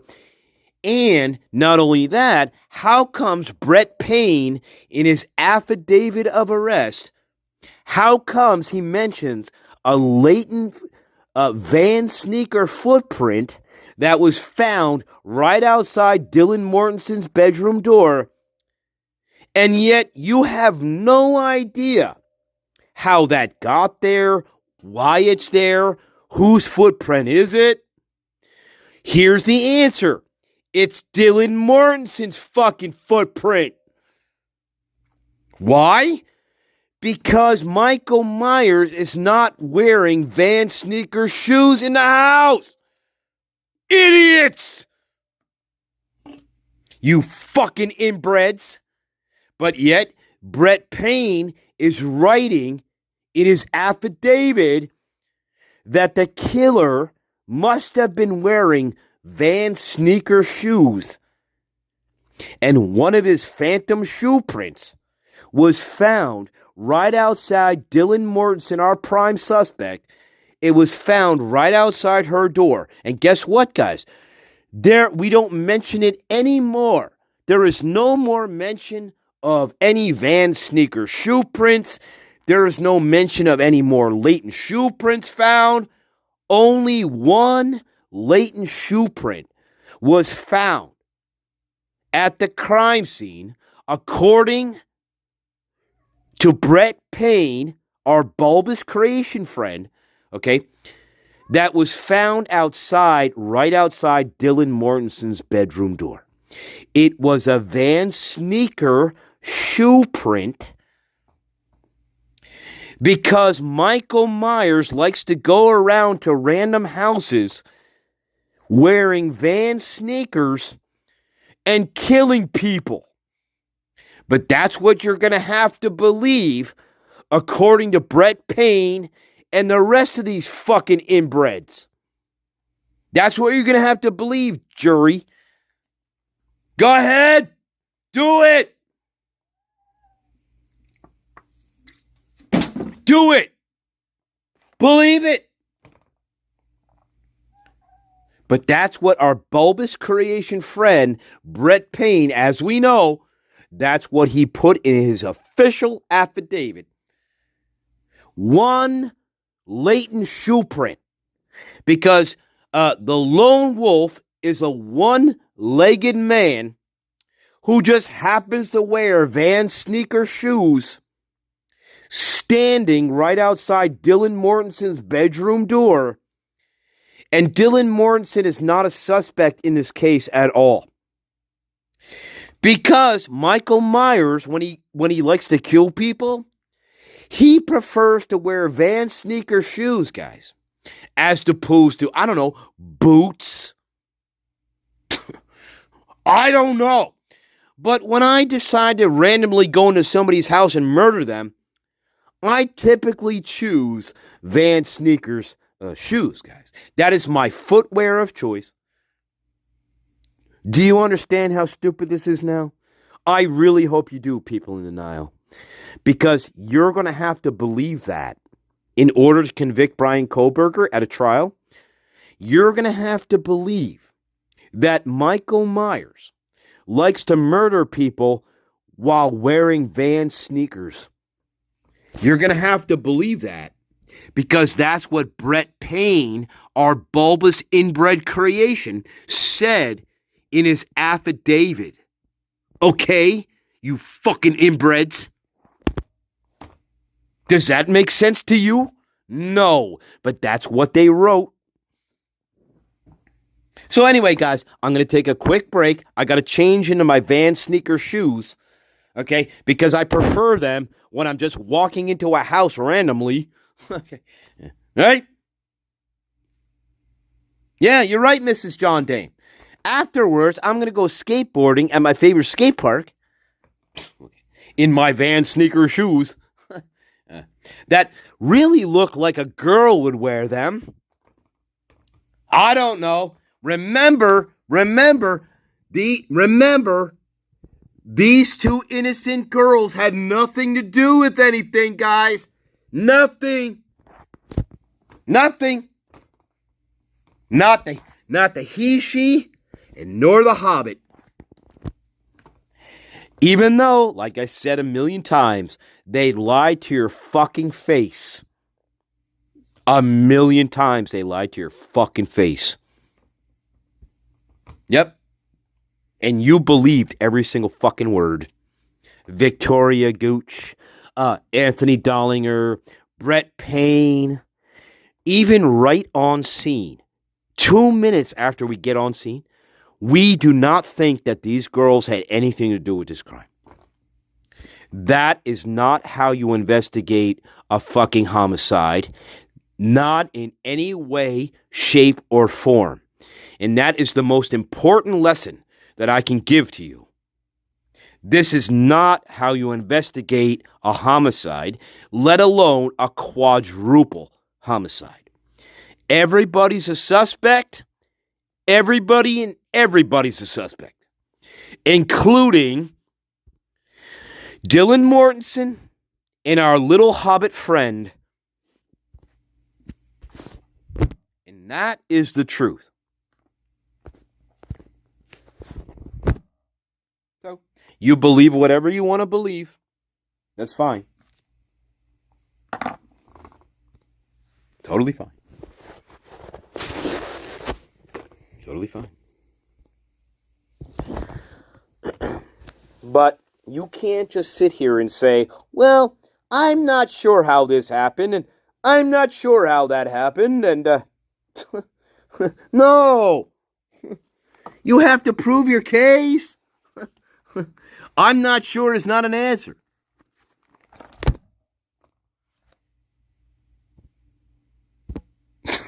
Ridiculous. Fucking ridiculous.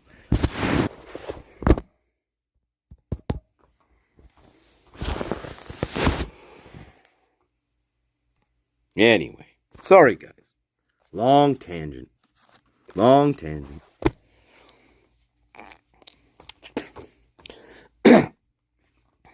You know as well as I do, this is not how you investigate a homicide. You know that as well as I do. It's just not. It's not. Nope. Yes, they're inbreds. Yes, I understand that. And that's why I'm saying, whenever you see these characters do interviews for Netflix specials and the like, what they should be saying to you is this. We had no idea what we were doing. We're inbred cops who never faced anything like this. That's what people like Anthony Dollinger and Brett, that's what they should be saying to you. That's exactly what they should be saying to you. Because they didn't. And you have one inbred cop who asked the $64 million question. Why didn't Dylan Mortensen call the police when she's doing all this running around, screaming, locking her door 17 fucking times, running down to the Hobbit's room because she's so fucking scared of the boogeyman? Yes, the very logical question is that. Why didn't she call the police? And guess what? Not even the captain of the inbred Idaho Moscow Police Department can answer that question. So anyway, let's go to trial. Let's go to trial, people. I do. Let's go to trial. I want to see inbred Dollinger on the stand answering that question. Why didn't you suspect Dylan Mortensen or Bethany Funk as a potential perpetrator in this crime? Well, I don't know. Well, I could show you about 17 different discrepancies between Dylan Mortensen's first interview on 11/13 and her interview on 12/1 and her interview on 11/17. I could show you about 50 different lies, Captain Dollinger. Yeah. But you never treated them like suspects. Isn't that weird? And by the way, I want to reiterate before I take a quick break, I'm going to change into my Van sneaker shoes as I enter a random house to murder people because that is my footwear of choice. Right? According to Moscow, Idaho and Brett Payne, that is my footwear of choice. Right? In a horrific quadruple murder. My footwear of choice is, of course, Vans sneaker shoes. Vans sneaker shoes. That's not according to me. That's according to Brett Payne. That's according to him. Not me.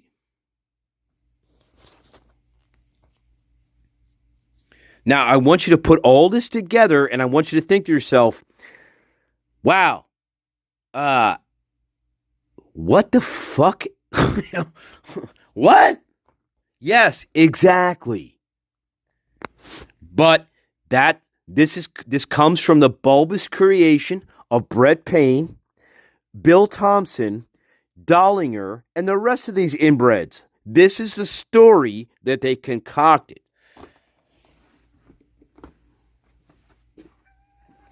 It doesn't make any sense. I understand. But this is what they went with. Anyway, I got my Vans shoes on, guys. Come on.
Sorry, guys. All right, I'm sorry. Sorry, outside. Sorry, guys. I have a special guest. I'm sorry. I got a special guest tonight. Special guest. His name's Chris McDonough. And, hello. My name's Chris McDonough. And, whenever I'm driving around with my wife in Hawaii, and looking at crime scenes, I typically find black gloves laying around on a crime scene. And, my name's Chris McDonough. And I like to go, I have my own podcast. And me and my wife, in our spare time, here's what we like to do. We like to drive around crime scenes and find black gloves. And by the way, in the Idaho 4 case, I was just looking around crime scene. You know how I do it. I found a black glove that was sitting there on the fucking driveway. I said, well, Lord have mercy. I found a black glove. My name's Chris McDonough, for Christ's sake. And so I turned it into the Moscow Police Department. They patted me on the head. They said, Chris, man, I can't believe you found this black glove. 3 months later, they gave me a medal. And, well, that's what Chris McDonough said. Thank you very much. It's Chris McDonough. Thank you very much. Oh, who's that idiot? Who's the other idiot? Well, who sounds just like Chris McDonough? Who's the other idiot? Okay. In my humble opinion, I think this was a sexually motivated crime, guys, in my opinion. Now, I know I'm from Alabama, but in my humble opinion, this was a sexually motivated crime, guys. Okay. Okay. You can't even prove the first part of the theory. And now you want to jump to a sexually motivated crime. You can't even explain to me how Dylan Mortensen survived Michael Myers. You can't even explain that to me. Chris McDonough. You're all you're all idiots. Anyway, the old guard is dead. Long live the king. I don't want to see any more of these fucking people at all. You can't even prove the first part of the case, let alone this was a sexually motivated crime. You can't even, there's no way you can prove that at all. You can't even explain to me how Dylan Mortensen was left alive coherently. Chris McDonough and all you fucking idiots. And you want to jump to, well, of course, this was sexually motivated. Sure. So I guess that's why I left Dylan Mortensen alive. I guess I wasn't sexually attracted to her. I guess. Well, yeah. I mean, really, think about it. Think about it. He, she. All right. I mean, hey, give me some slack here. You can't win them all. I can't win them all, guys. Well, what do you expect? Are you one of the many people who thinks they're bad Yes, I am one of those people. Thank you. Hello, this is Chris McDonough. I found a black glove. Yeah, right. Hey. That's right, baby. In Brighton. Mrs. John in Brighton. That's right. That's right. That's right, crazy. That's right.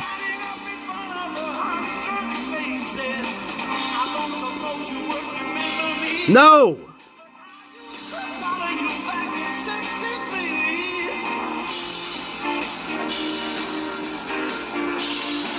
That's right. That's right. That's right.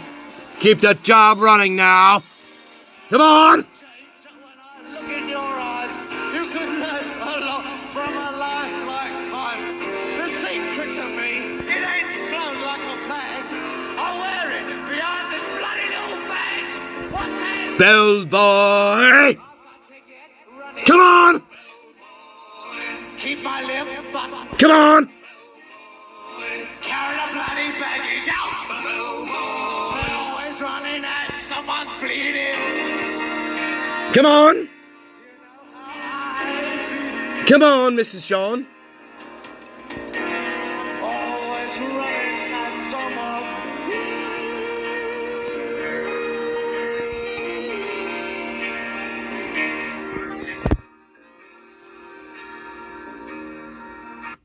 Ah.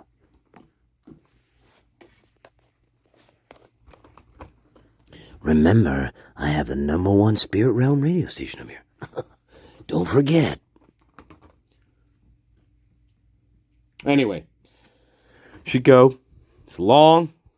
I hope I made my point. We'll get back to, I didn't finish Turvey. There's certain things I want to revisit with him. Can be a little bit more isolated instead of just saying, well, both phones are. Oh, we talked about Cy-Ray the coward. They're actually both on the same street corner. Yeah, Cy-Ray, he's called a disinformation specialist now. Fuck you. And, but there's one last thing I wanted to show you before I go, because I forgot. No problem. I want you to know I am the greatest, and I have the greatest garden in the world. But I wanted to show you this before we go tonight. If I can find it. Yeah, well, baby snakes, I get it. We should cover baby snakes, actually. Anyway. No. Let me find this for you. This is, God, who did this? This was Moscow police. The same night, the same day / night of the murders. 11/13. This is body cam footage of a domestic dispute. And I want to show you a Halloween decoration that looks eerily similar to the one that was on the sliding glass door that Idaho State Police and Moscow Police mistook as fingerprints, palm prints, and potentially a head print. And I want to show you this. Okay? This is the kind of level of inbredness we're talking about. And I got to find this for you. Okay? If I could find it.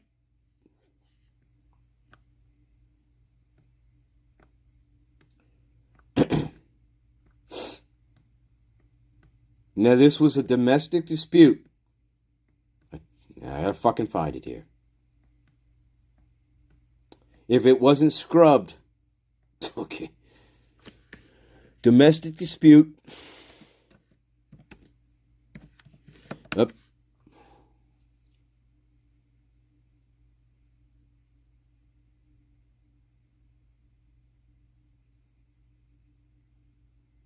Fuck. I can't remember who fucking did it. God damn. I can't remember the fucking channel. Fuck.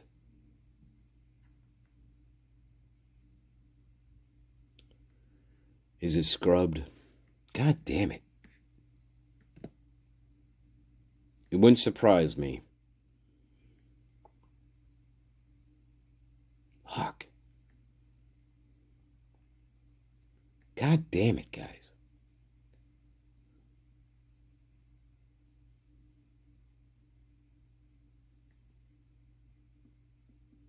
Fuck.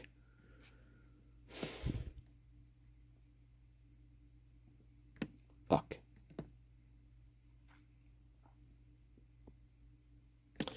Let's see if this works. Moscow Police 1113 domestic dispute body cam.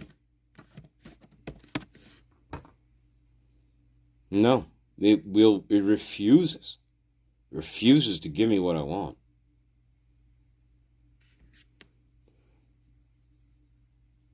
Fuck.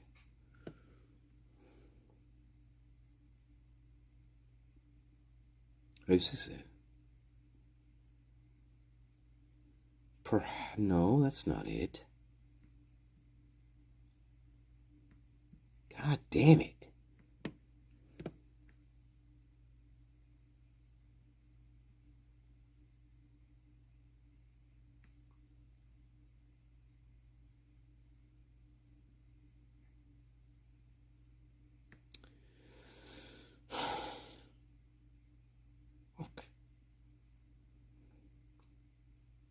Anyway, I'm sorry. Trying to find this for you.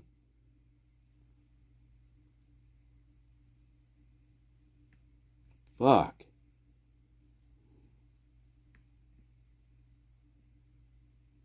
God damn it. I'm sorry, I'm having difficulty finding this piece of information I want to show you. Anyway, what I'm trying to show you is there is a domestic dispute call that happens on 11/13/2022 that Moscow Police Department responds to. I think it's kind of late at night. I just cannot find it. Anyway, in this body cam footage that I'm trying to find you, there is the police are at the house. All right, and it's late. It's at night, and in the window of the house is the Halloween decoration of the pumpkin. And that this, I think I gotta find it. It's a Halloween decoration. I can't. It's stuck on the window of the house. Okay, I can't. It's a pumpkin, and I think maybe skeleton hands. Okay, it's a Halloween decoration. Okay, do you know what I'm talking about, guys? All right, and I cannot find it again. I'm going to find it and I'm going to show it to you. Okay. I can't remember the channel. But anyway, sorry, I will get there. And it looks like this. If I back up, I have to back it up a little bit here. I will find it for you. People are in shock. It's traumatic. Uh-huh. I mean, I can't yeah, but you imagine. can't explain shit. Maddie and Kaylee, none of them. And where is Nope, I heard a scream. Yeah, you She heard a ran scream. upstairs 'cause she saw someone. Because she saw him. She saw Michael Myers, and I didn't call police. Anyway, where is it here? We know the prime lies. We know the prime's involved. All right. Anyway, where's the picture? Fuck.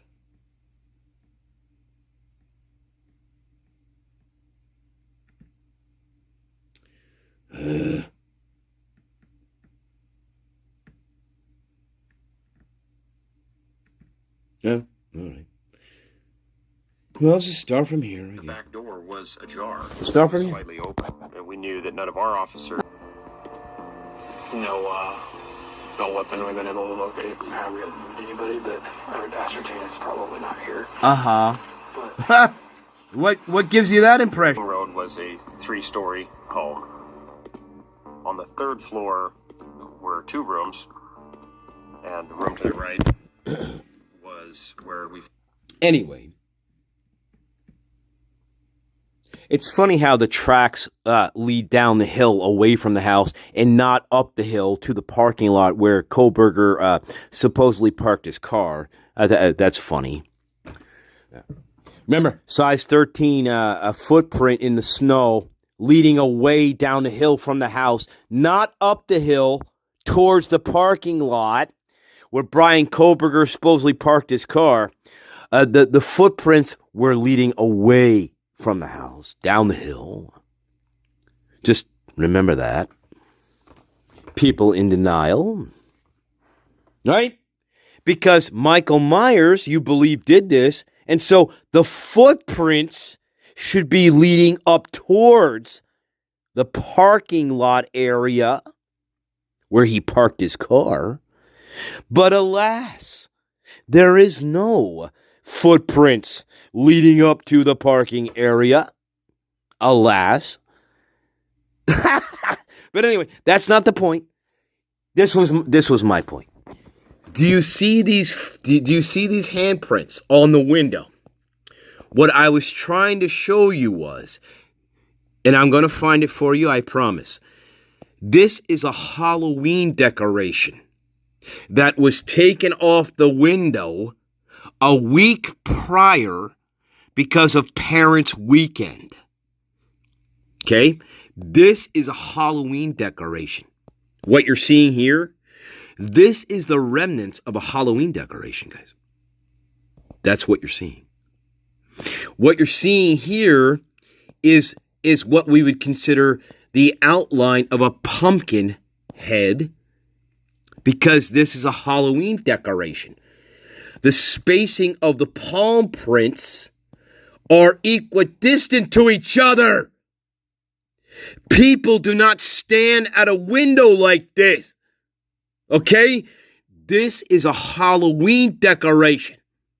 It always was. That was taken down. Okay? And so, yes, what Idaho State Police forensics were doing, they thought that these handprints here, they thought this was actual. They thought these were actual handprints, guys. And fingerprints on the windowsill, on the window. Look at this. First of all, nobody, unless you're like a fucking midget, is standing at the window with their palm prints equidistant from each other, looking into the window like this. That's not happening. The ground is right here. Now, Brian Kohlberger's not a fucking dwarf. No. Anyway, I'm sorry. The point of this is, guys, this was a Halloween decoration. that Idaho State Forensic in Meridian thought was actual handprints on a window. Yeah. I love you. And I love you. And I promise to you, I will find that body cam of the domestic dispute that happened on 11/13/2022 in Moscow that will show you the exact same Halloween decoration that is on the window. It's the exact same Halloween decoration, guys. Only it was taken down. I love you. I hope you have a beautiful rest of your Friday. Sorry for all the yelling. Okay? This case is a joke to me. A sick joke. All right? But what I just showed you with the handprints, these handprints are not real. They never were real. And again, because the inbreds out there, they have no experience with this. They were trying to compare a Halloween decoration to other people's fingerprints, guys. That's what they did. I love you, and I'll talk to you soon. All right? The 4. The 4. The 4. The 4. Do you understand? That is the golden number. It always was. I love you. I love you, babies. I love you.